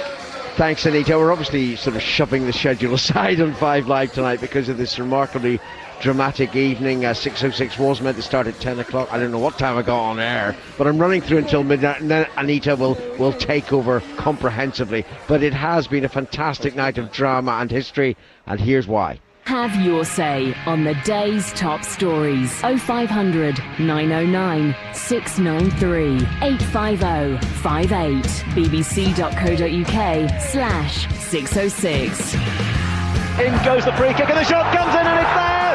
Milan have scored and Maldini, the captain, is being absolutely submerged by his teammates. The goal has been timed, well, a minute maybe only of the game, just over. Milan on the break here. Here's Shevchenko crosses, it's 2-0. Kaka on towards Crespo. Crespo's through, this could be 3-0, and it is 3-0. Another opportunity from Risa. Header, Joe, yes, a goal from Steven Gerrard of Liverpool. A man 25 yards out, doesn't shoot, but Smith's a mine! All the way from Vladimir Smitsa! Maybe it's not mission impossible after all. Milan 3, Liverpool 2. Alonso can complete the most remarkable turnaround here up against the enormous Dida, the Brazilian, in the goal. Alonso misses, but Alonso puts in the rebound. Dida made the first save, but Alonso was the first to react, and this scoreline is absolutely staggering. AC Milan 3, Liverpool 3. The greatest striker in Europe at the moment, Andrei Shevchenko, the European Footballer of the Year. He wants to get on with it, but of course if he misses here, Liverpool, against all the odds, have won the Champions League. Shevchenko, Dulac saves for Liverpool! Liverpool have won the Champions League. Walk on with hope in your heart. 606, the complete football phone-in. And to top all that, Steven Gerrard announces within the last half an hour, how can I leave Liverpool after that? Gerrard stays at Anfield. Claire is in London. Hi, Claire. Hiya. How you doing? I'm fine. I just wanted to say that I'm not a Scouser, but I've been a Liverpool fan for about 5 or 6 years since I've known my boyfriend, who is out in Istanbul at the moment, and he's out there at the moment. I'm all on my lonesome at home. I just needed someone to talk to. That's all right. What, do you want to talk about football, or shall we talk about something else? No, I want to talk about football. The fans have just been amazing. I listened to 606 at the half-time, and even though we were 3-0 down, the fans lifted everyone. They were amazing. Absolutely amazing. Well, I mean, how did he get out here? I mean, did he travel today, or has he been out for a couple of days? He's a season ticket holder with his dad, and he flew out yesterday, and he's just had the most amazing time. I spoke to him just after the match, and he just said, I was in tears at half-time, and he said everybody was. So it's just been amazing. I mean, Claire, the airport will be mayhem, but I don't think your boyfriend he won't need a plane. Well, just flap his arms. He's got to go home. I know, but if he flaps his arms on this adrenaline, he'll be home on under his own steam. He's got to get back to work tomorrow. he's coming straight back to work in London tomorrow morning. Yeah, and what did you think of the match, Claire? It was just amazing. I was so over the moon. As I said, I was in tears at half-time, and I was in tears at the end of the match. It was just amazing. As I said, I'm not a Scouser, but I'm a Liverpool convert. I've been up to Anfield a couple of times now, and the fans are just the best. They are amazing. Thank you, Claire. Safe home to your boyfriend. Thanks for ringing. All right, bye. I obviously could talk to Claire all night, but, you know, I'm sure she'll go to bed eventually. Steve in the M6. Hiya, Al, the god of radio. How are you? I'm well. What about you? How are you, Alan, all right? Yes, you're on there. I can, Steve, don't worry. I seem to have some lady coming across with a walkie-talkie from 5 Live, so I mean, if I get a bit of delay talking to you, you know why. Okay, Steve, go ahead. What are your thoughts tonight? Well, I'm absolutely bouncing, absolutely chuffed. I'm on adrenaline. I've been on adrenaline. Oh, you know what I mean. I've been on adrenaline all night. It's one of those things. I don't know. I'm too excited, Al. You know what I mean? I was coming up the M6 and I was a bit depressed. Earlier on, I was on my way to rugby, and then I got to, funny enough, one of the sponsors of the Champions, I think they still are, Continental. I went there, and I managed to put the workforce on stop for about 20 minutes, because they're all crowded on my radio. And when Liverpool scored I was coming down the M6, I banged my head twice on the cab roof, because I was so chuffed when the second and third goals went in. I was absolutely chuffed. I was over the moon, and then when you just said Steven Gerrard staying, it made my night. It's been a great night for Gerrard, for Liverpool, and for English football. Steve, thanks very much. Have a great remainder of the evening. Goodness, there's not that much left. It'll be morning in about 8 minutes' time. Connor in Belfast. Good evening, how are you? Hello, Connor. I'm absolutely over the moon. You can't just believe it. Spent the whole day praying and thinking and hoping, and all I could do was think about the match. 3-0 down, it's got to be all over. Went to a different pub, sat with Milan fans, Manchester United fans, and said it was all over. My cousin, he's an ABU, said it's not all over. Liverpool's going to come back into it, and they did. Oh, how they did. But I can't believe they did it. You know, I really can't, Connor. It was just an astonishing 15 minutes after half-time. You got to look at it, 11 players or 12 or 13 players are involved. They all worked. They worked and they worked and they worked, and they never stopped. Rafa Benitez needs a big pat on the back, and Stevie Gerrard staying. This has got to be the start of something new. This has got to be the start of this big Liverpool team. Surely going to have to win this league in the next couple of years. Connor, thanks very much for your call. Let's join Derek Ivins in the radio car. Yeah, hi Alan, it's all going on here in Liverpool. There's absolutely thousands of people milling about. They're approaching me. They all want to sing. Oh dear, there's some rather body parts coming out as well. Did everybody enjoy the game? Did you enjoy the game? Absolutely superb game. I've waited years for this moment. From Istanbul now. Yeah, by half time I thought we were as and berries. But I thought just come out and make some pride of yourself, get some pride back. I'd never expected 3-3. So it would be Sir Rafa or Saint Rafa or what? Saint Rafa. Oh, Saint Rafa, I'll tell you what. We just wanted to see a man on the field. God bless Stevie Gerrard. And the biggest thing is, this a new start for Liverpool, as they've been a sleeping giant for so many years. You're back in the big time now. Can you build on it? I don't know. How many new starts have we had? I know. Let's be honest. How many new starts? When we won the UEFA Cup, it was like a new start for us. But this is it now. We can pull the players in. We can do it. And we've got to build on it. You can hear the confidence of the fans there, Alan. People are going to be partying all night here. It will go on the next few days, I think, as well. And when the team arrive back tomorrow, we can expect the whole of Liverpool to turn out for them. Thanks very much indeed, Derek. Anita must be nearby with her party. Absolutely. Right here, right now. Still in Liverpool. Do you know what? No one's going home, Alan. It's really strange. It's chucking out time, but does anyone care? No, because I think, actually, Vassos, the party's going to go on pretty much all night, don't you think? I know. I just feel sorry for everyone who's working tomorrow morning. I mean, there's going to be some excuses, isn't there? Oh, the dog ate my homework. Actually, that's a really good point, because there are a lot of people who are not in Liverpool who are going to stay up quite a lot of the night. What is the excuse you're going to give your boss tomorrow morning? We're going to be taking over in a little while time. So, 85058 is our text number. Anita at bbc.co.uk. What is the excuse you're going to give to your boss tomorrow morning? And Vassos, I'm still worrying about this half-time talk. What was it? Could he have done better than your half-time team talk, which was, let me remind you, let's keep everything crossed. It's not over yet. I thought you were a loony. Yes, you did. Actually, you even said that, Vassos. You said you're deranged, you're delusional, and you're a loony, and then you walked away from me. Yeah. And I still said, actually, we're going to bring it back. To tell you the truth, Alan, I wasn't sure, but my mouth did the talking and my brain did the thinking, and my heart is now beating very, very fast. You keep control of yourself, Anita. You don't lose try. control on Merseyside a night like this. I'll do my best. I was just thinking, you see, if I said to my wife, I stayed up all night, I didn't go to bed, she would clap me around the face. but, you know something? She knows tonight, because it's already almost 2 o'clock here, and as I say, I'm leaving the hotel at 5 o'clock. I might never get back to the hotel. You know what? Don't bother with the hotel. Just come over here. Really, this is where it's happening. Just take, whatever far. you need to do, and helicopter, just get over here. Okay, Anita, look forward to joining you, so to speak. Izzy. Matt Booth says, at 5:45 a.m, all alone in my room in Hong Kong, watching the game with Cantonese commentary, when Dudek saved that penalty, I shouted my lungs hoarse and heard shouts from the upstairs flat, the downstairs flat and the building across the road. Just goes to show that there are Reds all over the world, and you truly never walk alone, even in the wee small hours. Alex in Fulham says, tonight, for reasons beyond human comprehension, God is wearing a shell suit, a moustache and a nasty perm. Nice to see that the stereotypes remain intact. Mark from Fife in Scotland says, fantastic. Emlyn Hughes, John Peel, Bob Paisley and Shanks will all be celebrating in heaven tonight. Thanks, Izzy. Steve in North Wales. Oh, Alan.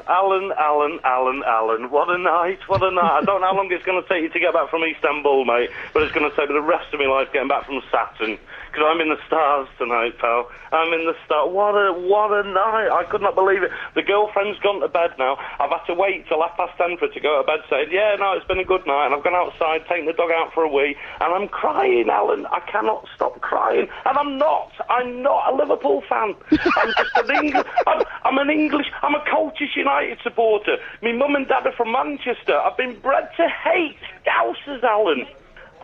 Well, Steve, you're doing yourself proud today. I tell you what, take a tablet, though. I've cried 4 times in my life. I've got 3 daughters, Alan. I'm not a Scouser. I hate them. And tonight, God bless all of them. God bless them.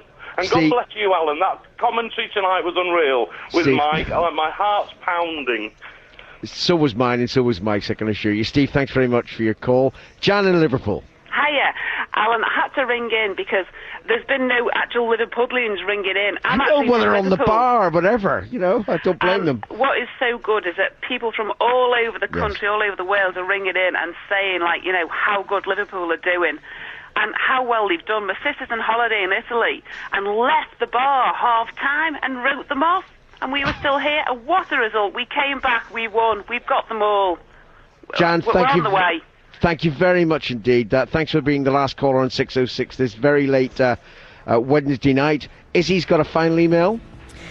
This is from Ian in St Albans. Boring Liverpool. Played for the draw and penalties from the start. Not.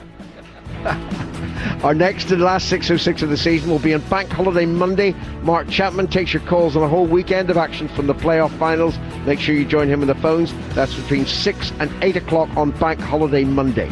That's all from me in Istanbul tonight. Liverpool, fantastic.